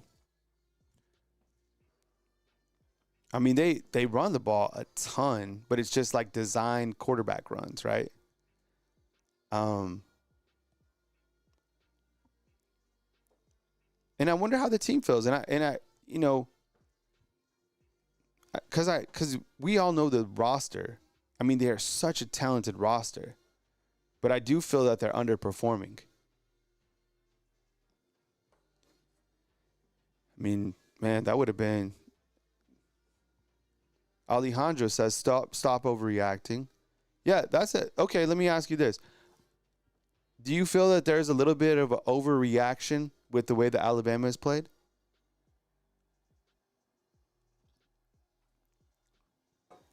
Maybe it's just an overreaction. Maybe Alabama is actually, good, and it's just an overreaction. That's an interesting point. I appreciate it, Alejandro. And how much is it on the defense? It was crazy to see the same exact plays that Vanderbilt ran being run by South Carolina, right? Clearly they saw something. And look, that little shovel pass, it did go for like 15 or whatever. By the way, now you have Texas and Oklahoma about to start. As soon as Coach Kalen DeBoer steps on the podium, I'll throw him on here.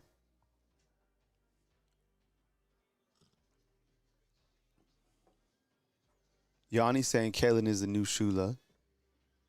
No, we gave them one to get. What was crazy is we called a timeout, and they recovered. I never seen that before. Yanni's also saying that Kalen is soft. Recruiting will suffer. I don't know. You keep seeing all these guys saying that Alabama, they're still in fine recruiting-wise. You got to think, though, that people start looking at Alabama as not the same anymore.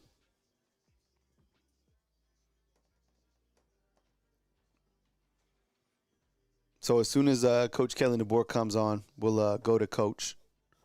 1 second. 1 second.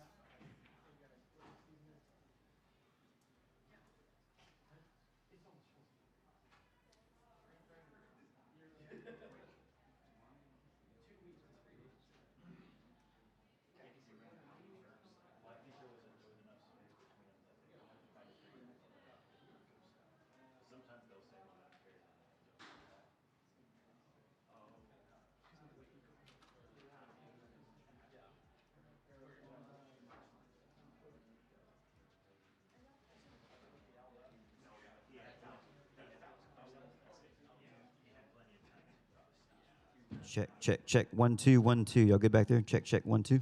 Check 1 2 1 2 3 4. Mic check 1 2.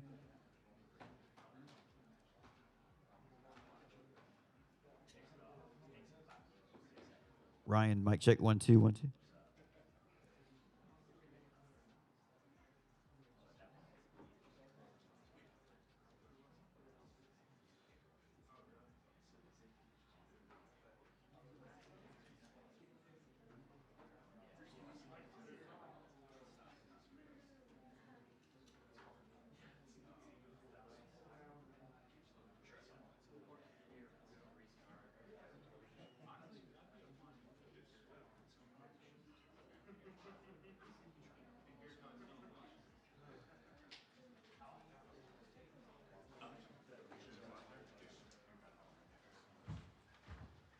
We'll have Coach begin with his opening statement, then we'll go ahead and take a few questions. If you could, just leave your hands raised, and we'll try and get to mostly all of these.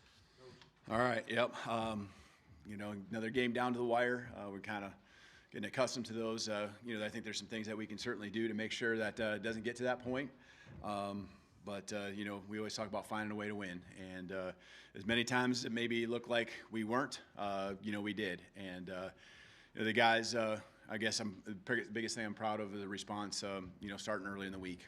Today, there's things I think that happened because of the way they came ready to practice, whether it was just a response Sunday after we got together and kind of talked over the truth of what we had happen a week ago. And then Tuesday, just back to work. So, very, very unified group that understands that there's still so much more we can get better at. I think, we talked a lot about different things that South Carolina would do that would, be tougher matchups for us, areas in the strength of their team that were maybe different than a week ago. And that's the way it's going to be every single week. And so we knew that up front, they were going to be stout, and thought we did a nice job with a balanced attack most of the time. Obviously, when we tried to force the issue and got into some longer situations or tried to press the ball down the field, especially at the end of the first half, that backfired on us. But, defensively, got to the quarterback. We have 3-4 sacks, I think it was, and, three takeaways. And that's, always an emphasis, continues to be an emphasis, and proud of the way the guys came through with those. We had 3. Did we have 3 or 4? 3, yeah. I couldn't remember if the interception was the 4th or the 3rd. So just proud of the way the guys fight. The onside kick. We talk about our thought process and being 1-0 and focusing on the next play. And I use it from day one about the ball being a funny shaped object and bouncing.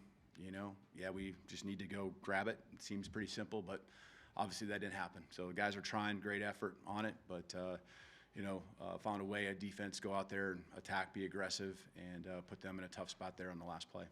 Thanks, Coach. Start in front row on the left with Nick. Yeah, the touchdown to Jeremy, as far as the decision to call that play when you need the first down, what went into that? And then also, was any thought put into potentially going down and not scoring a touchdown so you could kneel it out there? Yeah, we knew we had to get the first down, just really with how much time was on the clock. We knew we didn't have the timeout, so there's a risk-reward, right, on those calls. We're just right on the edge of what would take to kick a field goal. Field goal makes it a difference, as far as what they got to score.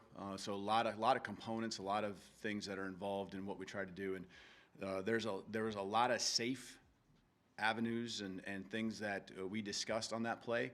And I think that they were aggressive in trying to play a lot of those. And, just like a lot of our concepts, there's a deeper route. And love that Jalen saw it, because I think that's a lot of times early in the season. We didn't maybe see those things, but him and understanding the offense, just his familiarity. And then just making the throw, making the catch. And, again, that's finding ways to get it done. So proud of those guys on that execution. Obviously, that was a huge part of the win. Go to Chase all the way back on the right side there. Open a drive, 4th and 1 on your own 34. You go for it. You get the 2-yard sneak with Milroe. Were analytics saying to go there, or were you bucking analytics in that situation?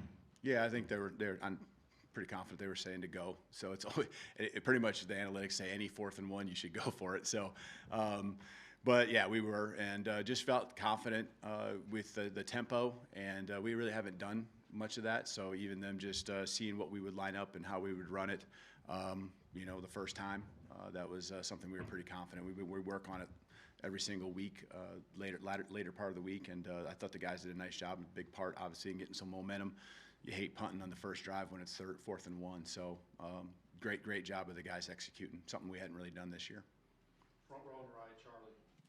Yeah, hey, Coach, just what went into the decision to kind of wait and call a timeout with 11 seconds there before the half?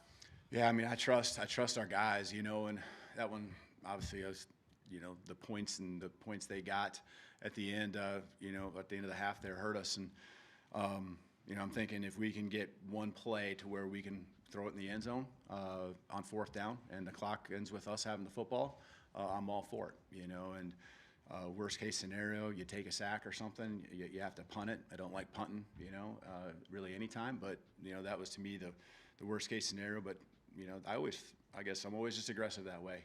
And you try to weigh the risk reward and put the trust in the guys, things we talk about.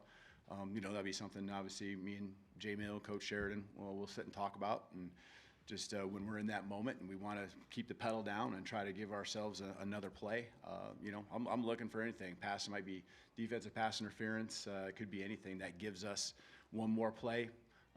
We've seen crazier things happen, right? And so that's just the aggressiveness I like to have. Now, we'll talk about the trust, and I think the guys appreciate when you put the trust in, but we have to learn from those things when they do happen, because obviously they got 3 points out of it. It's probably the last thing I was thinking about when it did happen. So, Steven, second row, left. Coach, what does it say about Damani's toughness? Got the injury there earlier in the game, but to come back and had the game-sealing pick, just Damani's toughness. Yeah, it is, and I think he'll be fine. Obviously, he was back out there, so the guy wants to go out there. He's had a great season so far.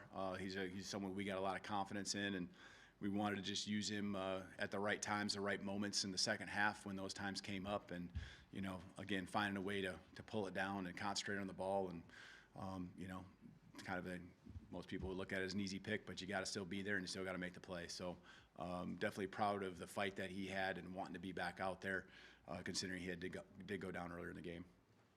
Katie, front row, right. You had some penalties today that extended drives for South Carolina, the one that set up the safety for y'all. Just kind of what's it going to take to clean up the penalties? Yeah. I mean, it's penalties. We're striving for 0. And that's what we're trying to do, and we emphasize it. Every situation is a learning one, and we're going to talk about that. Like, we have to read body language of what's happening. I haven't seen it, so what I say may just be totally not correct, but the understanding is that when he comes across the field, I know what his responsibility is, but when he's coming across the field, he doesn't hear a whistle. You just got to kind of at some point have a sense of where what's happening in front of you, and if your guy has slowed down or anything like that, when you hit him. But I know the ball wasn't that deep into the end zone. I thought we might even field it and bring it out. I think it was a late decision on whether we were going to do that and let it go. So, it wasn't something where he's egregiously trying to go out and get a penalty. It's just more of a matter of reading what's happening in front of you and instinctually knowing that the play, is a touchback. And so again, that's something I'm sure I'll see on film and understand. How close was it? I think by the letter of the law, yeah, probably a penalty, right? Ball's touchback and all that. So we can't have it. We can't do it. And that was one that hurt us because it put us in that situation for the safety. So just those plays kept feeding on each other, the small things, which that's a big thing, but the small things add up, and we find ourselves in a fight till the end. Go up the middle with Emily Grace. Coach, what would you attribute the struggles the defense is facing on 3rd down to, and where do you want to see some improvement there? What were we? 7 for 15. They were 7 for 15. I think they had 5 on one drive, right? 4 or 5, something like that. I remember talking about it on the sideline. And so the rest of the half, 2, right? 2 for the rest of the game, 2 for 10. Is that right? I'm just doing rough math. So you can't have 5 of them in a drive, right? And I think there's just just that desire to find a way to make the play. I'll watch the film and we'll all understand what happened on a lot of those. They were in some good situations on some. I remember the ball they caught over the middle was advantageous for us as far as the down and distance. And that's the one where you really got to get off the football field. And those are hard to convert just from an offensive side, and they did. So, a lot of the game I felt like we were doing a solid job. Can't say we were doing a great job, but that drive certainly coming out in the second half set the tone and made it hard for us the rest of the game. So you got to start a little faster when we come out. We talk about the middle eight going into the locker room, coming out. They got the ball, and then they had those points at the end of the first half. We just got to do a good job of starting fast, in the middle part of the game, and then obviously finishing. I think we did some things on both ends, but we got to do a good job there before going to the locker room, taking that momentum in. Time for 2 more questions. Let's start on the right with Tony. Hey, right here, Kalen. It's probably easier said than done in the moment, but had Jeremy gone down at the 1 yard line, the game's over. Do you talk with him about that? And the same kind of thing with maybe Damani at the end of the interception. Do you talk about, hey, just kneel it? Yeah, we have all those calls in. We practice them every Friday. That was honestly, I'll just say that you try to make them aware that they don't have any timeouts. That's a situation. And so we'll talk about that. Those are things that hit us. The one with Damani, I just talked to him about it, and again, this is where we learn. We learn, and what his mindset is I'm going to run out the clock. And so true, right? But we all understand all we got to do is go down, take a knee, and so those are just things that we got to continue to learn from. Fortunately, nothing happened at the end there, whether it's an injury or obviously even something else to where there's another play, something freakish happens. So, just continue to coach, continue to teach. You talk about those things and you think that everyone's good, just take a knee in the end zone, understanding there's no timeouts. We knew that. But then he comes out with that, and that was the last thing I expected him to say. But love the kid, love the play, and, we'll learn from it. So. Finish up with Colin, far right. Hey, Kalen, over here. You mentioned that 16-play drive, the one with the 5 third down conversions for South Carolina. Do you sense opposing offenses kind of continuing, the long drive narratives, like the ones where it's just, it seems like they're doing everything to keep the ball in hand, 9-minute drives, long scoring drives? Do you see that continue from, was it similar to what Vanderbilt did to you guys? Do you see a similar approach of opposing offenses? I think these two offenses we face are more built to have just drives that continue to have plays stack on top of each other. I know they got the explosive on the 4th down against our coverage with the ball down the sideline, and I think it took the safety out of the picture there. But I think it fit more of them and, the running back, quarterback, guys that just kept moving the chains 3 yards, 4 yards, trying to get in those 3rd and 1s, 3rd and 2s, convert, slants or something like that just to keep the drive alive. But, I can't say that they are or aren't. But, obviously it's frustrating when they can put 5 third downs together and then, you start wearing on your defense again. They're out there a long time, and the longer the drive happens, the better chance they have of obviously scoring. Thank you, Coach. All right, thank you. Roll Tide.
All right, fam. Let's look at Alabama's schedule real quick.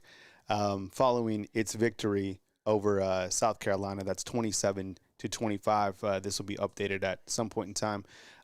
But I can't help but think about this and listening to Coach Kalen DeBoer. Look, some of the questions I think remain unanswered. I feel that I don't think there was one tough question asked to Coach Kalen DeBoer. Clearly, the program, in my opinion, the team overall, they're not trending in the right direction. A win is a win, right? There's a reason, I think, sometimes to overact, ask for the cause of concern. But let me just ask you, you watched plenty of Alabama football. Is the team, yes or no, is the team trending in the wrong direction? Yes or no? Is the team getting better or worse? How about that? Is the team getting better or worse? Please sound off inside the comment box. Better or worse?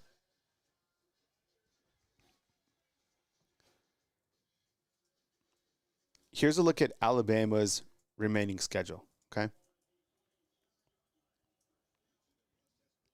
So you beat beat Western Kentucky, right? You beat South Florida, and you beat Wisconsin. I felt like at that point in time, like this is pretty much the Alabama football that we were accustomed to, right? It felt like things hadn't really changed here. Like things, like, man, they were absolutely a buzzsaw. And then we go into this game. I don't know what changed at halftime.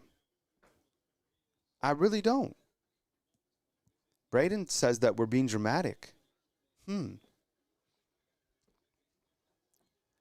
I think it's a little bit concerning that you lost to Vanderbilt and that you barely beat South Carolina. And what's concerning about this is each of those teams, guess what they have in common? They're not ranked, right? I mean, but maybe that's kind of the new standard of Alabama football. Maybe it's not time to get overworked. I don't know. I mean, I think the back end of the schedule is much more challenging than these last two games, but maybe I'm wrong, and maybe it's not time to be excited. Maybe we are being dramatic. Maybe they come out and they beat number 8 Tennessee on the road. Maybe they beat Missouri. Maybe they beat LSU, Mercer, and Oklahoma, right? I don't know. There is no dramatic reaction. The fact is we came out like this after Vanderbilt loss. Yeah, I don't know. I mean, Jay Bake brings up an interesting point too. He brings up the fact that maybe this is the SEC. I think a lot of that is probably valid too. A lot of these teams have more parity because of, the talent that they are able to acquire in the transfer portal or whatever. The SEC is tough. I mean, this South Carolina team should have beat LSU. And I guess you could say, they had opportunities to beat Alabama too, so they're good. I think this back end of the schedule, when you look at it, it's really tough. There's a lot of tough games remaining.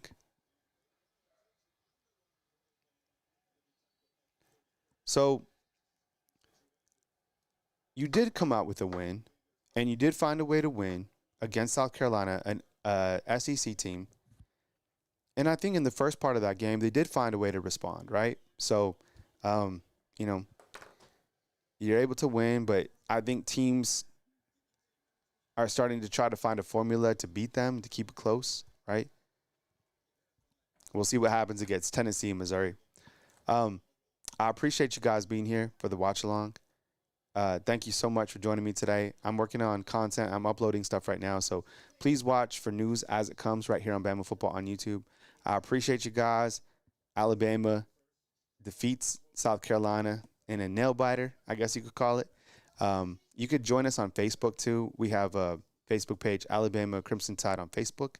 I appreciate you guys. I'm going to digest this game for a little bit. I'm watching this Texas-Oklahoma game. As news happens, watch for it right here on Bama Football on YouTube. I appreciate you guys for being here during the Roll Tide Watch-Along. Kyle Anderson, Bama Football.